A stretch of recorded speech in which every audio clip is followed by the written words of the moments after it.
richtig Köllerlauf begrüße ich alle, die zu Hause an den Fernsehbildschirmen sitzen, denn die Schul- und Fädelszöch fangen an. Noch nicht ganz? Erstmal das Vorprogramm. Und hinter uns sehen wir die Lüskircher ganz wunderbar tanzen. Bevor wir die gebührend feiern und mit Applaus bedenken, muss ich Ihnen erstmal unsere Kommentatoren heute vorstellen. Monika Salchert und Sven Pisto. Schön, dass ihr da seid. Ja, schön hier zu sein. Habt ihr Spaß? Ja, natürlich.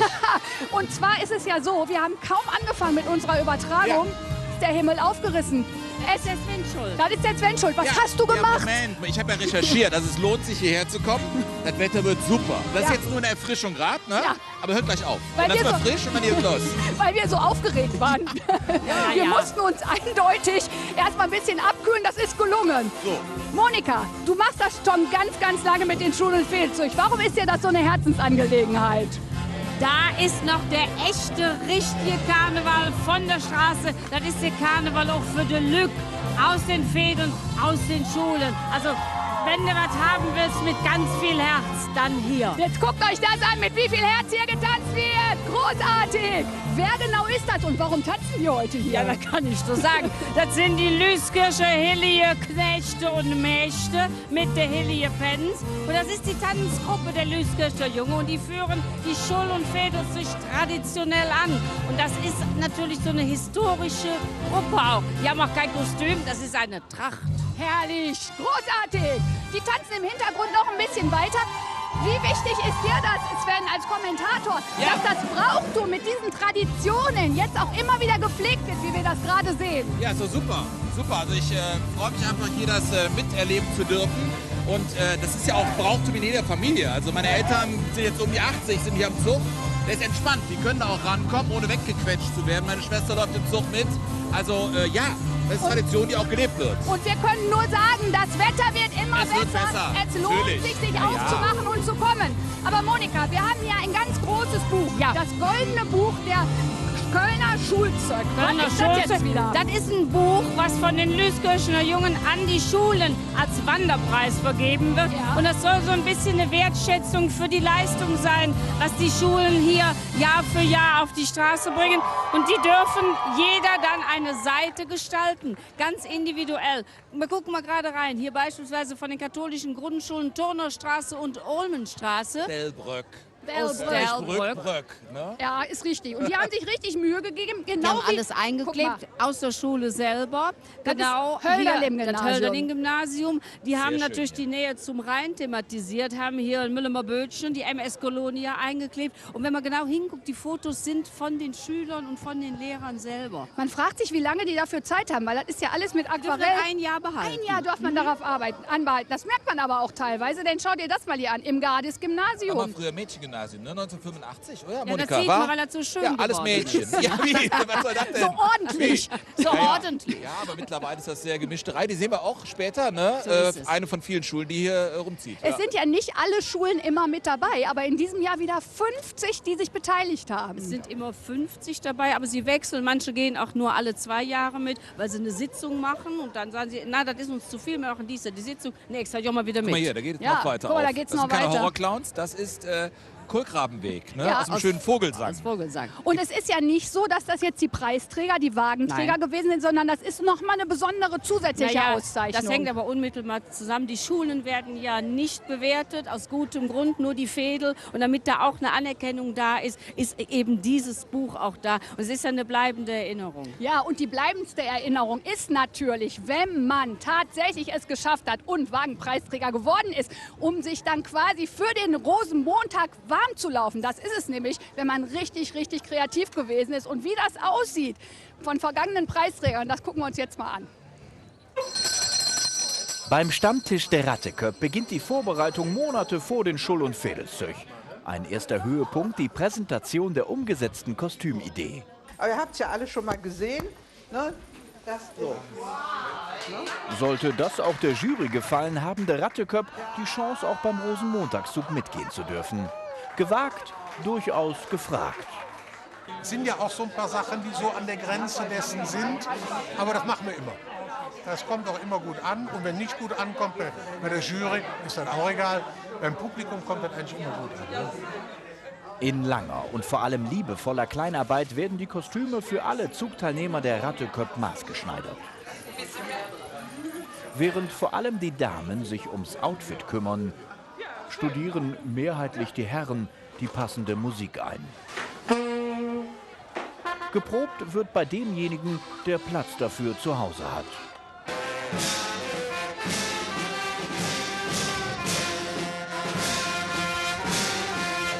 Wir stehen eigentlich auf dem Standpunkt, wir müssen dabei Spaß haben. Wie das klingt, ist grenzwertig egal. Die Leute müssen nur ungefähr erkennen, welche Melodie gemeint ist. Und wir haben immer unendlich viel Spaß dabei. Ne? Es scheint auch so, dass die Leute Melodien verstehen, denn sie singen sie mit. Also sind die Leute zumindest so musikalisch wie wir. Ne? Als der große Tag dann gekommen ist, geht es gleich zu Beginn der Schull- und Fädelzug durch das Severinstor.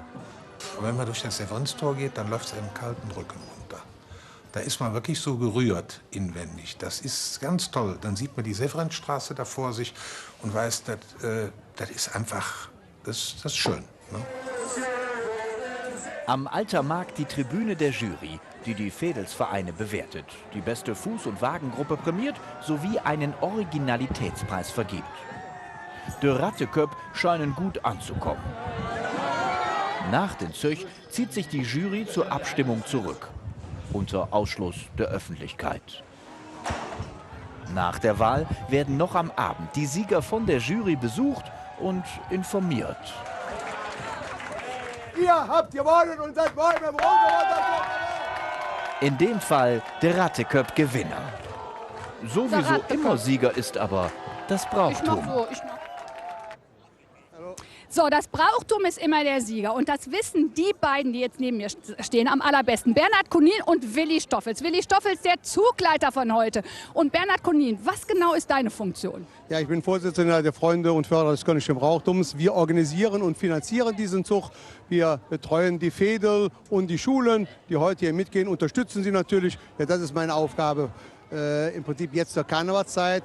Karneval ist ja unser schönstes Brauchtumsfest, aber wir sind natürlich auch das ganze Jahr über aktiv. Es gibt ja andere Bräuche, die hier gelebt werden. Wir haben mal aufgelistet 22 Bräuche, ob jetzt Nikolaus oder Herbst. Also so viele Bräuche, der 1. Mai, Maibaum aufstellen und das ist unsere Aufgabe. Aber Karneval Fastelovend ist natürlich das größte und das bekannteste Brauchtumsfest. Warum ist dir das so wichtig? Du machst das ja schon seit Jahr und Tag, das immer weiter zu pflegen und in die Köpfe zu bringen. Ja, wir wollen bei den Schulen anfangen. Wir unterstützen viele Schulen mit verschiedenen Veranstaltungen. Die gesamtstädtische Schulsitzung, ein Singen in der Philharmonie. Da fangen wir mit an und versuchen, diese Bräuche hier in Köln einfach zu halten. Und natürlich arbeitest du ganz eng mit Willi Stoffels zusammen, unserem Zugleiter für dieses Jahr. Erstmal die allererste Frage. Freust du dich, obwohl es ein bisschen mau aussieht beim Wetter? Ja, natürlich. Das Wetter ist nicht so berauschend, aber nein, die Freude ist sehr groß und die Erwartung auch, muss man sagen. Die Erwartung ist sehr groß. Trotzdem gerade die Eltern, die ihre Kinder jetzt mitchecken, die ein bisschen kleiner sind, haben immer so ein bisschen Sicherheitsbedenken. Was habt ihr in diesem Jahr gemacht, um das auszuräumen, auch für die Zuschauer? Also wir haben natürlich im Vorfeld mit allen Behörden sehr eng zusammengearbeitet, sehr kollegial, sehr harmonisch auch.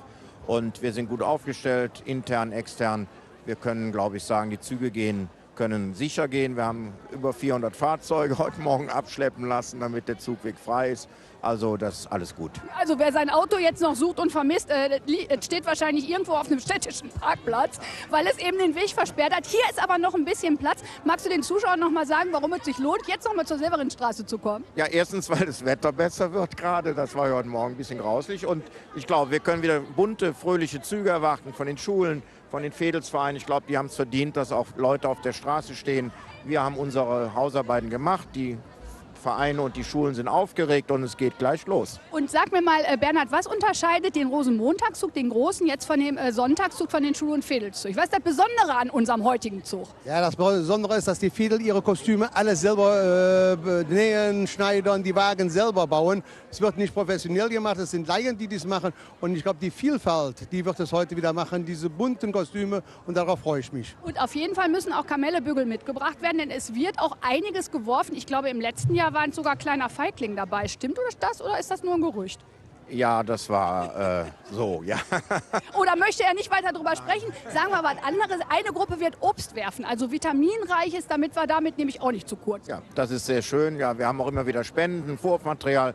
Die großen Chors, Ehrengarde, Prinzengarde, Rote Funken haben gespendet. Wir haben eine Riesenspende von einem Müsli-Riegelhersteller bekommen. 15 Paletten, die innerhalb von 45 Minuten verteilt waren. Also die Zuschauer können sich auf viel freuen, aber das ist natürlich nicht das Zentrale hier bei diesen Zügen. Das ist Rosenmontag anders. Das Zentrale bei diesem Zug ist tatsächlich die Freude. Sind für dich die Fädelzüge genauso gleichwertig wie die Schulzüge? Unterscheiden die sich großartig? Nein, auf jeden Fall. Die Schulen haben ja setzen genauso viel Engagement da rein. Sie wird nur nicht prämiert. Prämieren tun wir nur die Fädelzüge und das Engagement ist bei beiden gleich, natürlich. Und Kinder, da muss nachher nur mal in die Augen gucken, wie die sich freuen. Das ist das Tolle daran. Ja, da freuen wir uns gleich drauf. Und wie die Kinder sich freuen. Ihr habt nämlich in der Philharmonie ein ganz tolles Event gemacht, Fasteloven-Paket. Ihr braucht ja immer ein bisschen Geld. 25.000 € sind da für den guten Zweck zusammengekommen. Und wie das aussieht, das kommt jetzt. Hier ist heute alles anders. Statt klassischer Musik und Ballett heißen die Künstler heute Prinz, Bauer und Jungfrau. Fasteloven-Paket war zu diesem Zeitpunkt gerade mal ein paar Minuten alt, doch das Publikum hielt es schon nicht mehr auf den Sitzen. Die Veranstaltung hat ihren Namen, weil sich kölsche Künstler mal von einer anderen Seite präsentieren, verkehrt herum. Wie diese beiden hier zum Beispiel. Die zwei Schlawiner feierten im Engelchen-Outfit lieber Weihnachten statt Karneval.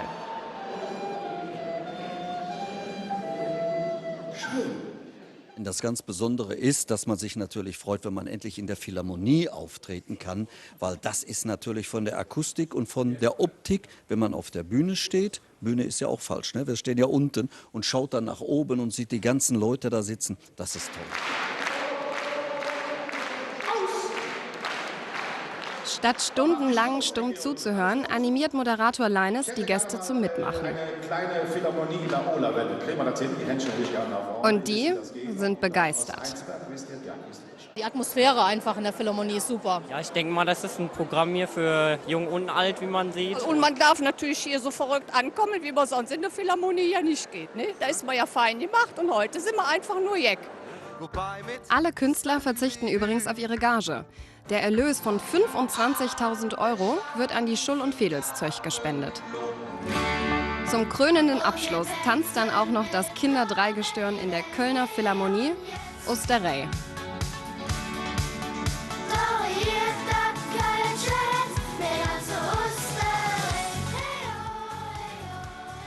Ja, mir tanzt Osterei, ne? Deswegen bin ich heute Morgen nicht ganz fertig geworden. Ich habe gedacht, ich bleibe einfach noch eine Stunde länger liegen. Ne? Ich kann auch mal aus der Reihe tanzen. Willi, ist das Klüngel, bis ich hier mal mitlaufen kann? Weil für viele ist das ein echter Traum. Ja, kann ich verstehen, dass es ein Traum ist, aber das ist völlig unproblematisch. Über die Homepage der Freunde und Förderer einfach eine E-Mail an uns. Dann treffen wir uns mit den Interessenten, besprechen die Dinge, die zu besprechen sind. Und dann kann man sich eigentlich anmelden. Bewerben ist das nicht, mitmachen. Mitmachen, anmelden und das ganz über die modernen Wege, eben übers Internet. Und darüber haben uns auch jetzt schon einige Bilder aus der Zugaufstellung erreicht. Denn die Leute posten ganz fleißig bei uns in Social Media. Gucken sich das mal an. Ja, die bereiten sich jetzt schon mal vor, laufen langsam aber sicher zum Aufstellplatz, gucken mal, wie schwer ihre Kamellebügel sind. Ja, das sieht doch schon nach ganz viel Spaß an der Freude aus. So, und meine Kollegin Julia von Kube, die hat sich jetzt am Aufstellplatz eine ganz besondere Gruppe genommen. Das muss ich ablesen, denn das ist ein bisschen Kölsch. Stammtisch de Knollendorfer. Die machen was zum Thema Klimaschutz, denn wir fahren ja alle nasenlang mit dem Kreuzfahrtschiff, wenn man der Presse glaubt. Und das ist eine absolute Umweltkatastrophe und das sehen die ganz genauso. Julia, bitte. Egal wie das Wetter ist, hier laufen die Vorbereitungen. Eine Truppe aus Köln, die hat 12 Schiffe hier hingekarrt, sind alle sehr liebevoll, sehr individuell gestaltet. Jedes Schiff hat einen kölschen Namen bekommen und die werden dann nachher wie so Schubkarren durch den Zug gezogen. Und die Frau, die hinter all dem steht, das ist Birgit Hilbring. Und Birgit, ich muss einmal fragen, erstmal guten Morgen, Kölle Alaf, ne? Moin und Alaf. Was war die Idee hinter Piraten und Schiffe? Ja, die Idee war, voriges Jahr im Frühjahr war die Autoindustrie in aller Munde. CO2-Ausstoß, Luftverpestung und keiner hat von den dreckigen Schiffen gesprochen, die auch unsere Luft verpesten. So, dann sind wir unter dem Motto unterwegs, CO2-Pirate, wir sind jähen der Dreck und der Stüpp. Und die kölsche Umsetzung davon wäre, wir fahren mit Solarenergie oder mit Wind oder mit Ethanol. Herrlich. Sag mal, du hast mir eben verraten, es ist das 30. Mal, dass du dieses Jahr beim Zug mitgehst. Bei dem Wetter, was hast du für einen Tipp? Wie können wir hier trotzdem heute einen schönen Tag haben? Du musst es Sünche im Hetze haben. Schlecht Wetter jedet nicht, schlechte Kleidung jedet. Und wenn es gleich los geht, wenn das Trümmelche schlägt, dann hast du so viel Adrenalin, das merkst du ja nicht. In diesem Sinne, habt einen wunderbaren Tag. Das werden wir haben. Jetzt kriegst du von uns noch eine Orden, und nämlich unsere Piratenorden. Das ist aber eine Ehre, vielen Dank. Verständlich. Einmal gefahrlos hier drüber. Ich wollte gerade sagen, nicht so einfach, ne? Aber kriegen wir hin. Kriegen wir hin, festhalten. Oh, oh. So. Dankeschön. Und wir rufen aus, oben eine herrliche Zucht. Drehen wir von Hetze. Kölle. Alle ab. Knollendorfer. Alle ab. WDR. Alle ab. Schließen wir uns hier natürlich an. Ich stehe ja mit den Rockemariechen, denn auch für die Schul- und Fädelzeug ist Musik ganz entscheidend. Und diese total hübsche Truppe hier, die hat in dieser Session eine Grandiose hingelegt. Erstmal herzlich willkommen, schön, dass ihr da seid. Sag mal, warum ist euch das ein Herzensanliegen, hier bei den Schul- und Fädelzeug mitzumachen? Weil das einfach ein absolutes Ereignis ist, mal zumindest vor einem Zug mit dabei zu sein und eine ganz tolle Stimmung entsteht. Eigentlich ist es auch, sagt man ja, der schönste Zug von allen. Das sagt man tatsächlich nicht zu Unrecht. Sie können sich freuen auf das, was alles noch kommt. Bist du vielleicht als kleines Mädchen schon mal mitgelaufen? Nein, leider nicht. Leider nicht, habe ich gehört. Und ich habe gerade mit dem Zugleiter gesprochen. Man muss sich einfach nur anmelden. Tatsächlich, auch wenn man als Band auf einem Wagen spielen will. Ich glaube, die sind da gesprächsbereit. Super, dann werden wir das fürs nächste Jahr auf jeden Fall in Angriff nehmen. So, und das, was ihr jetzt macht, ist quasi eure Bewerbung. Ihr könnt euch freuen auf die Rockemariechen mit dem Titel Abends, wenn es dunkel wird. Ich kann nicht so gut Kölsch, deswegen ihr jetzt.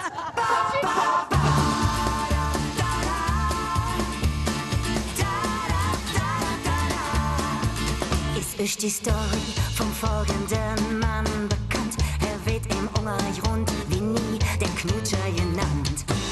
Anstiftung zum Ehebruch, über 1000 Mal blieb bis Hück für die Kripo ne ungelöste Fall. Denn abends, wenn es dunkel wird, wird die Stadt auf links gedreht.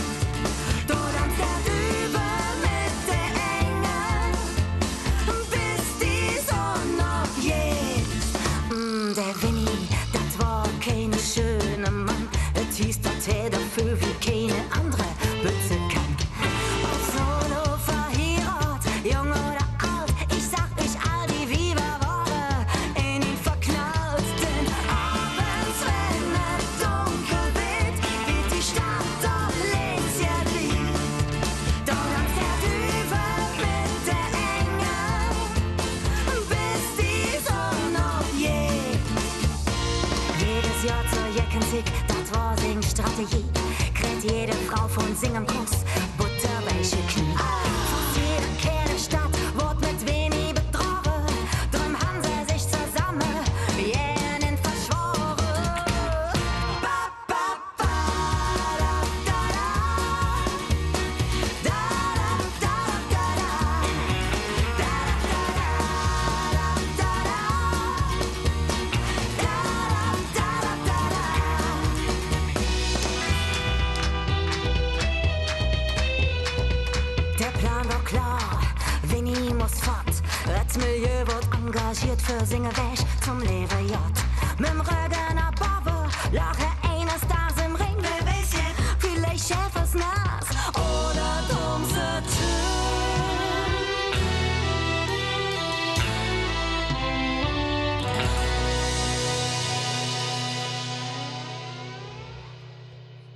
Denn abends, wenn es dunkel wird, wird die Stadt ob links gedreht. Dort tanzt der Düvel mit der Engel, bis die Sonne abgeht. Bis die Sonne abgeht. Denn abends, wenn es dunkel wird, wird die Stadt auf links gedreht. Dort tanzt der Düvel mit der Engel,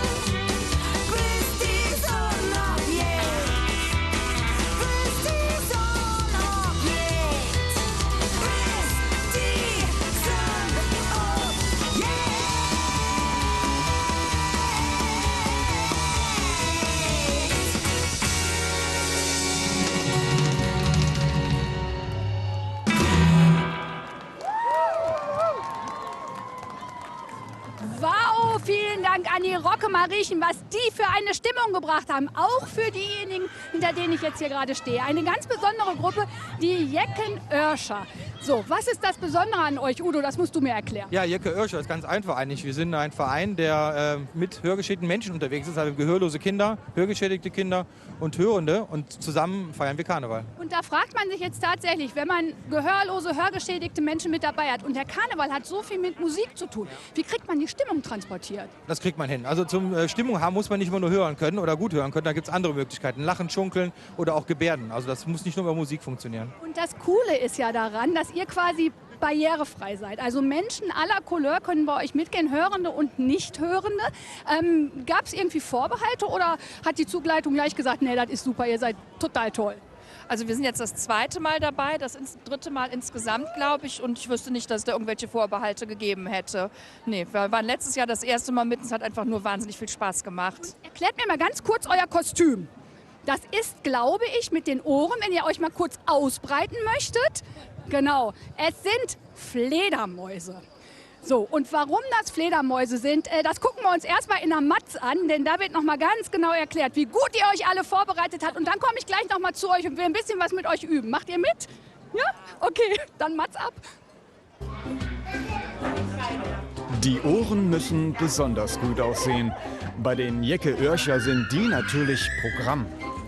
Als Fledermäuse laufen sie dieses Jahr in den Schull- und Vedelszug mit. Und Fledermäuse sind natürlich ein ganz tolles Beispiel dafür, anders zu hören als wir mit dem Ultraschall. Und deswegen haben wir dann dieses Jahr das Thema Fledermäuse genommen. Mit feiner Nadel basteln sie stundenlang an den Kostümen. Seit 2014 sind die Jecke-Örscher, auf Hochdeutsch die Jeckenohren, im Kölner Karneval aktiv. Ein Verein für Hörende und Hörgeschädigte, die zusammen Fastelavond feiern wollen. Wir haben 2012 unseren ersten Sohn bekommen und ist gehörlos auf die Welt gekommen. Und wir haben uns als Kölner gefragt, wie können wir unserem gehörlosen Sohn jetzt die Kölsche Art Karneval beibringen. Und haben gesagt, ja, irgendwas müssen wir tun. Und sind auf die Uniklinik dann zugegangen und auf ein paar Leute, die wir dann kannten und haben gefragt, was haltet ihr davon, wenn wir jetzt hier für die gehörlosen Kinder irgendwie was karnevalmäßig auf die Beine stellen. Ja, so ist die Idee gewesen, das war 2014 und daraus ist Jecke-Örscher entstanden. Der Verein wächst rasend. 240 Jecke machen heute mit und sind der Beweis, auch Menschen mit Handicap wollen beim Karneval natürlich mitmachen. Ich finde den Sinn des Vereins total gut. Meine Kinder lieben das. Meine Kinder lieben auch den Karneval. Das bringen sie zum Ausdruck, auch in einem Gebärdenchor, der sogar einen eigenen Örscher-Song hat. Nur hin, hör uns zu, wir sind genauso wie du.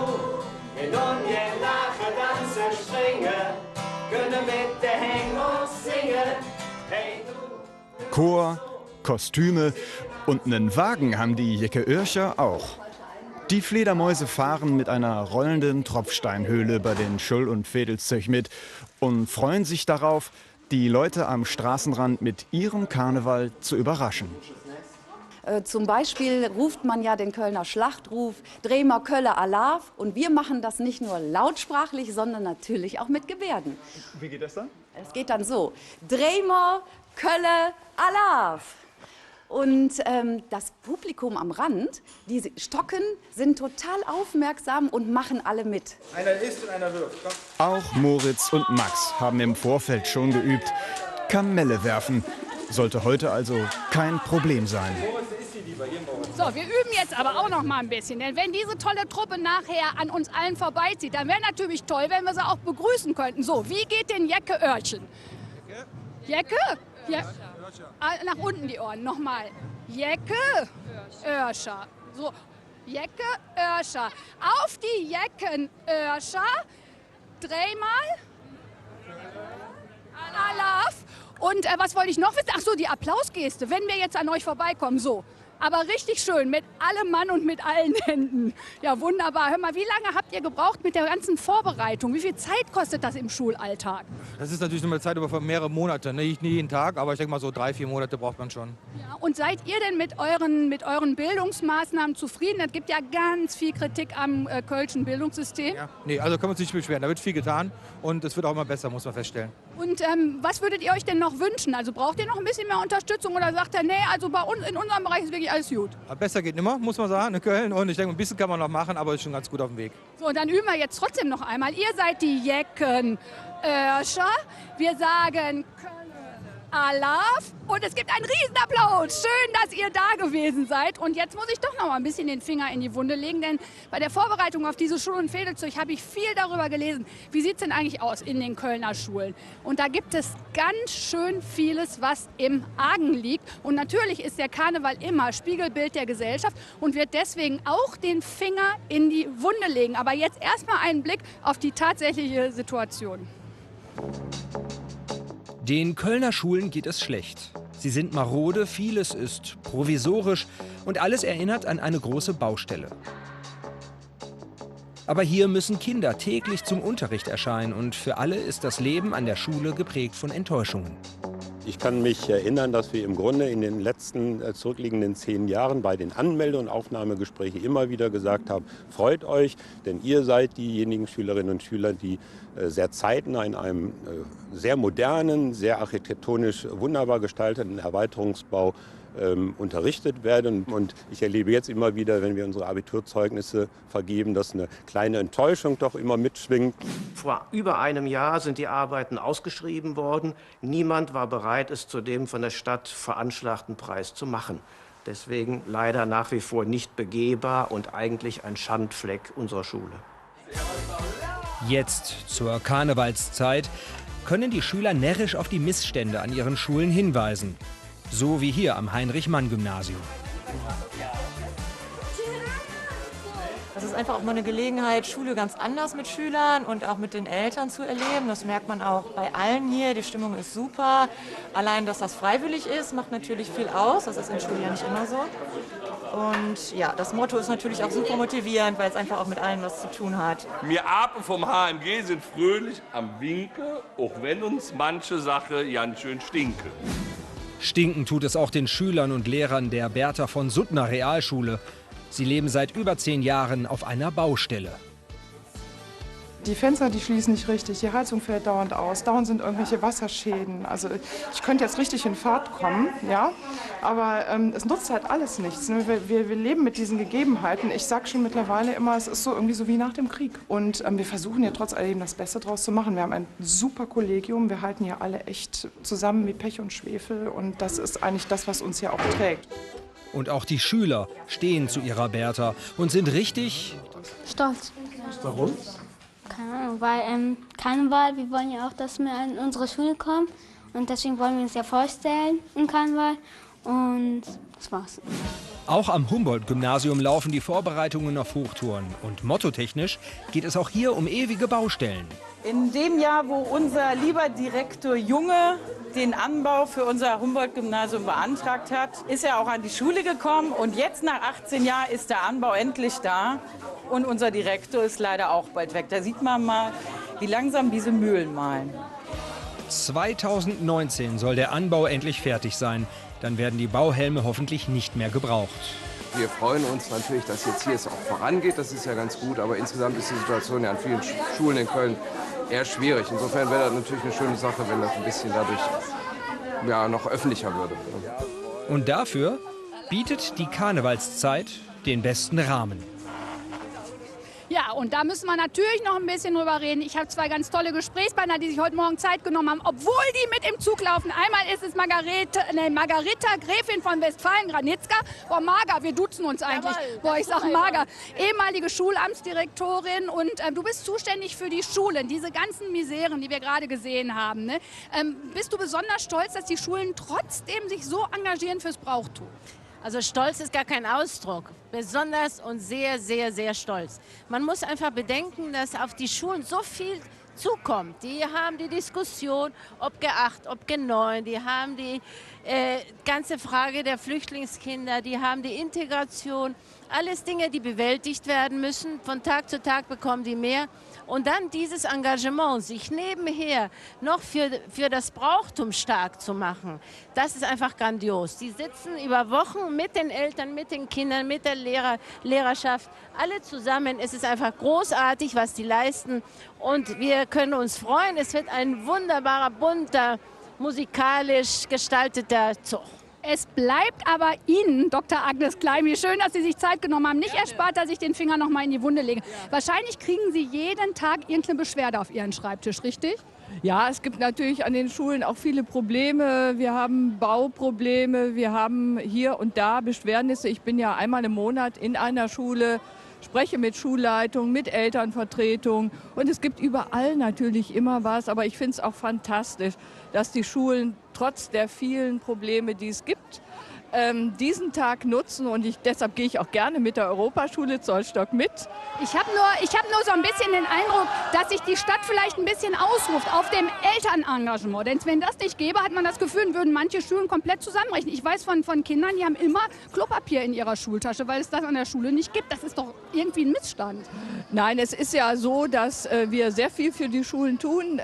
Natürlich gibt es hier und da immer Probleme. Ich bedanke mich auch bei vielen Eltern, die sich engagieren. Natürlich, wir werden auch immer besser. Es gibt das Programm Gute Schule 2020. Da werden jährlich 25 Millionen auch nochmal mit Landesmitteln in die Schulen gebracht. Wir haben für 1 Milliarde in den letzten 10 Jahren investiert. Wir tun und machen, aber hier und da fehlt immer noch was. Und ich meine, der Karneval ist natürlich dafür da, den Finger in die Wunde zu legen. Haben Sie ein bisschen Sorge, was heute auf Sie zukommt in den Schulen und Vedelszug? Nein, überhaupt nicht.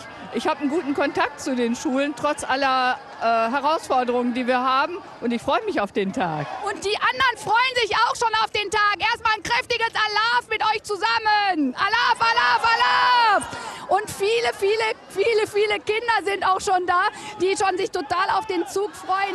Aus deiner Erfahrung, du hast es oft mitbegleitet. Was ist das für ein Highlight für die Kinder?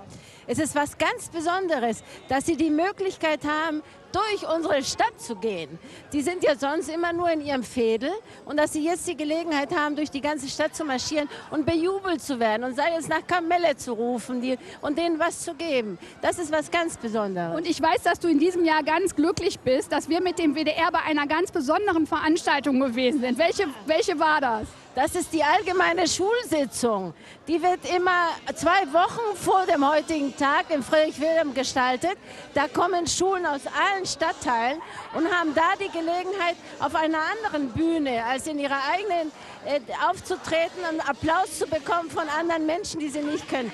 Das ist großartig. Da geht einem das Herz auf, das verspreche ich Ihnen. So.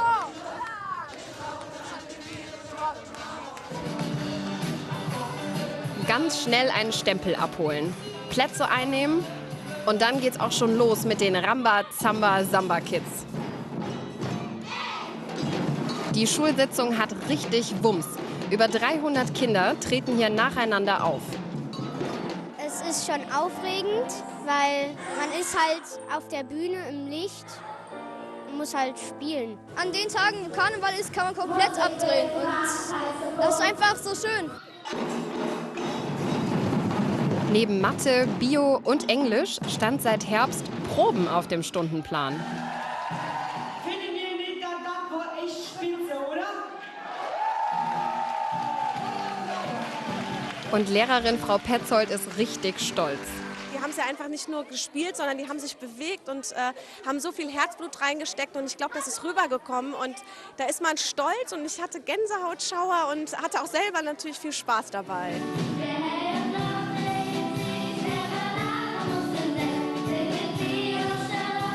Pippi Langstrumpf und ihre 2 Freunde, Tommy und Annika, sind auch mit von der Partie und schon richtige Karnevalsprofis, die sogar ein bisschen Kölsch sprechen können.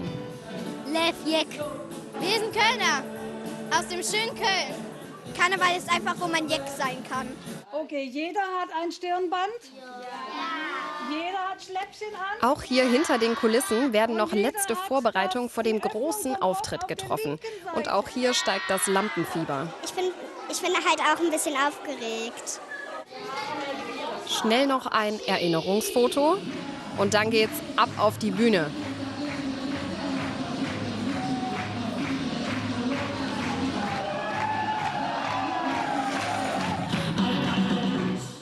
Jede Kölner Schule kann bei der Sitzung mitmachen. Das Alter und die Schulform der Kinder ist dabei nicht wichtig. Was stattdessen zählt, ist die Begeisterung für den Karneval und die kölsche Sprache. Und die Zukunft, die tanzt hier auch schon mit. Die Zukunft tanzt schon aus der Reihe. Werden wir vielleicht aus dieser tollen Sitzung irgendwann mal einen Prinzen oder einen Reigestirn bei uns begrüßen können? Aber mit Sicherheit. Also wir hatten dieses Mal schon einer, der durch die Sitzung geleitet hat. Der ist so grandios. Also ich denke ganz sicher, da wird jemand kommen. Eine Talentschmiede par excellence. Und Dr. Agnes Klein hat sich die Kritik, die so durch den Blätterwald gewabert ist, am Schulsystem und an der Gebäudemisere und so, doch schon sehr zu Herzen genommen. Wenn Sie mir ganz kurz mal Ihr Kostüm erklären. Ja, also das ist ja ein Overall, wie man sieht, und ein Doktorhut. Und deshalb, hier ist ein Hammer, also es muss eine Menge gebaut werden in Köln. Wir brauchen über 40 neue Schulen.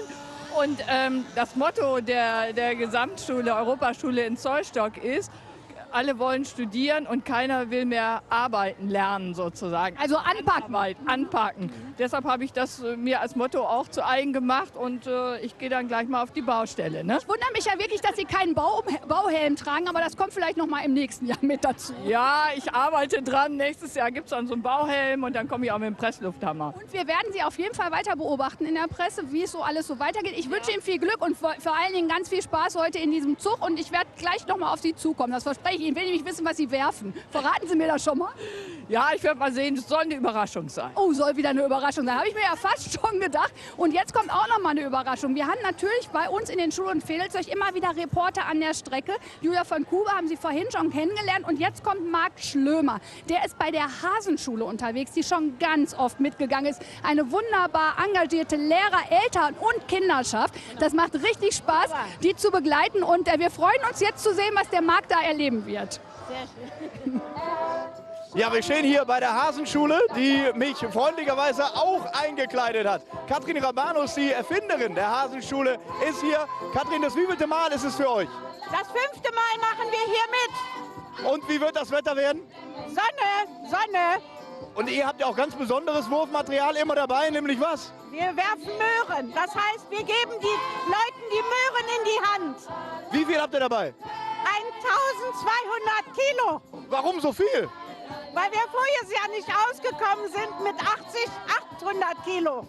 Also für gesunde Ernährung ist gesorgt. Für uns kann es losgehen.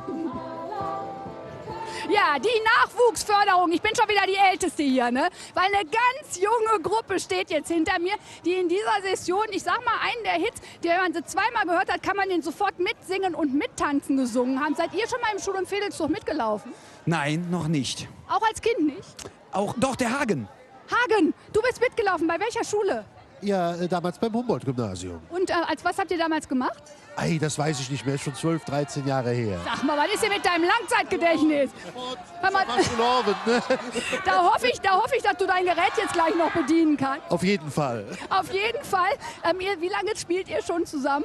Seit 6 Jahren. Seit 6 Jahren und ihr werdet mit jedem Jahr erfolgreicher. Man stellt ja fest, dass das im Kölschen Fasteleer eigentlich jetzt relativ viel schneller geht. Und ich wünsche euch für die nächste Session genauso viel Glück wie bei dieser.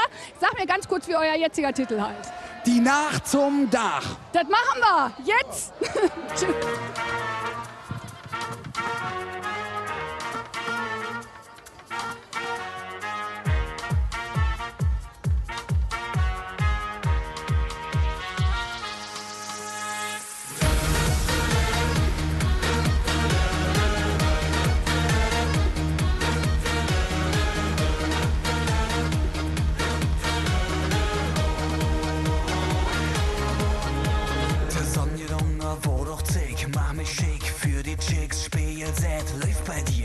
Mit dir, schnapsel dir die Naresjung. Luft vibriert, die ganze Stadt elektrisiert. Funk von Nord bis Süd, überall wird für geglüht. Handy rappelt, das geht los. Was geht auf, wann und wo, zölp ich an, immer jetzt los. Bock auf Stadt, allhand durch, jetzt und nirgendwo bist du.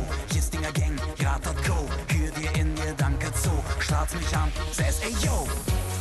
Babe, bist du mit am Start. Baby, bitte blieb mit mir wach. Komm, wir brennen, Licht nicht schwarz. Mach mit mir die Nacht zum Dach.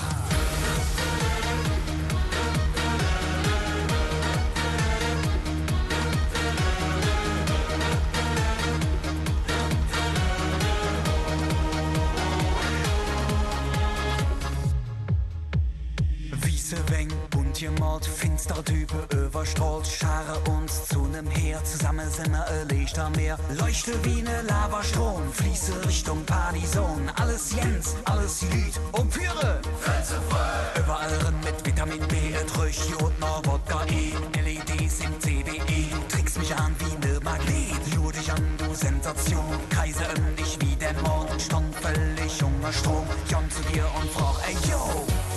Babe, bist du mit mir am Start? Babe, bitte blieb mit mir wach. Komm, wir brennen, Licht nicht schwarz. Mach mit mir die Nacht zum Dach.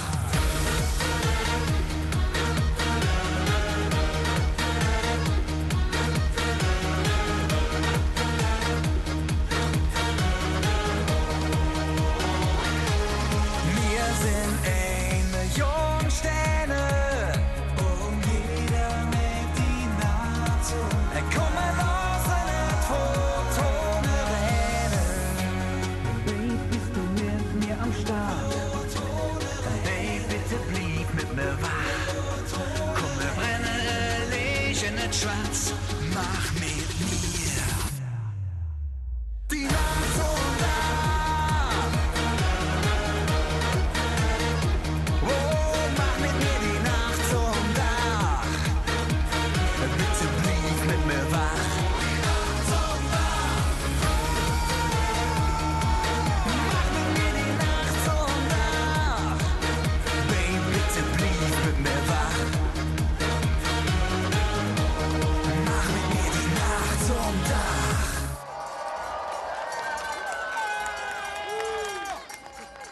Ja, Zugabe gibt's natürlich erst später oder zu Hause. Machen Sie die Musik laut, wenn hier Musik im Zug kommt. Gleich geht es tatsächlich los, aber bevor wir mit dem Zug starten, erstmal ein Gruß von denjenigen, die aufpassen, dass es auch allen wirklich gut geht.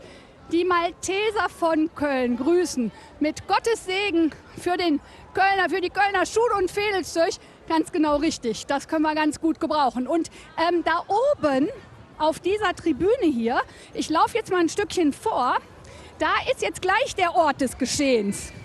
So, Achtung, bitte nicht fallen. So, es geht weiter. Das ist unser Gag für nachher. So. Herein. Herein. Guten Tag. Hallo.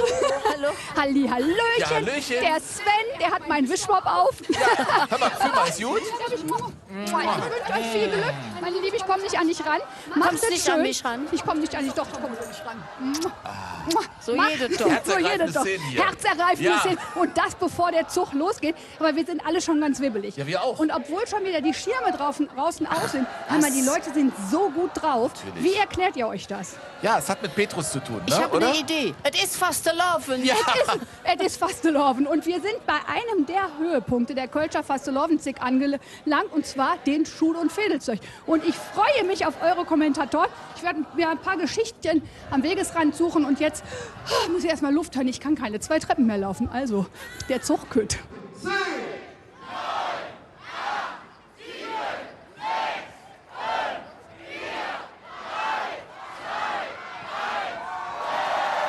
So, da jeder los. Die Schul- und Vedelszöch kommen. Sven, ich bin aufgeregt. Ja, ich auch.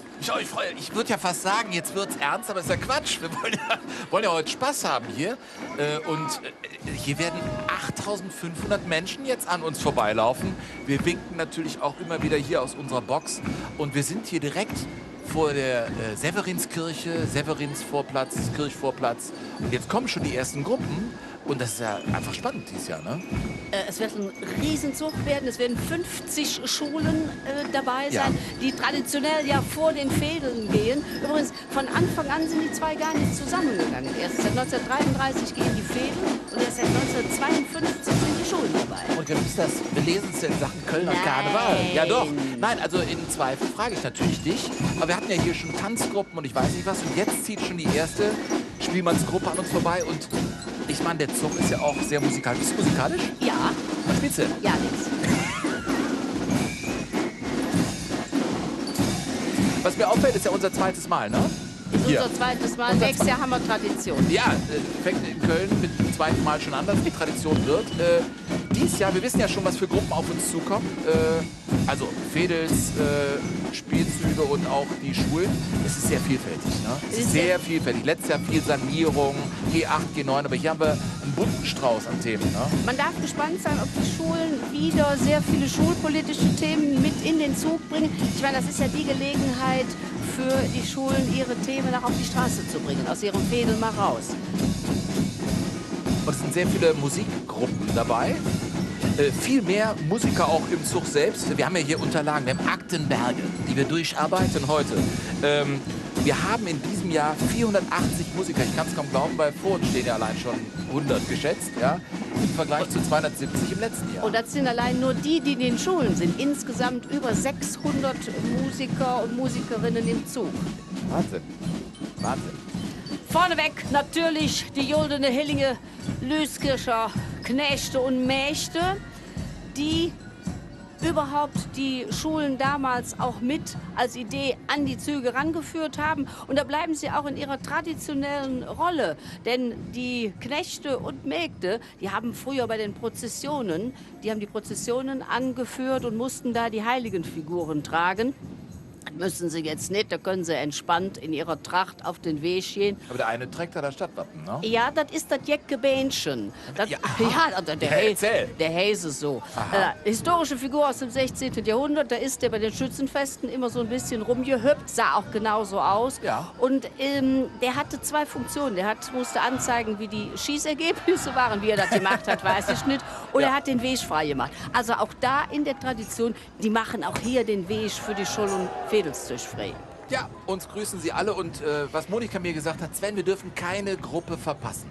Hier laufen noch so ein paar ganz Großkopferte. Wer ist das denn? Waggis aus der Schweiz. Das ist eine Eigenproduktion, und die haben gesagt, wir haben so viel Spaß am Karneval. Es sind auch Kölner Wurzeln, ich kann nicht verraten. So, und jetzt kommt schon die erste Gruppe, erste Schule.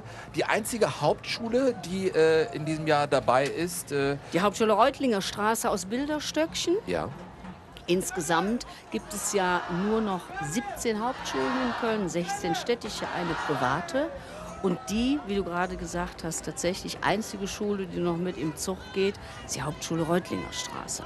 Abgetaucht, wir schwimmen noch.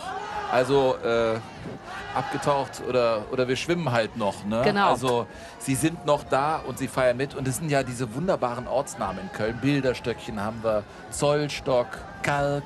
Und deshalb gehen sie auch als blaue Fische. Sie wollen sagen, ihr diskutiert so oft und so lange, dass die Hauptschule vom Aussterben bedroht ist. Aber bedenkt doch mal bitte, es sind Menschen, über die ihr sprecht. Und wir schwimmen noch. Ja, da sieht man sie, alle engagiert und einfach, und das ist ein Motto, was immer wiederkehrt, sehr vielfältig.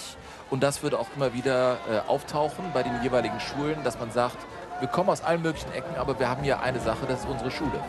Und um ihnen so ein bisschen auch den Rücken zu stärken, gehen die Schüler hier der Hauptschule Reutlinger Straße auch ganz vorne weg, um zu zeigen, hier, guckt mal auf uns. So ein Statement. Wir sind auch noch da. Natürlich. Schon haben wir die Gruppe 2. Das ist die Hasenschule. Das ist eine sehr engagierte Schule. Ich meine, das gilt für alle Schulen, die hier mitmachen. Die machen ja so viel über das ganze Jahr. Und der Schul- und Fädelszug ist nur eine Sache. Aber die sind insgesamt in 6 Städten, aber auch in Köln-Braunsfeld. Und das Motto ist, wir biegen das all wieder gerade. Ja. Wir biegen das alles wieder gerade. Und zwar geht ja werden Kinder betreut, denen es beispielsweise schwer fällt, im herkömmlichen Unterricht lesen zu lernen.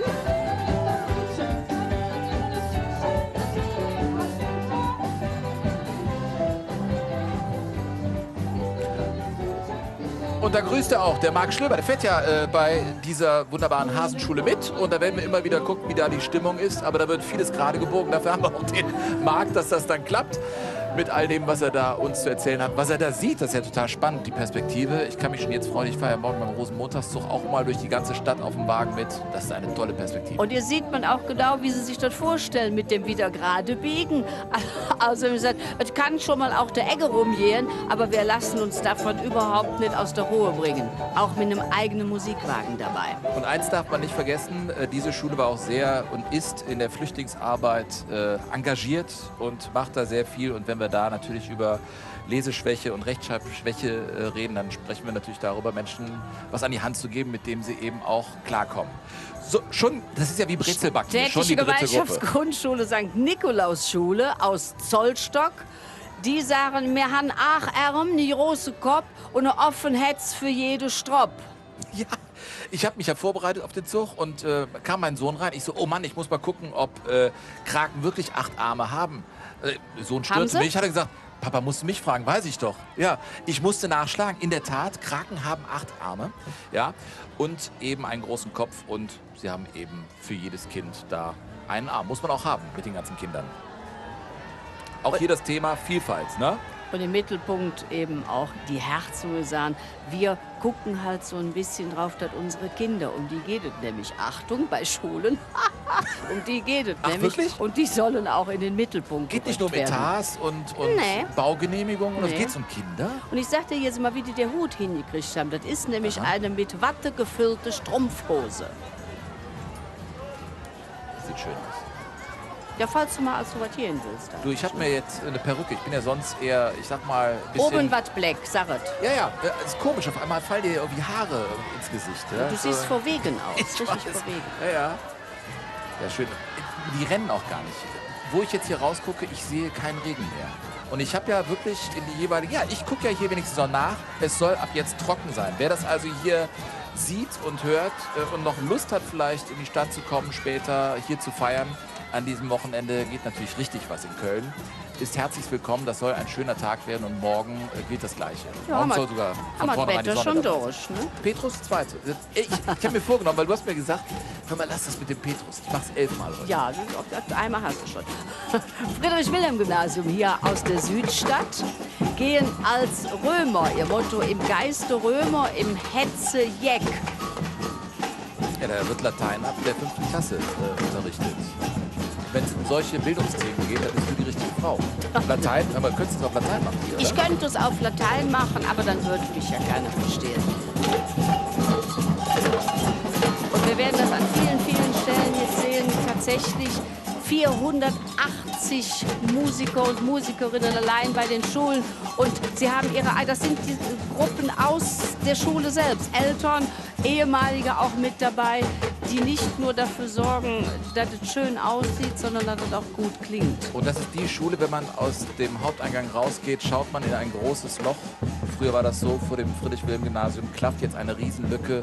Ist nämlich direkt gegenüber gelegen vom Stadtarchiv. Und das ist natürlich auch eine traurige Geschichte in Köln, das ist keine Frage. Aber hier gehen sie eben im Schul- und Fädelzug und haben ein ganz anderes Motto. Blicken in die Baugrube, da wo das Stadtarchiv eingestürzt Das ist genau. furchtbar, oder? Also ist einfach Auf dem Kopf sehr schön nachgebildet das Kolosseum. ja. Und gut drauf sind sie. Und das ist die Farbe des Friedrich-Wilhelm-Gymnasiums, ne? Das Blaue. Richtig. Das FWG Blau. Ist das eine eingetragene Farbe? Ja, steht hier. Ja, wahrscheinlich. Hör mal, ich kenne nur Königsblau. Ja?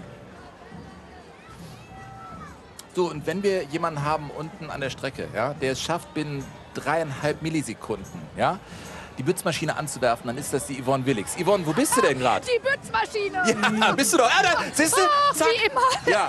Hör mal, du kannst mir vielleicht einmal erklären, wie das so für die Zuschauer geht. Du hast hier was mit 10 Kilo Kamellebon 2018 stehen. Was heißt das denn schon wieder? Ja, wir haben insgesamt 10 Kilo und dann alle paar Kilometer, das genau festgelegt, wann gewechselt wird, weiß jedes Kind, jetzt habe ich noch 2 Kilo und dann kriege ich wieder neues Nachwurfmaterial. Sag mal, und übt ihr das eigentlich vorher? Weil es ja ganz schön schwer, ne? Und auch mit dem Werfen? Kamelle werfen in der Schule, ja, ist ein extra Unterrichtsfach. Ich wollte gerade mal sagen, und da kriegen die alle eine 1, oder? Emma, ich hänge an dir. Ja, das Liebe verstehe ich. Leute. Das wievielte Mal bist du schon beim nicht beim Rosenmontag, bei Schul- und Fädelzüch dabei? Ich glaube über die vielen Schulen zum 20. Mal. Das ist toll, jedes Mal. Das spürt man auch bei euch. Wunderbar. Jetzt muss ich leider schon wieder nach oben gehen. Oder Gott sei Dank, die zwei machen das ja richtig gut. Und die haben Spaß. Regnet nicht. Hauptsache, es regnet nicht. So, Yvonne, vielen Dank und nachschmecken nicht vergessen. Und ob wir Spaß haben, und zwar mit dem Kaiserin Augusta Gymnasium, Ja. die als Franzosen gehen. Und du hast gesagt Latein, das konnte ich gut. Französisch nix. Ich hab ja auch Abi gemacht, man kann es kaum glauben. Ja? Und er hatte auch Französisch, aber ich kann kaum einen Kaffee bestellen. Ne? Also das Motto dieser Kaiserin Augusta Schule ist Melire uste la Meng, erste Tablet-Schule. Genau. Tablet-Schule, das heißt Tablet, sagen wir mal Die neutral. setzen im Unterricht, in den Unterrichtsfächern, ich glaube, da wird gar nicht mehr geschrieben, großartig, auch nicht mehr an der Tafel. Aber wir haben alle einen Viel schnellen Finger, geschrieben. die Kinder. Einen schnellen Finger. Also Osterlameng heißt ja aus dem Handgelenk und zack. Ist in Köln läuft vieles Osterlameng. Also die Fußballer auch, aber dann zack, aber am FC ist ein anderes Thema. Also hier sind wir schon bei der Gruppe 6, ne? Katholische Grundschule Lorbergstraße aus Klettenberg. Wir gehen als Fische, weil sie sagen, wir sind schwarmschlau, wir Lorifisch, wir stehen zusammen. Also auch hier, wie wir schon nach wenigen Gruppen sagen können, dieses Gemeinschaftsgefühl, bei dem in den Schulen herrscht, und das hat schon damit zu tun, dass nicht alles gerade läuft. In vielen sind dieses Gemeinschaftsgefühl, das wird immer sehr hervorgehoben. Ja, aber sage ich dir aus eigener Erfahrung, ich habe ja selber Kinder, immer weitermachen und man klebt zusammen und man muss die Dinge gemeinsam angehen. Was ist die Alternative? Es gibt keine Alternative. Und das ist ja das Schöne an Schule, man kommt zusammen, jeder aus seiner Ecke und dann muss das irgendwie im großen und Ganzen münden. Und das ist auch das Schöne. Und das ist heute eben dieser schöne Schul- und Fädelzug, wo man sich gemeinsam hier kostümiert und zusammen durch die Stadt zieht. Durch diese herrliche Stadt. Muss man ja wirklich. Köln ist ja vielleicht nicht unbedingt eine malerische Stadt in allen Ecken, aber hier diese Severinstraße ist schon eine Schlagader, muss man sagen. Nächste Gruppe. Während wir die Musik im Hintergrund hören, kommen wir auch zum Motto, wir lehren mit Musik und haben Spaß an der Schule. Auch der Kleinste, der freut sich noch mehr an dem Brötchen da. Und das ist die bilinguale Grundschule Köln. Mit einem musikalischen Thema. Ja, absolut. Und die Klassengröße macht viele neidisch. Wirklich, die größten Klassen haben 22 Kinder. Das musst du mir mal reinziehen. Sonst hast du in Grundschulen irgendwie, keine Ahnung, da 28, 30 sitzen, ne? Und da sind schon 5 nicht gekommen an dem Tag. Ja, und natürlich ist wieder die Situation die, dass Yvonne nicht müde wird, da unten wunderbare Themen für uns zu haben. Yvonne, wo stehst du denn jetzt gerade? Schon beim nächsten Piraten? Ich stehe schon, ich habe mir diesmal ein Mädchen, Leckermädchen Ja, gegriffen. Ihr seid die bilinguale Grundschule, das heißt, es werden mehrere Sprachen gelernt? Das ist eine deutsche Grundschule, also mit Englisch on top. Also im Prinzip lernen die Kinder nach dem nordrhein-westfälischen Curriculum und das kommt noch das Englische on top, also nur Englisch. Also nur Englisch, das heißt nur Englisch ist ja... das ist halt bilingo, weil das dann zweisprachig. Und wie groß ist der Erfolg? Also was können die denn nach der 1. und 2. Klasse schon? Die sind nach der 1. Klasse nicht bilingual, also würde ich jetzt nicht sagen, aber ich denke so nach der 4., also in der Grundschule, wenn die dann auf die weiterführende Schule sind, haben die einen super Vorsprung. Und wie heißt Köller Alaf auf Englisch? Oh. Ja, das können uns vielleicht der Sven und die Monika beantworten. Ja, ich will es ja nicht sagen. Hello, aber das ist nah an Hello, was in Köln, glaube ich, ein No-Go ist. Ja? Das heißt Köller Alaf, weil die Sprache ist international. Macht euch nicht so viel Mühe. Erzähl doch mal die Geschichte vom Adenauer. In Kanada war das, ne? Oder? Als die Hymne gespielt wurde. In Chicago, da spielten sie Heidewitzka, Herr Kapitän. Das war ist wirklich wahr. Ja. Ja. Und hier ist alles keine Zauberei. Die Colonia Agrippina Privatschule, die wir gerade gesehen haben, die sind als Zauberer gegangen, weil die sind vor 10 Jahren gegründet. Noch kein närrisches, aber doch ein kleines Jubiläum. Und die sagen, Le Flück, los dich verzelle, 10 Jahre verzaubert die CAP, Claudia Agrippina Privatschule und Spence in Köln. Sozial engagiert, so wie viele andere Schulen, muss man mal stellvertretend auch sagen. Sie machen bei der Aktion mit Weihnachten im Schuhkarton, Handysammelaktion für den Umweltschutz, hat eine Partnerschule in Sevilla. Also gerade dieses völkerverständigende europäische Thema taucht immer wieder auf. Da wird es auch ein bisschen politisch in diesen Schul- und Fädelzöch und die Botschaft ist eine klare, es geht nur miteinander. Sehr verbindend sind ja auch Spiele. Ja. Die Ferdinand Lassalle Realschule Ja. aus Mülheim, die sagen, wir tanzen nicht mehr Spinne. Und die haben Kannst du dieses das? Gerät. Ja, ich weiß es nicht. Was ist es denn? Fidget Spinner heißt Wie bitte? das. Ich stolper da jeden Abend drüber. Wir haben Fidget 4 zu Hause. Ja, komm mal her. So, Da muss man so machen. Da kannst du so machen? Ist das gefährlich? Nee, es soll beruhigen. Und es ist mich macht das nervös. Der Hit bei Kindern. Wurde erfunden von einer Frau, die hätte damit viel Geld verdienen können. Hat sie aber nicht, weil das mit dem Patent irgendwie schlecht gelaufen ist. Okay. Weltweit ein Hit und soll beruhigen. Und das Irre ist, du kannst es so auf den Finger legen, guck mal, und dann bleibt es da stehen. Wir sind Künstler. Ja, ist nicht schlecht, ne? Also ja. im Unterricht stelle ich mir das ein bisschen Ich kann's aber schwierig zeigen, vor. so, Ja, zeig mir das so, mal. Guck mal her, du musst so. Na, zack. Aha, ich mache es nur so. Ja. Ich mache es nur so. Ja. Okay. Das heißt, Pokémon ist out. Ja. Jetzt haben wir hier der Spinner. Mir tanzen nicht, mir spinne. Ich dachte immer, da wäre der das ist das Motto. vom ersten FC Köln. Aber gut. Es ist einfach jeck. Und das ist auch schön. Finde ich auch manchmal gut. Irgendwie, nicht jedes Motto muss ja unbedingt so eine Tiefe haben. Es gibt auch später so Fädel, die hier durchziehen, ja, wo es einfach um Spaß geht. Spaß an der Freude, weil darum geht es ja im Karneval auch. Ja. Ich habe ja gedacht, darum jedes nur, aber... Ja, aber ja, du weißt, was ich meine. Ja, Das wird, klar. und ich glaube, das komplizierteste Motto, auf das freue ich mich, dass du mir das erklärst innerhalb von 20 Sekunden. Da gibt es eine Schule, Ja. aber kommen wir später zu. Also das habe ich durchgelesen und dachte mir, Junge, du bist ja so dumm bist du nicht. Aber ich habe es, glaube ich, immer noch Überhaupt verstanden. nicht. Du? Königin Hast du- Luise ja. Schule. Ja. Die haben sich auch was überlegt. Wir lehren nur noch 1 und 0, denn wir sind eine digitale Schule. Und das zeigen sie auch in ihren Kopfbedeckungen und ihren kleinen Figuren, die sie mitführen. Die haben nämlich eine Zahlensuppe dabei. Die sagen also, eigentlich muss man nur wissen, wie 1 und 0 zusammengehört und wie es in der Reihe ist. Und mehr brauchen wir nicht mehr. Nehmen natürlich so diese Diskussion um alles digitalisieren. Monika, ich mache etwas jetzt mal hoch. hier den Erklärbär. 1 und 0, das Bitteschön. ist ja das digitale Prinzip, das ist ja die Computersprache. Weiß ich ja. Ja gut, aber es gibt ja sicherlich Leute, die zuschauen und sagen, wie 1 und 0. Ja, 3 mal 0, kenne ich, aber 1 und 0. Ja, also so ist das und das nehmen sie so ein bisschen auf den Arm, aber du kommst ja an dem Ganzen nicht vorbei, an diesem digitalen Thema, das ist ja normal. Und haben sich da einen Beamer auf den Kopf geschnallt und sind auch mit Tafeln unterwegs, die sie, ja hier, da haben wir das Beamer Königin Luise Schule Beamer, dass sie können uns auch aufnehmen. Made freundliche sehe ich. Frau Seichert, Petrus Bitte. Update. Wie viel Ja, hast guck du mal, denn guck schon? mal, ja, das war der 3. Petrus jetzt. Es regnet nicht. Siehst du? Du bist ein Magier. Ja, Sven. ich sag es dir. Ja, hier wird mal Regen herbeigeredet. Blödsinn. Ja, der Zug ist da und es regnet nicht mehr. Und jetzt stehen die. Das passiert ja immer wieder, ne? Aber das ist ja auch so ein Ding bei dem Zug. Man muss den in einer gewissen Zeit, gerade morgen, Rosenmontag, muss man den in einer gewissen Zeit auch bis in die Dunkelheit dann durchkriegen. Ne? Hier ist es auch ein bisschen angenehm. Man will ja gerade zu den Schul- und Fädelstisch gehen ja sehr viele Freunde und Familien. Die halbe Schule steht dann mit am Rand. Und man braucht ja auch Zeit, um denen zu sagen, hier bin ich und hier hast du, was weiß ich, ein Waffel, ein Stückchen, eine Schokolade, ein Strößchen. Und die haben nicht nur die Beamer auf dem Kopf, sondern auch eine Cloud. Kennst du Cloud? Ja, aber ich frage mich mal, ob das irgendwie nur ich sehe, wenn ich das da hochlade in die Cloud. Ja? Ja. Aber die Frage stellt, glaube ich, jeder. Hör mal, wenn jetzt eine Schule irgendwie zuguckt oder so,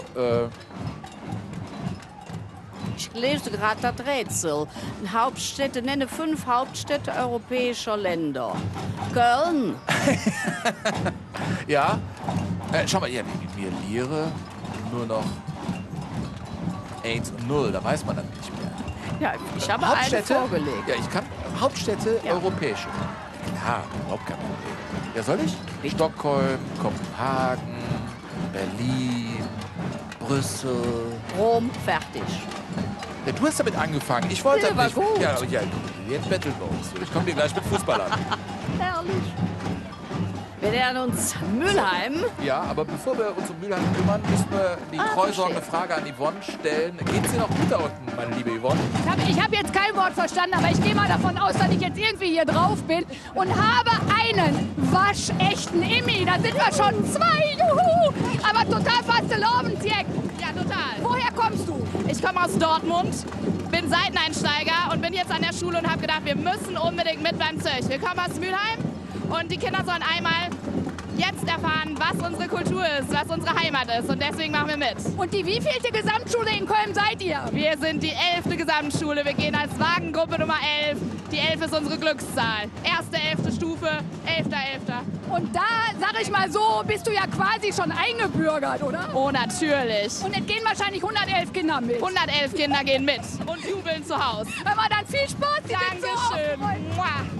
Macht es gut. Schöne Zicken. Alaf. Und Strüssi hat sie in der Hand. Ja, sehr schön. Jetzt holen wir euch die Sterne vom Himmel her in der Scholl- und Vedelszug. Das ist die 11. Gesamtschule Ferdinandstraße, die 11. Gesamtschule Kölns. Ja, gibt viele. Und der Zulauf ist natürlich immens. Der Bedarf, ja, ist ja auch so groß. Es gibt so viele Kinder. Köln ist eine wachsende Stadt. Und lass mich so sagen, weiterführende Schulen sind so ein Thema, da den Platz für das eigene Kind in Köln zu bekommen. Ich glaube, man kommt gar nicht mit der Bauerei hinterher. Es gibt ja Felder, wo du weißt, in 5 Jahren stehen da nur noch Häuser. Und dann müssen sie aber auch Schulen bauen. Sonst müssen sie durch die ganze Stadt. Wir haben auch später ein Motto einer Schule, die sagt, wir haben sogar Pendler als Schüler. Ja? Also das ist natürlich ein Thema. Hier kommen wir zu einem Dino in den Schulzüch. Der HSV unter den Schulen, Gründungsmitglied, ne? Kann ich erklären. Der HSV ist und bleibt ein Gründungsmitglied, ja? Vielleicht fangen wir dies Jahr ab. Katholische Grundschule Zuchweg, seit in der Tat 1951 dabei. Ist eine, die sagen, Bildung ist zu teuer, gaukelt uns nicht für. Und eine Besonderheit ganz vorneweg.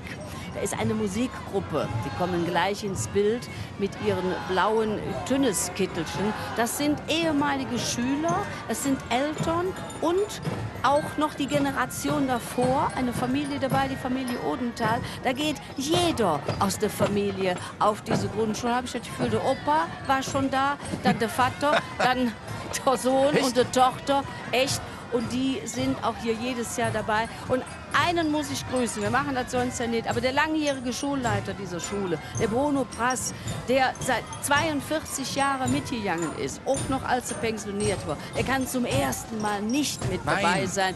Ich hoffe, er sieht ihn wenigstens am Fernsehen. Liebe Grüße, er hat einen Sehnenriss. Bruno, wir tun, was wir können, wird gesund. Die treten das ganze Jahr über auf, ne? Und die haben eine Kölsch AG da an der Schule, eine Kindersitzung. Also das ist wirklich eine Schule, die es ernst meint. Das ganze Jahr über, vor allem aber jetzt auch im Karneval. Das ist der Höhepunkt im Jahr, ne? Heute. Kommen ja hier auch aus der Kölner Südstadt, also da, wo der Zug ja auch startet. Ja. Und schon viel weiter ist der Marc Schlömer. Wir sind ja hier noch in der Severinstraße. 200-300 Meter sind die Menschen hier schon gelaufen. Aber es ist ja so weit noch durch ganz Köln. Marc Schlömer ist für uns auf dem Wagen der Hasenschule. Marc, wo bist du denn jetzt mittlerweile? Jawohl, wir sind mitten in der Hasenschule. Wir haben schon ein paar Meter geschafft, auch wenn der Zug eher nur langsam vorankommt, oder? Jolie ist neben mir. Jolie, wie gefällt's dir bislang? Sehr gut. Wir laufen schon etwas länger und wir üben auch jeden Samstag am Wochenende. Und das macht mir auch sehr Spaß, Möhren zu verteilen. Sehr gut. Jeden Samstag also die Probe mit der Band. 4 Wochen vor Karneval habe ich mir sagen lassen. Es geht weiter. Gibst du die nächste Möhre wieder?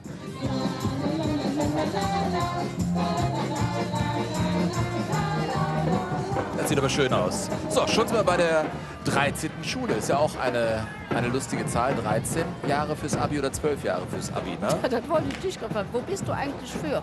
G8 oder G9? Ja, also sagen wir so, G14 wäre ja auch eine Variante, wenn man hängen bleibt. Ne? Nein, auf jeden Fall, also meine persönliche Meinung, ich stehe auf Primzahlen, also auf 13 oder G9. Gras aus dem Boden ziehen, afrikanisches Sprichwort, kannst du irgendwie nicht. Ich finde es gut, wenn die Kinder ein Jahr mehr haben. Dieser Druck, dieser Stress muss nicht sein. Und das ist genau das Motto auch der Michaeli-Schule, die Freie Waldorfschule, hier auch aus der Südstadt, die sagen, jedes Kind soll die Zeit brauchen zum Lernen, haben, die es braucht zum Lernen. Sie gehen als Bienen, das muss man erklären. Die sagen, wir werden so oft gefoppt, dass die Leute sagen, tanz mal deinen Namen. Und da sagen die, wir sind Waldorf-Tanzbienen, wir können unsere Namen tanzen, wir können es aber auch pflegen. Also wir können auch fliegen. Schöne Idee. Ja, finde ich auch. Barrierefrei, die Schule, ja, das heißt, der Besuch in jedweder Form möglich. Es gibt keine Grenzen, keine Schranken. Da kann jeder mit dabei sein, von der 1. bis zur 12. Klasse. Man muss sagen, Schulen sind so vielfältig in Köln. Es gibt alles Mögliche. Ja? Und das ist eben eine der Schulen, die Waldorfschule Michaeli aus der Südstadt. Ja, und die ganz Kleinen, die müssen ja gar nicht laufen. Die sitzen da drin. Das ist die Königsposition hier, ne? Ja, Papa holt die Kamelle oder hat mal welche und muss nicht viel machen. Hast du eigentlich früher hier in so Tanzgruppen auch mitgemacht? Bist du als Kind auch mitgelaufen? Nein, das nicht. Nee? Das Kind nicht. Später in den Federn. Ja. Das ist eine Maracatu-Trommlergruppe, die kündigt schon die nächste Schule an. Die kommen aus der Schule heraus. Natürlich, wie man unschwer A hört und A sieht, brasilianische Musik steht. Die gehören zur Montessori-Schule Gilbachstraße aus der Innenstadt. Und die Samba-Gruppe trifft sich immer, ne? Also die machen jetzt nicht nur heute hier Rabatz, sondern es klingt auch richtig gut. Ist in time. Gehen als Blümchen pflanzen, weil sie sagen, Jod gesät ist halb gewonnen, hier gedeiht die Zukunft. Also gut gesät ist halb gewonnen, hier gedeiht die Zukunft. Und das zeigen sie hier und sagen, jeder Schüler ist eine Persönlichkeit und das sind Pflänzchen, da lohnt es sich, sich darum zu kümmern. Aber ich mach mal das Fenster auf hier. Das ist Schluss. Ah, hörst du? Herrlich. Klingt doch gut.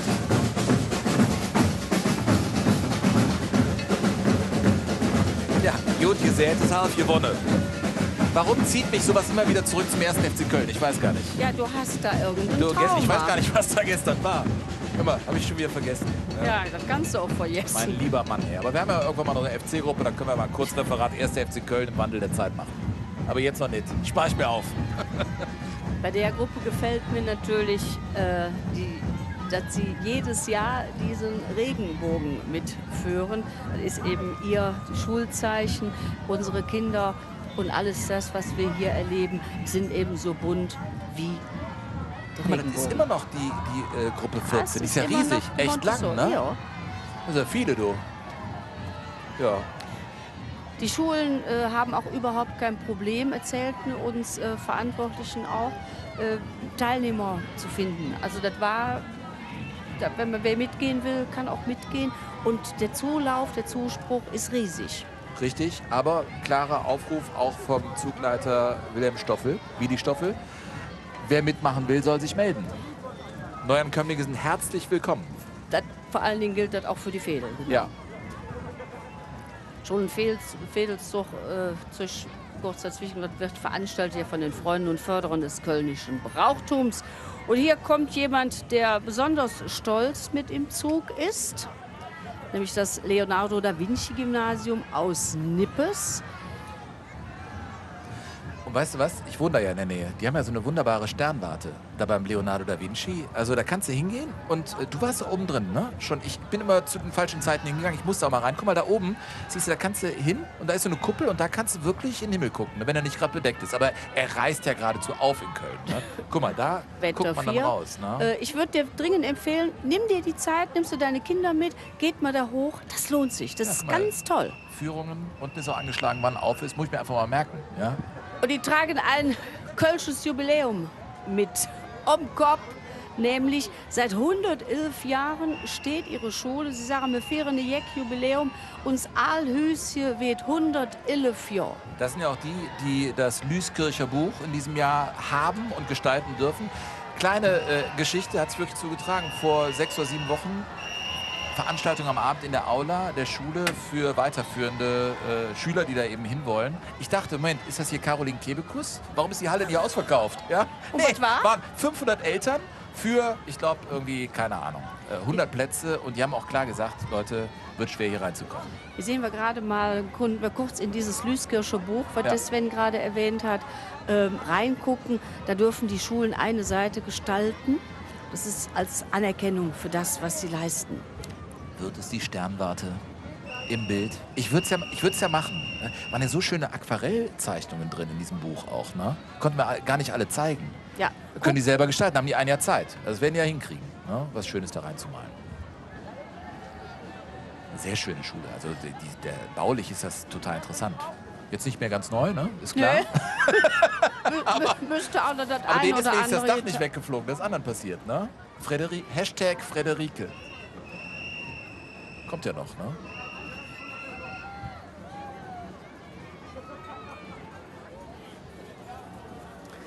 So, und wir haben natürlich auch unsere liebe Yvonne unten am Zug. Das ist sie nicht. Bei den Menschen. Und liebe Yvonne, du hast da in deiner detektivischen Art wieder was rausgefunden, oder? Blutwurst, Köln, so eine lecker Mädchen, was brauchst du den Grill, um glücklich zu singen? Ja, ich bin gar nicht auf der Straße, ich bin Ja. und ein lecker Mädchen, das findest du nur hier in Köln am Ring. Ich hab schon wieder einen Emmy im Arm und wir feiern hier wunderbar und haben einen Blick aus dem Fenster auf den wunderbaren Schul- und Fädelzug. Da, Frau, von Herzen, dreimal, Kölle! Schul- und Fädelzug! Emmys! So, weiter geht's. Ja, du, ich bin gestern durch die Stadt gegangen, sah einen, der sah aus so Schnurres und so, und dachte, das ist eine Kölsche, sagte irgendwie am Handy war der, sagte, ja Mel, ich bin hier in Köln, wir feiern hier. Ja, also ihm sind herzlich willkommen, Köln ist eine offene Stadt. Wir sind bei den nächsten Während wir schon beim erzbischöflichen Ursulinen-Gymnasium sind, aus dem Kunibertsviertel, die mit einer riesen Gruppe hier dabei sind. Und zwar mit ihrer eigenen Musikgruppe. Die haben nämlich eine große Gruppe Bläserinnen an der Schule. Die gehen hier traditionell ganz vorne bei ihrer Gruppe mit. Und die zweite Gruppe, das ist die Fußgruppe. Und die sagen, naja, als letzte Mädchenschule Kölns sind wir nicht ganz irdisch, immer himmlisch verdötscht und voller Begeisterung und gehen als Teufelchen.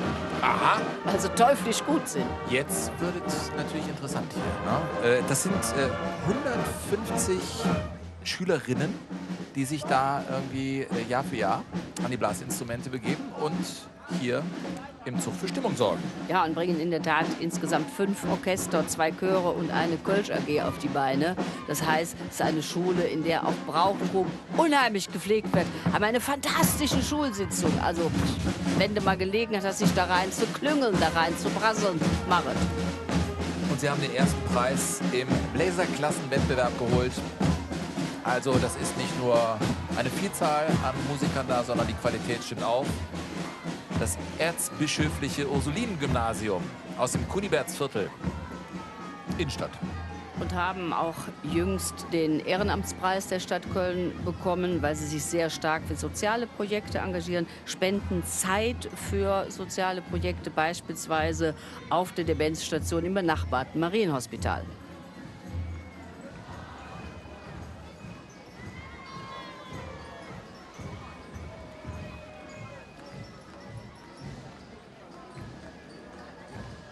So, bevor wir zur nächsten Gruppe kommen, wollen wir doch mal von der Julia von Kube hören, wo sie ist, weil das ist ja wie ein riesen Bienenschwarm heute hier in Köln. Jeder wuselt rum. Wo steckst du denn gerade, liebe Julia? Es ist egal, welches Wetter ist. Wir Kölner machen es hier im Karneval gemütlich und sommerlich. Ich würde Ihnen gerne mal ein Getränk zeigen, was auf jeden Fall dafür sorgt, dass es sommerliche Gefühle hier heute gibt. Ein sehr liebevoll gestalteter Wagen. Ich habe schon öfter solche Kostüme hier heute Morgen gesehen, die so ein bisschen das Gefühl davon geben, oben ist es grau, aber hier ist es bunt. Iris, was ist die Idee von eurer Beachparty ob Kölsch? Ja, wir wollten mal ein bisschen Sommer in die graue Jahreszeit bringen. Bisschen Spaß, ne? Weil jetzt ist ja seit Wochen nur noch Regen und Schnee. Und jetzt haben wir mal ein bisschen Sommerparty, alles mitgebracht. Dann wünsche ich euch einen ganz wunderbaren Tag. Genießt es. Ja, werden wir haben. Also wir haben bestimmt einen schönen Tag. Auf jeden Fall. Wir machen uns den Spaß selber. Ja, sehr schön. Ja, und hier geht es direkt weiter mit der nächsten Gruppe. Wir sind hier bei den Schul- und Fädelzösch in Köln. Wer jetzt dazugekommen ist, das geht jetzt stundenlang so weiter. Es ist eine wunderbare Sache. Und das, was vor uns ist, das ist die erzbischöfliche Ursulinen-Realschule Köln. Die das Motto haben, für uns Schul, gucken Sie uns alle Fädel angedanzt, während uns die Musikgruppe, die wir jetzt gerade hier sehen und hören, das sind ja Piraten oder so, ne? Ja, die kommen aus Herongen. Ja, genau. Naja, und eben, das war ja diese Pendelgeschichte, ne? Also Schüler, die in die Stadt pendeln. Was du eben gesagt hast, genau.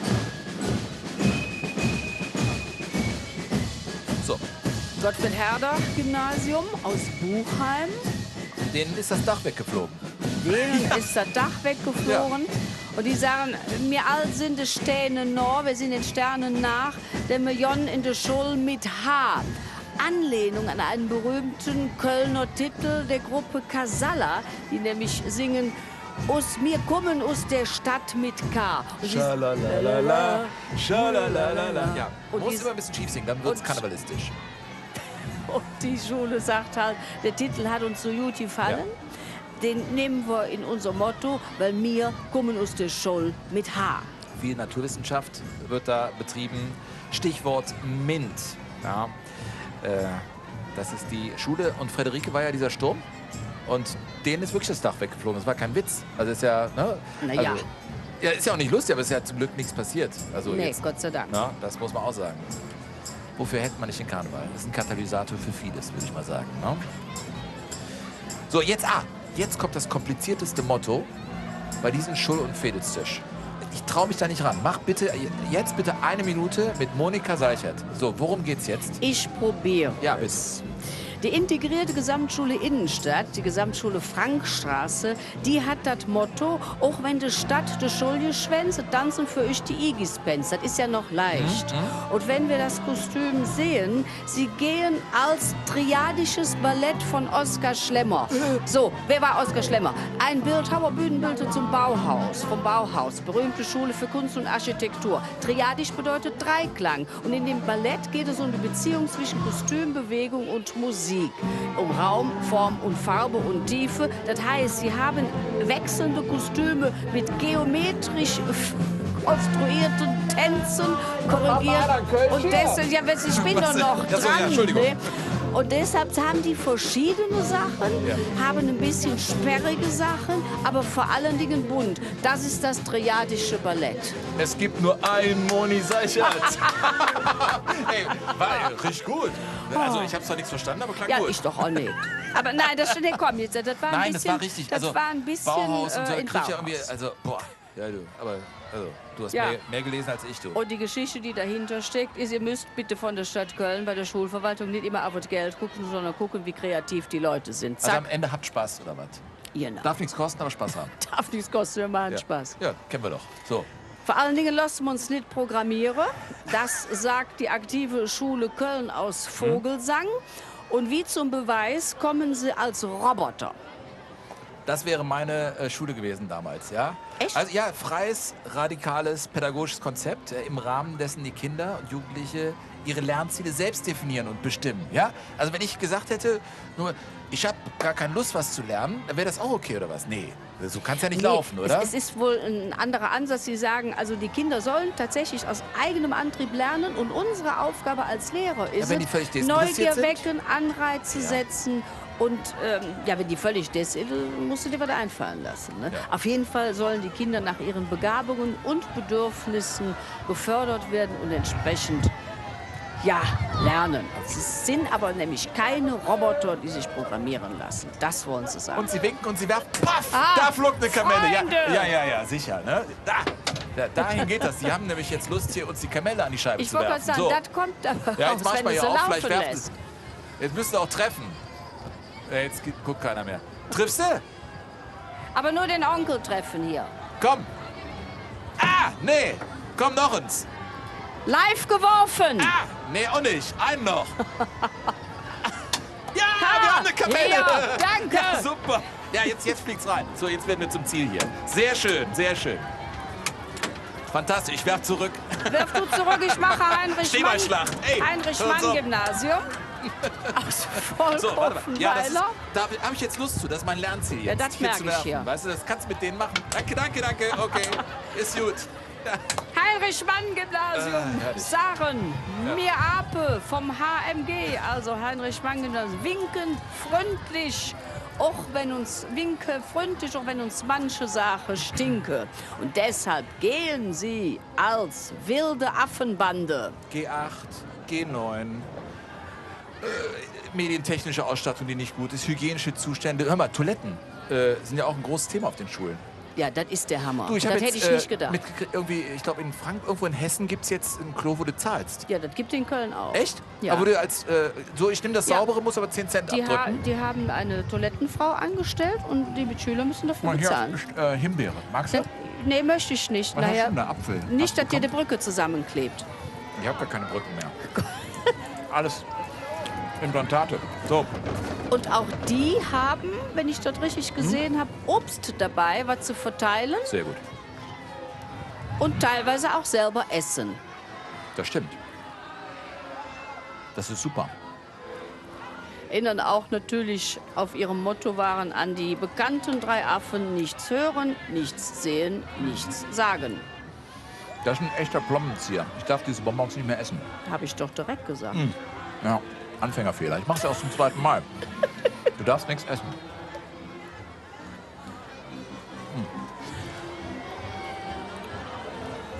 Und lecker ist anders. Sei ein bisschen dankbar.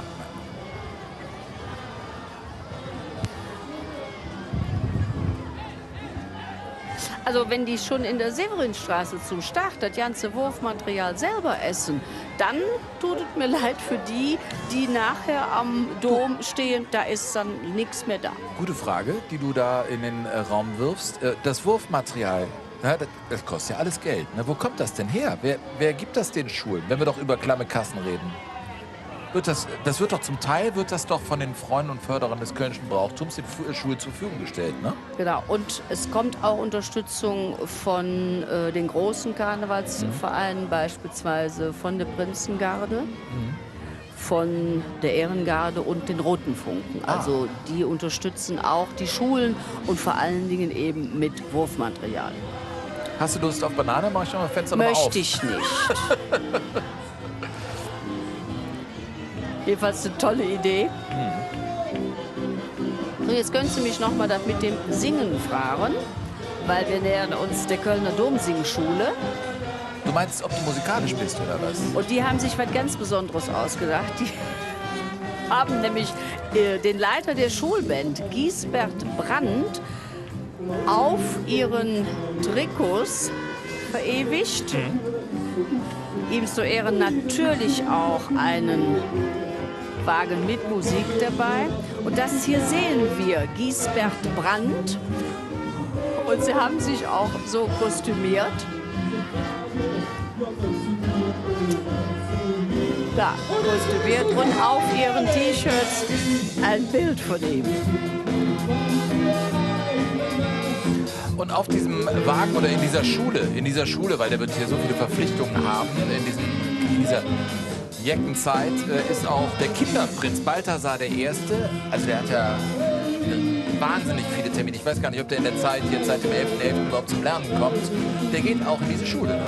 Der geht in die Schule und das scheint irgendwie ein Hotspot zu sein für Kinderprinzen, weil zum 10. Mal stellt diese Schule den Kinderprinzen. Wir nennen es, weil es ja ein Dreigestirn, auch den Bauer Kai und Jungfrau Marie. Und der Kinderprinz Balthasar der Erste ist natürlich auch musikalisch, spielt Geige und singt. Ist das Zufall oder ist das so ein Prinzennest? Ja, ich weiß es nicht. Vielleicht muss man sich, wenn man Casting macht, besonders schön singen können. Möglich.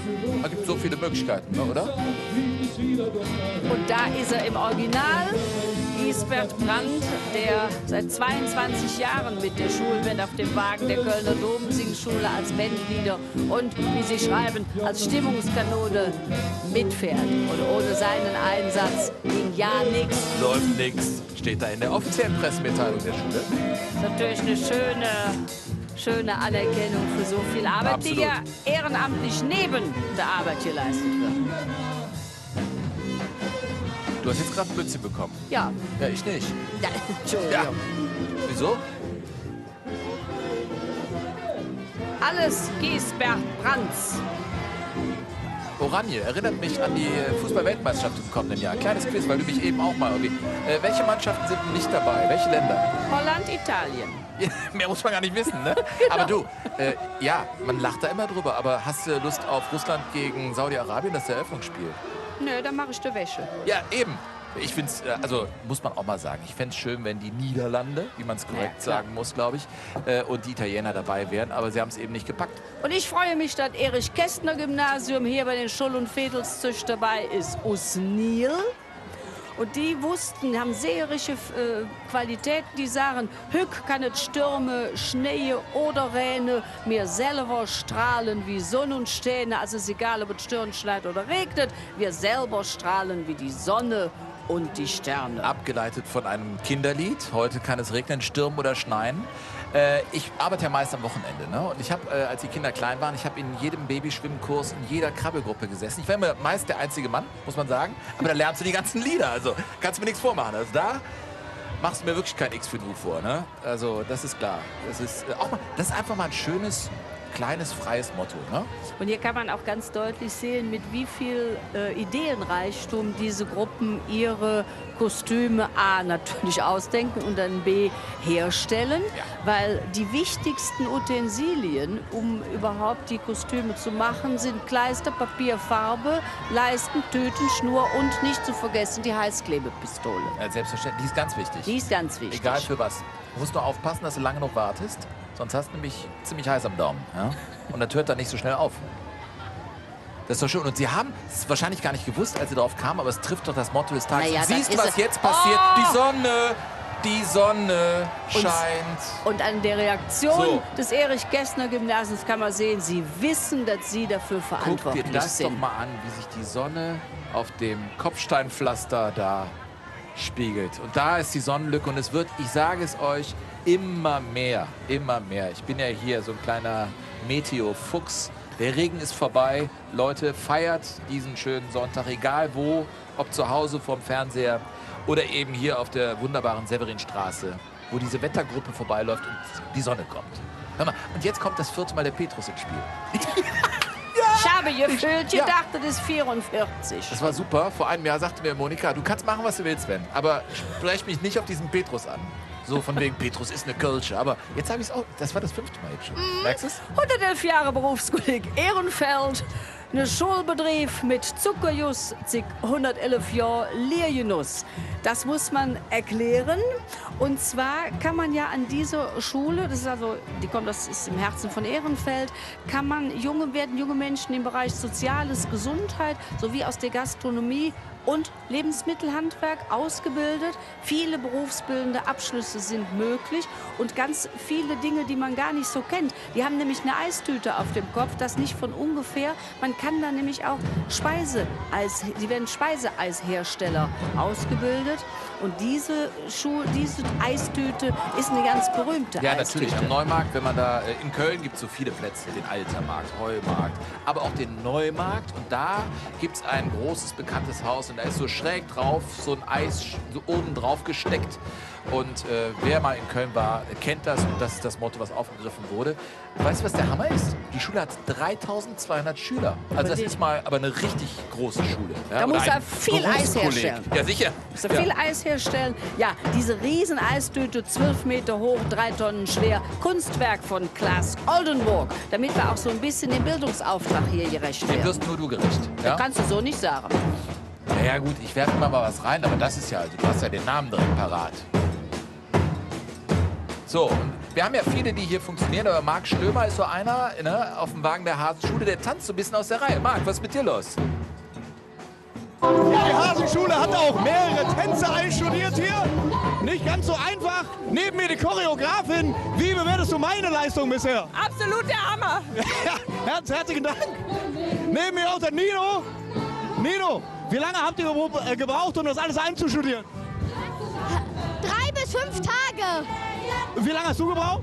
3 Tage und die Tänze gehen sich einfach, die Texte auch. Also muss man einfach nur mitsingen und mittanzen. Ja, dann singen. Die Texte kannst du auch. Und man muss dabei auch Spaß haben. Ja, das stimmt, das ist das Wichtigste. Dann mal los. Freundinnen. Jonna, Honda, Honda auf dem echte Freunde. Ja, Marc, weitermachen.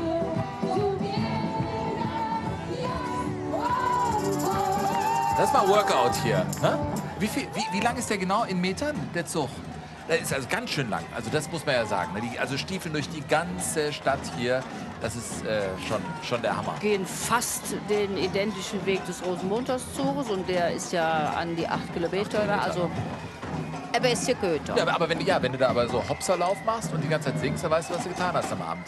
Und weißt du, was das Schöne ist? Also wir haben uns ja jetzt schon an die Sonne gewöhnt. Ne? Der Mensch, ja, der gewöhnt sich sehr schnell an Dinge. Hosianna, wie cool ist das, dass die Sonne rauskommt? Das finde ich mal, ist der Hammer, weil jetzt rennen auch nicht alle schnell durch, sondern sie haben Spaß in der Sonne. Eine richtige Verwandlung, wie bei dem Albertus-Magnus-Gymnasium aus Ehrenfeld. Die gehen nämlich als Raupen und Schmetterlinge und sagen, genau, wir wollen so bunt sein, so viele Farben, wie es gibt. Und sagen, 140 Jahre machen wir Jacke mit und sehen nicht, wie es war, wie es ist und was noch könnt. Haben dabei auch die Schulentwicklung im Blick nach dem Motto, da haben wir schon alles erlebt, was man sich nur denken kann. Und das ist ein Gymnasium aus Ehrenfeld, auch ein Stadtteil mit so vielen Geschichten. Also da gibt's ja, da tut sich ja so vieles in dem Ort. Ne? Die Europaschule Zollstock, die sagt, Millionen studiere, arbeite will ja keiner mehr. Durchaus kritisch. Ja. Naja, Stichwort Fachkräftemangel. Ja, es ist ein Land des Mittelstands, auch Deutschland, und man braucht Fachkräfte und der Mangel herrscht einfach, weil viele sagen, komm, ich back mir irgendwie ein Abi und dann gucke ich mal, was ich studiere. Das ist ja schon so eine herrschende Meinung und das wird hier eben zum Motto gemacht, dass man das mal reflektiert, ob das wirklich so sein muss. Ne? Und dass man einfach sagt, was willst du werden? Und dann heißt dann, mal gucken. Ja. Ja, und eben auch noch Agnes Klein zu sehen, ne? Schuldezernentin der Stadt Köln beugt sich jetzt nach unten. Mal gucken, will die genau nicht das erkannt Thema auch werden. Wir haben sie aufgegriffen aber hat. gesehen. Na, ja, sicher. Da Ja. ist sie. Ja. Der hat das Thema ja schon vor dem Zug mal zumindest angedeutet. Jetzt war sie hier. Das hat natürlich auch schon Auswirkungen. Und Fast sind das jeder nicht dritte schöne Bilder Betrieb hier? kann seine Lehrstelle nicht mehr besetzen. Guck dir mal, das ist die herrliche Severinstraße, die dann ins Stadtinnere führt. So führen die Straßen hin zum Kölner Dom. Aber wer noch nicht in Köln war oder noch nicht so oft, das ist schon emotional eine der Hauptschlagadern Kölns hier. Diese Severinstraße hat eine große Bedeutung in Köln. Bertha Lev, und das erinnert an ein berühmtes Lied der Blackfoes, Elvis nämlich Lev. Elvis Lev. Lev in dir. In mir? Ja, auch, oder nicht? Das Elvis? wüsste ich. Ne? Und sie gehen auch als Elvis Presleys. Ist das eigentlich, ja, es gibt ja eigentlich nur einen, ne? Gibt keine Es gibt den Mehrzahl. einen, der ja immer noch lebt. Ja. Behaupten einige. Ja. Weißt du warum? Die leben ja auf einer Baustelle. Alles wandelt sich, das alte Schulgebäude. Von 65 wurde zum Teil wieder abgerissen. 65 ist schon wieder lange her. Man denkt, das sei gestern gewesen. Von aber wegen. ja, zack, wieder halb weggerissen. Die leben in der Baustelle und sagen sich, aber wisst ihr was, wir haben trotzdem Spaß. Sehr karnevalsaffine Schule. Und hier zeigen sie halt eben die vielen, vielen verschiedenen Stationen, die sie schon mitgemacht haben. Sie sagen, Bertha Lev, wir sind gekommen, um zu singen und zu tanzen.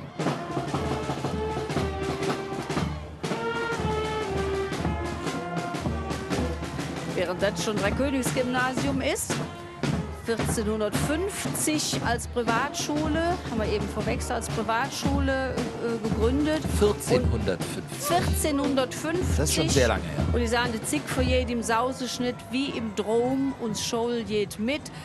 Auch wenn es eine Raupe ist, die bewegt sich langsam, aber sie bewegt sich. Und sie bewegt sich hin zum Jahr 2022. Da freuen sich die Schüler jetzt schon wie Bolle drauf, denn dann haben sie endlich ihre neue Mensa. Einige Schulen sind schon ein paar Schritte weiter. Die feiern jetzt schon, dass ihre Schule so schön aussieht. Und wiederum andere, hatten sie eben schon, die Bertha von Sundner Realschule, die da halb auf der Baustelle wohnt. Also hier das Dreikönigsgymnasium aus dem Bilderstöckchen.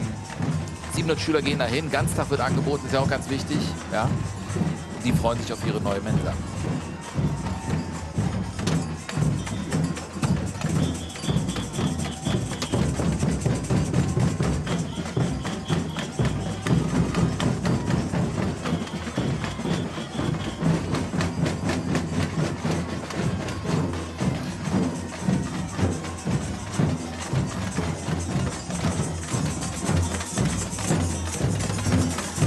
Schau mal hier, Monika. siehst du, wie die Leute sich vorbereiten, die da noch stehen. Ne? Gruppe 37, ne? Die warten da, rund um den Kohlingplatz, bis sie endlich losgehen können. Das Video haben sie uns geschickt, das ist doch wunderbar. So, bringen sich in Stimmung und dann jedes los. Bringen sich in Stimmung und sind, das kann ich jetzt aus eigener Erfahrung sagen, wenn ich mit den Fädeln noch mitgegangen bin, man ist aufgeregt wie Bolle. Natürlich. Nein, das ist Gänsehaut. Wirklich Gänsehaut, ne, hier durchzugehen. Morgens lehren wir ganz flück, nachmittags kümmern wir uns um andere Lück, morgens lernen, nachmittags kümmern wir uns um andere Leute. Das sagen die Schüler, Schülerinnen vom Erzbischöflichen Irmgardis-Gymnasium aus Bayental. Und sie haben uns auch eine kleine Denksport, uns und den Leuten am Zugweg, kleine Denksportaufgabe. Vorne auf der Uhr steht 10:30 Uhr, hinten auf dem Ziffernblatt, wenn wir gleich sehen, sind Schulutensilien. Und später kommt dann eine Uhrzeit 16 Uhr, das heißt, wir gehen um 16 Uhr, dann ist für uns noch nicht Schluss. Dann arbeiten wir beispielsweise in Altenheimen, in Kindergärten, unterstützen da viel. Ja, und sie schenken einfach auch Zeit. Ja, in der 8. Klasse, 10 Wochen lang, 2 Stunden der Freizeit spenden sie da und gehen tatsächlich in Altenheime, machen da Spaziergänge mit den Seniorinnen und Senioren, Gedächtnistraining oder sind mal mit Flüchtlingskindern zugange. Und sie bekamen 2017 den Kölner Ehrenamtspreis, also eine Schule, die sich sehr engagiert. Ebenso wie die Ursulinenschule. Und das große, große Motto ist eben Zeit schenken. Toll. Ja, und die stehen unter Dampf. Da war ja. Und damit ist noch nicht Schluss. Morgen werden rund 100 Schüler als Helfer mit im Rosenmontagszug gehen. Da raucht der Kopf. Bin ich stand in der Schule damals. Bei mir ging 3 mal 0 ist 0. Guck mal da. Oh Mann. Sieht aber aus wie Thomas Gottschalk. Der Lehramt studiert hat. Ja, eben. Nur. Ja, das stimmt. Eindeutig. Ja. Und eben war sie noch, ich weiß gar nicht, irgendwo bei einem treuen Husaren und ihrer Blutwurst, aber vielleicht ist Yvonne Willings aus der Kaschem auch wieder rausgekommen und steht jetzt wieder an der Straße. Yvonne, wo bist du denn gerade? Hör mal, ich habe nicht, dass ihr denkt, ich hätte mich jetzt umgezogen. Ja, dachte ich und ihr hätte mich komplett in was anderes verkleidet. Nämlich nebenbei auch noch in einen stolzen Kerl. Wer hätte das gedacht? Hör mal, das ist eine Wertschätzung für die Schule und Fädelzeug. Alles selbst gemacht. Warum machst du das? Weil ich Spaß an der Freude hat. Und dieses Jahr ist das Motto Jans Gölle tanzt aus der Reh und ich tanzt aus der Reh. Und ob du glaubst oder nicht, jetzt kommt die Waldorfschule und ihr seid genau in den gleichen Farben. Als hätten wir es so geplant. Kölle! Alaf! Schul- und Fädelzeug! Alaf! Und der stolze Kerl! Alaf! Yvonne Bützen, bitte, geht das? Wie konnte ich das vergessen? Es gibt so viele Spielarten, Yvonne. Ja? Konzentrier dich. Ja, ist ja gut. Ach, guck mal, da Fahne da oben, die weht. Ja, ist ja auch windig da bei Auf dem Winterspielen, Severinstor, auf der Severinstorburg. Ja. So, wo sind wir denn jetzt hier? Das ist ja die Freie Freie Waldorfschule. Weichselring aus Chorweiler. Wir trecken nicht am Gras, wir lassen nicht wachsen. Wir ziehen nicht am Gras, wir lassen es wachsen. Ich könnte da mal einen fetten Strich drunter setzen, das kursiv machen und fett machen. Ich finde das richtig gut. Auch hier. Lass denen doch ihre Zeit. Wir lassen den Kindern die Zeit, die sie brauchen. G9. Und deshalb sind wir natürlich, schreiben Sie bei G9, geblieben. Und ganz bemerkenswert, die Kostüme, das ist ein nachhaltiges Kostüm. Da haben sie selbstgenähte Kittel aus Schafschurwolle, gefilzte Kopfbedeckung mit Accessoires. Da bin ich auch heilfroh, dass der Regen weg ist. Weil gefilzt am Kopf und dann nass, schwer. Hast du schwere Gedanken? Das musst du sagen. Ja. Sehr gut. Ja. Und guck dir das mal an. Jetzt, da werde ich nostalgisch. Guck dir diesen alten Bus da. Herrlich. Scholl mit Hetz und Seele. Ja, da ist er doch. Guck dir das mal an. Da muss man gar nicht viel zu sagen. Nee. Und dann ist mir auch egal, ob der stinkt oder nicht. Der sieht süß aus, der Bus. Wunderbar. Und dann geht es auch direkt schon wieder weiter, ne? Jetzt sind wir schon bei der 31. von 50 Schulgruppen. Dann kommen noch die Katholische Fädel. Grundschule Kapitelstraße aus Kalk. Dachschaden Nummer 2. Richtig. Ja, den ist auch das Blech weggeflogen da. Die alte Friederike. Friederike hat gesagt, komm, ich mache euer Dach frisch. Komm, dich nehme ich auch noch mit. Kommt alles ab? Ja, bitte, alles ab. Hinter der Sterne ist die neue Schule. Da baut uns die Stadt ein schönes Häuschen. Das heißt, wir können es schon sehen, 2020 werden wir in einen Neubau, nämlich an die Thessaloniki-Allee umziehen. Und ja, einerseits freuen sie sich natürlich, wenn was Neues kommt, aber das heißt auch erstmal, sie müssen in ein altes Gebäude, in ein anderes Gebäude umziehen, nämlich alte Gebäude der Schule Viertorstraße.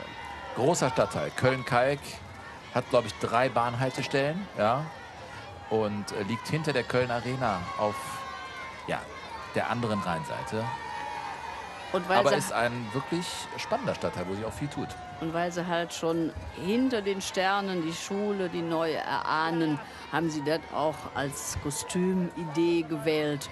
Und soweit ist ja auch immer dankbar. Da kann man nämlich noch ein warmes Mützchen anziehen. Alles in Gelb und Blau. Würde sich meine Mutter darüber freuen, die ist Schwedin. Gelb Die ist mit und der, ja. Blau. Was? Gelb und Blau. Ich dachte, wäre ein Lied, ne? Du kannst ja auch singen. Ja. Du musst nur rauslassen, Monika. So, und das ist das Schöne, wenn du hier die Kleinen siehst. Hier werden die auch, finde ich, sollte ein Naturgesetz sein, dass man, wenn man, egal an welchem Zug, ob Schul- und Fehlzug oder morgen Rosenmontag, unsere Aufforderung, bitte lasst die Kleinen nach vorne, wenn sie da sind. Die Kamelle sind erstmal für die Kleinen da. Die sammeln die hier auf. Guck mal, da wird gar nicht gedrängelt. Das ist allerbeste Werbung für die Schul- und Fehlzug am Karnevalssonntag in Köln. Wer noch nie hier war, der wird, wenn er mal hier war, bestätigen können, das ist ein ganz besonderer Zug. Und der zweitgrößte, by the way, im Land. Ne? Und hier wird jetzt schon wieder der alte Spruch passen. Und ein bunter Zug. Ist nämlich der Ist so. Max-Ernst-Gesamtschule. Ja. Hatten noch viele Luftballons über. Viele Luftballons. Ist das in einem Damenstrumpf drin, da hinten mit den Luftballons? Nee, oder so ein Netz, ne? Ja.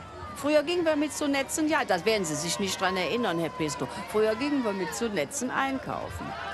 Und genau so eins ist es auch. Da hat ein halbes Pferd reingepasst. Du machst mich, aber das machen die Haare auch. Ich sehe jünger aus, ne? Du siehst jünger aus. Mir wurde heute wurde ich gefragt, sollen wir auch den Bart färben? Da habe ich gesagt, nee, komm, lass mal. Das wäre ein bisschen zu viel des Guten, aber... Dann hätte ich dich wahrscheinlich nicht reingelassen. Hier ist er erst ab 18.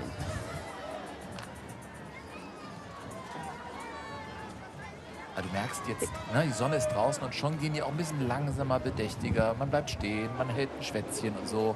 Nicht nur die Yvonne, die da unten alles bützt, was irgendwie nicht bei 3 irgendwie hier oben in der Kommentatorenkabine ist, ja? Städtisches Hansa-Gymnasium widmet sich dem Klimawandel und sagt, der Klimawandel wird immer krasser und setzt uns Kölle unter Wasser. Ja. Greifen auch damit ein Schul- und baupolitisches Problem an, sind schmerzlich davon betroffen. Die Sanierung des Schulgebäudes sollte eigentlich festhalten, im April 2018 fertig sein. Jetzt steht fest, dauert viel, viel länger. Der Umbau zieht sich mindestens bis Herbst 2020. Und ich sage, mein Gott, der Klimawandel trifft bei uns auch zu. Die Eltern Klima wollen ja ist nicht wissen, gut. die jetzt irgendwie Kinder in der 3. und 4. Klasse haben, die wollen ja wissen, hört mal, wo kommen unsere Kinder denn dahin? Und wenn du dann auf so Veranstaltungsabende gehst und dann die Fragen stellst, dann kriegst du ja keine wirkliche Antwort. Wir auch. Ne? Wir wissen ja auch nicht, was wann irgendwie wo genehmigt wird. Alle hängen in der Luft oder schwimmen im Wasser, paddeln rum. Aber ist wirklich so. Also, wenn du hier Kinder hast in Köln, dann weißt du, Schulpolitik ist kein Gedöns oder so. Oder einen Kindergartenplatz zu kriegen. Mich wundert, dass hier keine Schule so als Roulette-Spiel geht oder Lotterie. Das wäre, wenn ich in der Schule arbeiten würde, wäre das für mich das Motto nächste. Ja, mein Vorschlag, bitte geht doch mal als Roulette oder Lotterie. Und jetzt könntest du, Sven, nur für mich noch mal gerade das Fenster in Spalt aufmachen. Das ist nämlich die Samba-Gruppe des Hansa-Gymnasiums. Wir haben Spaß. Wie?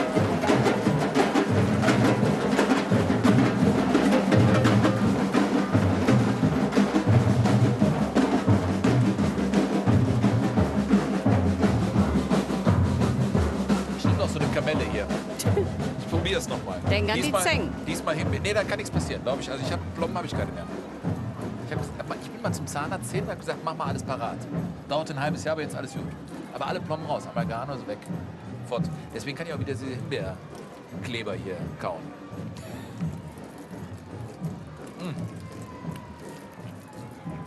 Lecker. Was haben wir jetzt für eine Schuld? Ja, das ist immer noch städtische Hansa-Gymnasium Groß, mit ihrer ne? kunstvollen und kunterbunten Unterwasserwelt. Zeigen sie natürlich auch auf ihrem Wagen.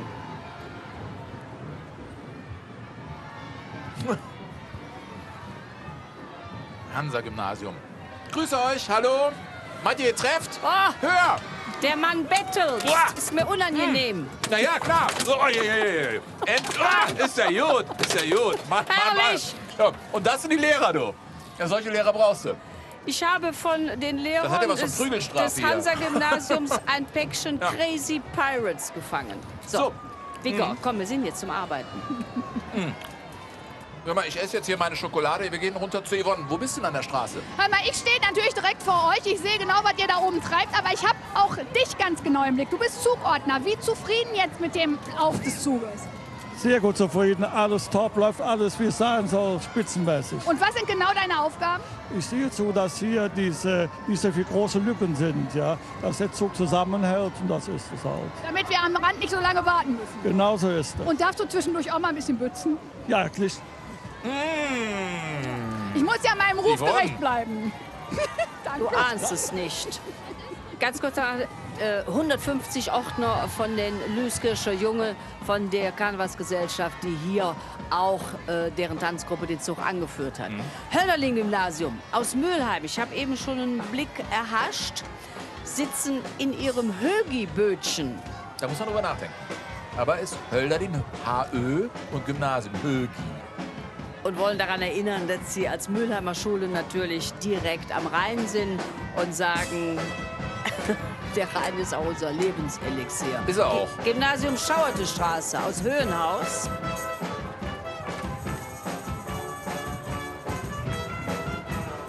Schöcke dran. Ich kenne einen, der ihn kennt. Von Querbeat. Die gehen ja richtig ab, ne? Die sind auch klasse Also und super nett. Kapelle. Habe ich in der WDR-Mediathek eine tolle Dokumentation drüber gesehen. Ganz tolle Band, interessanter Werdegang. Kommen ursprünglich aus Bonn und sind der Smash im Kölner Karneval. Längst integriert. Normal, aber das ist ja klar. So, da kommen die ganzen, die dann da hinterherlaufen, hinter dem kleinen Wagen und die werfen. Sie sind auf jeden Fall Wild, Wild Winnetou, mit lebende Freiheit so wie du. Deshalb gehen sie als Indianer. Warst du früher, voriges Jahr, ne? Ja, war ich. Und weißt du was die Idee dahinter ist? Ist die, dass man ja im Prinzip die Freiheit hat zu wählen. Ganztag oder nicht. Also bei uns war auch immer die Wahl, entweder jeden Tag Ganztag oder eben um 12 Uhr ist das Kind zu Hause. Das ist so antiquiert. Ich wäre viel cooler zu sagen, okay, wir würden gern 2 Tage haben. Ja? Und da sind die wahrscheinlich einen Schritt weiter. Aber auch die Idee schön umgesetzt. Sie sagt Ja. so, wir wollen so ein Freiheitsthema machen. Was können wir tun? Machen wir doch eine wie der Winnetou. Klasse. So sieht es aus. Gruppe 36, katholische Hochschule. 5000 Studenten sind da in der Altstadt Nord. Und das Motto, Kölsche Vielfalt, jede Jäck ist anders. Und beziehen sich so ein ganz klein bisschen auf das Lied von Brings, der Gruppe Brings. Denn wir sind all nur Minsche. Darf man nicht vergessen, bei all diesen Entscheidungen oder auch vor allen Dingen Nichtentscheidungen, die im Bereich Schulpolitik getroffen werden, es geht um Menschen. Nicht zum ersten Mal in diesem Zug wird das thematisiert. Dir auch. Schweinespeck, vorzüglich. Lecker. Schweinespeck. Wenn ich keine Kamelle habe, mache ich Fenster auf, dann werfen die rein. Das ist super. Ja, lecker. Und die haben für ihr Kostüm verschiedene Länder sich zum Vorbild genommen. Ein Sari aus Indien, Sombrero-Hut aus Mexiko, auch aus Lateinamerika habe ich eben was gesehen. Zeigen sie auch in ihrer Musik. Also auch ein weltumspannendes Thema. Wir grüßen von Köln in der Welt. Und halten fest, Monika. Ich meine, wenn ich neben dir sitze, kommt mir einfach der Gedanke, Petrus ist eine Kölsche. Und das war die 6. Fehlen noch 5. 5-mal bringe ich runter. Gemeinschaftsgrundschule Ricarda Hochstraße kündigt sich schon an, während wir noch hier die Samba-Leute hören. Bitte, aber nicht wieder fangen. Die werfen nicht. Guck nur.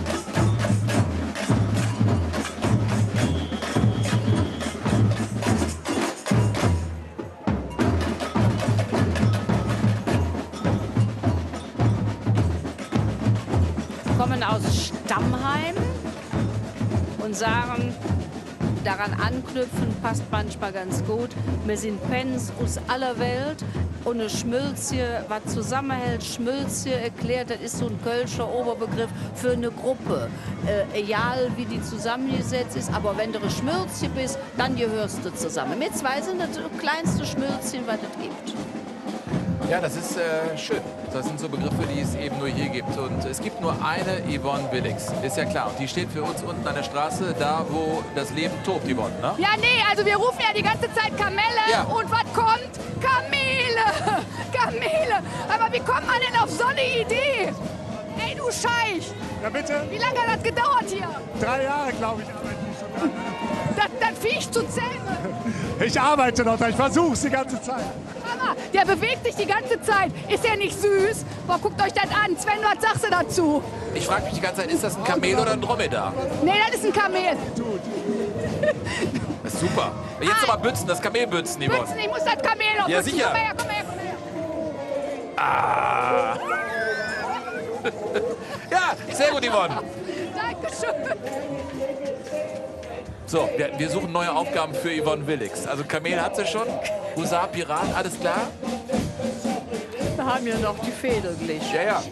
Jetzt habe ich übrigens so ein Kokos-Schokoding. Also soll ich jetzt gleich aufhören zu essen? Aber ich habe so Hunger. Ich weiß es nicht. In unserem Jahr, da fing jedes Bienchen nur sie Blümchen. Vielleicht passt das dazu. Ja. Aus der Gemeinschaft, es hat mich bespuckt. Nein, aus der überhaupt nicht. Gemeinschaftsgrundschule Ripphahnstraße aus Seeberg. Die freuen sich noch immer, dass sie seit 3 Jahren ein wunderschön generalsaniertes Schulgebäude haben und auch den Schulhof nicht vergessen haben. Der ist nämlich auch super, wird jedes Jahr ein bisschen schöner. Und jetzt haben sie eine Wildblumenwiese angelegt mit Insektenhotel. Und daran erinnert natürlich auch ihr Kostüm, was mir persönlich auch ganz toll gefällt. Lorenz, Bienchen auf den Kopf. Jedem Bienchen sind Blümchen. Richtig. Karneval muss man auch nicht allein sein, habe ich mir sagen lassen. Besser ist es. Es gibt Bienen und es gibt Blumen. Die surren seit Donnerstag bis Dienstagabend durch die Stadt, oder? Und Ist so, manche kann haben man- sich gefunden. Ja, und manche fliegen auch zum nächsten Blümchen. Es ist ein wildes Leben, ne? Das kann man nicht anders sagen. So, jetzt ist wieder eine kleine Lücke. Gibt uns die Gelegenheit, natürlich zu sagen, dass es mit den Schulen ja nicht dann vorbei ist, wenn die 50 Schulen durch sind. Da geht's weiter mit den Fädeln. Und da sind Neuankömmlinge. Ne? Machen wir mal Werbung in Sachen dieses Schul- und Fädelszugs oder der Schul- und Fädelszöch. Sind Neuankömmlinge herzlichst willkommen. Römer kommen in unser Bild. Ja. Städtische Gymnasium Köln-Deutz. Und deren Motto ist, bis das Museum ist gebaut, der Römer ist längst Astronaut.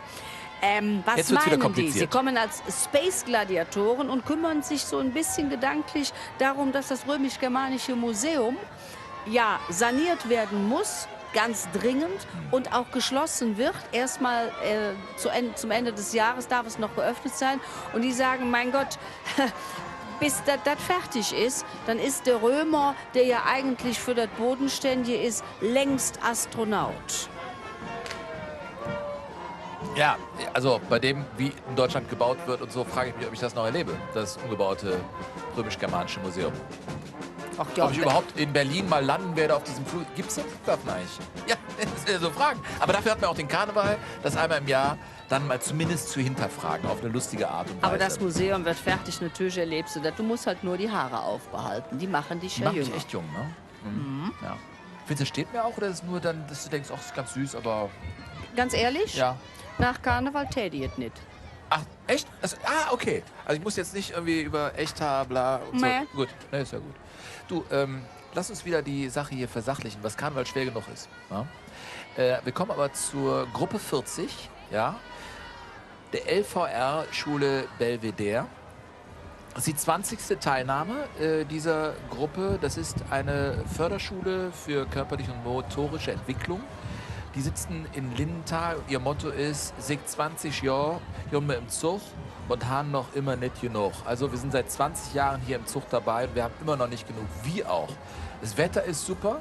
Das war ja eh klar, Monika. Ich habe es von vornherein gesagt, den Regen weggequatscht. Ja? Und Sie sind hier und sind in Rot und Weiß unterwegs. Schule des Landschaftsverbandes Rheinland, der sich ja insgesamt das Motto gesetzt hat, Karneval muss für alle erlebbar sein. Hier, wie du gerade sagtest, Schule für Körperbehinderte gehen im Zug mit, haben erstmals eine Tribüne, die auch den Zug, den Schul- und Fädelszug erlebbar macht für Blinde und Sehbehinderte, nämlich mit einer sogenannten Audiodeskription. Heißt nichts anderes, wie dass die Züge, die Wagen live beschrieben werden. Und das ist natürlich eine unglaubliche Weiterentwicklung und es ist ein ganz tolles Projekt.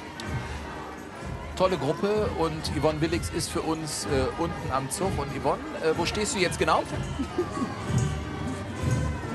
Yvonne, du bist drauf. Ach so, ich bin schon wieder drauf. Ich höre hier gerade nicht. So viel Musik ist hier im Zug. Macht das Spaß? Auf jeden Fall, macht sehr viel Spaß. Und wie oft bist du jetzt schon mitgegangen? Ich persönlich bin zum 10. Mal dabei. Warum ist dir das so wichtig? Weil es einfach Spaß macht, so die ganzen Kinder mit den Kostümen.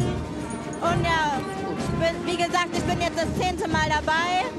Und ja, es macht einfach ganz viel Spaß. Also ich finde das wunderbar, mit welcher Lebensfreude ihr das hier tut. Und 20 Jahre, das ist Grund zu feiern. Und darauf ein kräftiges Schul- und Fädelzeug. Alaf! Kölle! Alaf! WDR! Alaf! Viel Spaß noch! Dankeschön! Ja. Top-Begründung, warum machst du das? Ja, weil ich Spaß haben will. Ja, normal. Warum Alles nicht? gesagt. Ja klar, ist alles gesagt. Wunderbar. Keinsaberei zum Drückcenter mal dabei. Liebfrauenschule aus Lindenthal. Und die sagen, mein Gott, die böse 13. Nein, ist nicht böse. Nein, auf keinen Fall. Es ist eine magische Zahl. Und da du gut in Mathe warst, lasse ich dir das mit dem Rechnen. Also, ja, Also 4 Jahre Grundschule, dann 8 Jahre Gymnasium. 8 Jahre, da kommt man dann auf 12. So, dann ist man eben beim Abi nach 12 Jahren. Und wenn man 9 Jahre dann aufs Gymnasium geht, hat man 13 Jahre absolviert. Also 4 Jahre Grundschule, 9 Jahre Gymnasium macht 13. Also G9. Hurra, bitte, bitte, bitte. Und deshalb ist 13 eine tolle Zahl, keine böse Zahl. Und das alles ist doch ja keine Zauberei. Und sie gehen mit blauen Zauberermänteln und Hüten mit Ohren, auf denen es 13 geschlagen hat. Du, was ist denn deine Meinung da bei dem Thema? Also ich habe mich ja klar geoutet hier, G8, G9. Was meinst du? Wir hatten damals keine Wahl. Also damals? Ja. Damals, ja. Aber du kannst ja trotzdem heute noch eine Meinung Fett haben noch dazu. mit O geschrieben. Na, ich finde auch G9 besser. Okay, damit ist alles gesagt, So. glaube ich. Schön Uhr haben sie da am Kopf. Jetzt schlägt's 13. Jetzt schlägt's 13. Das wird ja das ganze Jahr über gebastelt in den jeweiligen Gruppen, ne? Es gibt an vielen Schulen Karnevals-AGs, Ja. die sich dann regelmäßig treffen, erst überlegen, was nehmen wir für ein Motto oder wie man in Köln sagt, als was jemals. Jetzt gehen wir nach Mülheim zur Gruppe 42, liebe Monika. Gehen Pfeffer-Gymnasium. Wird am Hip-Hop tanzen, ob eigene Art. Wir sind sillig, egal was man sagt. Die Das sind finde ich auch total sillig. schön, weil die sagen, in der Musik ist egal, wo du herkommst. Es gibt einen Takt, einen Rhythmus, alle machen mit, aber dieser Takt bleibt der gleiche. Nach dem haben sich alle zu richten. Das ist die Gemeinsamkeit in der Musik und das finde ich ist eine wunderbare Metapher. Sie sagen, es gibt 2 große Dinge, wo Inklusion auf jeden Fall klappt. Das ist Tanzen und das ist die Musik. Und wenn man das zusammennimmt, dann sind wir beim Karneval. Da sind wir auch ganz schnell beim Fußball und seiner Kraft ernsthaft für die Gesellschaft und im Prinzip eins zu werden, sich hinter einer Sache zu versammeln. Und Musik, ist doch egal, ob Klassik oder Hip-Hop, wenn Völlig die egal. Musik was mit dir macht, dann ist es eben gut. Und das kann man auch zulassen. ist es. Heinrich-Gymnasium, mir ist es so, als sehe ich schon wieder Bienen. Und es ist auch so, Jrön zu Jrön war man am HHG, Heinrich-Heine-Gymnasium, de Blömsch verblöhe. Und auch Sie sagen, Mensch, wir haben so einen tollen Schulgarten im Rahmen einer Projektwoche angelegt. Das müssen wir auch hier den Leuten mitteilen im Schul- und Fädelszug. Und deshalb gehen sie mit Blumen- und Gärtnerkostümen. Und natürlich die Bienchen mit dabei. Und dieses Jrön zu Jrön, natürlich es Grün zu Grün, wenn Spaniens Blüten blühen aus Maifilet. Und es ist Zeit für Musik, Samba-Gruppe Nummer 395 an diesem Tag. Wir werden nicht müde zu betonen, dass wahnsinnig viele Musiker hier unterwegs sind im Vergleich zum letzten Jahr. Da waren es 270 in den Schulen, in den Gruppen. Haben wir dieses Jahr 480. Hast du da eine Erklärung für? Ist einfach so. Dass in den Schulen, doch die Erklärung ist sicherlich, dass in den Schulen sehr, sehr stark die Musik gepflegt wird und dann eben auch mit dem Einschlag, und das ist eine ganz tolle Entwicklung, Karnevalsmusik gemacht wird. Ja. Und wo gibt es eine bessere, größere, schönere Bühne als bei den Schul- und Vedelstisch? Und wie der Zugleiter Willi Stoffel sagte, ohne Musik im Zug jedet nicht. Absolut nicht. Nein, nein. Und bei Musik sind wir natürlich ganz schnell beim Humboldt-Gymnasium aus der Jetzt wird es spannend. Südstadt. Die bekommen einen großartigen Neubau mit Unterrichtsräumen, Fachräumen, Küche, Mensa und vor allen Dingen einem Kammermusiksaal. Und jetzt kann man ja sagen, das ist ja nur rundum schön. Ja, finden die auch. Aber da gibt es eine Schulgeschichte zu. Ja, 18 Jahre lang hat der Schulleiter Dr. Harald Junge für diesen Raum, für diesen Anbau gekämpft. Und jetzt geht er in Ruhestand. Und im Januar 2019 soll dann der letzte Bauarbeiter die Schule verlassen und dann ist das fertiggestellt. Da hat er für die richtige Sache gekämpft, aber die Früchte seiner Arbeit kann er nur im Ruhestand dann genießen, wenn er hingeht zu wunderbaren Konzerten. Und die Schule hat ja noch versucht, das etwas zu beschleunigen, indem sie ja selber hier noch ein paar Mauerstücke getragen haben. Ja. Aber das wird nicht reichen, er wird in Ruhestand gehen. Aber ich bin ganz sicher, wenn der Kammermusiksaal eingeweiht wird, sitzt er in der ersten Reihe. Das glaube ich aber auch. Und sieht schön aus, ne? Ja. Backsteinmauern. Der Kreativität sind ja kaum Grenzen gesetzt im Kölner Karneval.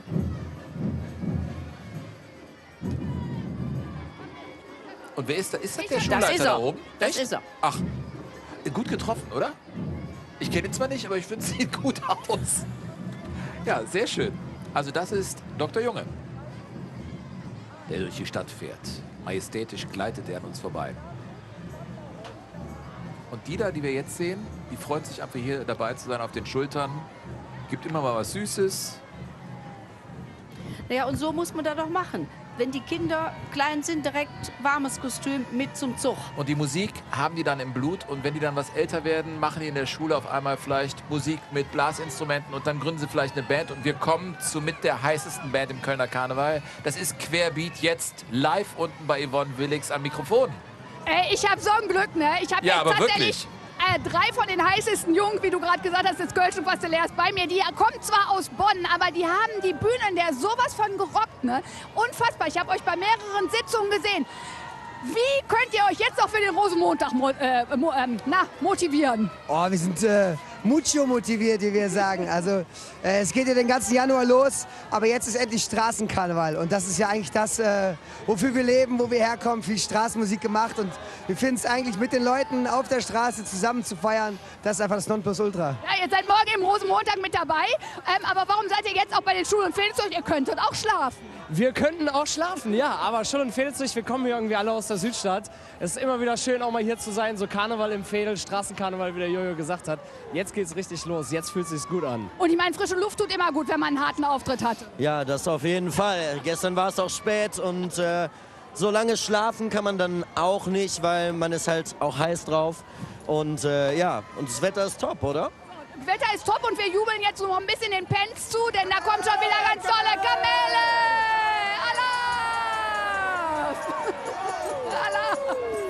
Ja, und wenn es dann gar nicht mehr weitergeht, dann geht es zum Barbarossa-Platz. Ja? Einer ihrer Hits und die Doku über diese wirklich super coole Band. Ich habe es heute Morgen mir angeguckt in der Mediathek, aber die Doku gibt es im Anschluss an die Schul- und Vedelstisch hier im WDR über Querbeat.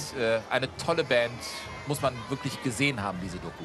Als Zauberer gehen die Kinder und Lehrer und Eltern, alles dabei, der katholischen Grundschule Fußfallstraße. Sind in Meerheim. Und die sagen, uns Schuld platzt zwar auch aus alle Nöt, also ist auch viel zu wenig Platz, aber wir zaubern die uns parat. Deshalb, wir haben sie eben gesehen, als Zauberer mit blauen Umhängen und einem Zaubererhut. Ja, echte Containerschule, ne? Das ist ja echt Big Brother, kann man ja das sagen. 9 neue Klassenräume, wirklich Köln eine wachsende Stadt und vieles Platz aus den Nicht. Aber ist doch cool, dass die Querbeat-Jungs hier einfach durch die Stadt turnen. Ich meine, die können sich ja wirklich auch ins Bett legen oder ins Jacuzzi. Und wir sagen sich, nee, Überzeugungstäter. Und diese Hühner, das ist auch ein Schulthema. Das ist nämlich das städtische Apostelgymnasium aus Lindenthal. Die sagen, uns Schul wird endlich 11-zügig. Das ist überhaupt nicht schlimm. Wir knubbeln uns froh. Ganz so schlimm ist es nicht. Aber in den vergangenen 5 Jahren sind die von 3-zügig auf 6-zügig gewachsen, ohne dass die Schule natürlich baulich da mitgekommen ist. Und die haben gesagt, na ja, wir sind fast so wie Käfighaltung. Deshalb gehen sie als Hühnchen und Hähne und sagen, wir machen das Beste draus in diesem Hühnerstall. Wir knubbeln uns zusammen, heißt, wir ruckeln uns zusammen. Ja, ja. Und bilde ich mir das ein oder gehen die ganz eng beisammen, weil sie es einfach gewohnt sind? Und sich gegenseitig wärmen. Guck mal. Ja. Das würdest du dir nicht an, das stimmt. Das ist super. Ne, oder? Ich habe den Eindruck, dass sie es gewohnt sind. Die wollen einfach irgendwie eng beisammen gehen. Und dieses 11-zügig in ihrem Motto ist natürlich ironisch. Die meinen, haben gesagt, gebt uns noch mehr, dann kriegen wir auch noch. Das werden wir noch erleben. 11-zügige Grundschulen in Köln. Ja, hier ist ein Gymnasium, genau. Zum Rhein-Gymnasium kommen wir. Die gehen jetzt Früchtchen, ja, ja. Aber die sagen Melone, Kiwi, Ananas, wir lehren mit uns ganz viel Spaß. Uns Schul ist kulturell und ganz bunt, so bunt wie ein Obstkörbchen. Ja, genau. Hat mir meine Schwester gesagt, die ist nämlich in der Schule als Lehrerin. Ja, hat mir nämlich gesagt, Sven, ganz wichtig, wir sind ein Obstsalat. Also nicht irgendwie nur hier Richtung Melone und Kiwi und ich weiß nicht, was wir alles hier sehen. Nein. Und wie du es gesagt hast, die bunte kulturelle Vielfalt in allen Stadtteilen, aber in Mülheim ganz besonders. Und die wird hier eben zur Schau gestellt. Vor allen Dingen mit diesen aufwendigen Kopfbedeckungen. Klasse. Oder? Und das weiß ich, dass die da ein ganzes Jahr daran rumgebastelt haben.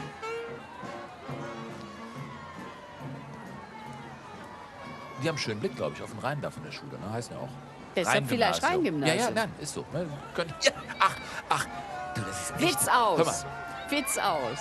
So, und jetzt geht's hier bei uns mal wieder zu unserem Marc Schlömer, der mit der Hasenschule eben so einen Fitnesskurs gemacht hat. Marc, du müsstest mittlerweile in der Innenstadt angekommen sein. Ja, wir sind jetzt auf der Schildergasse und wir singen das Lied von der Kaigers.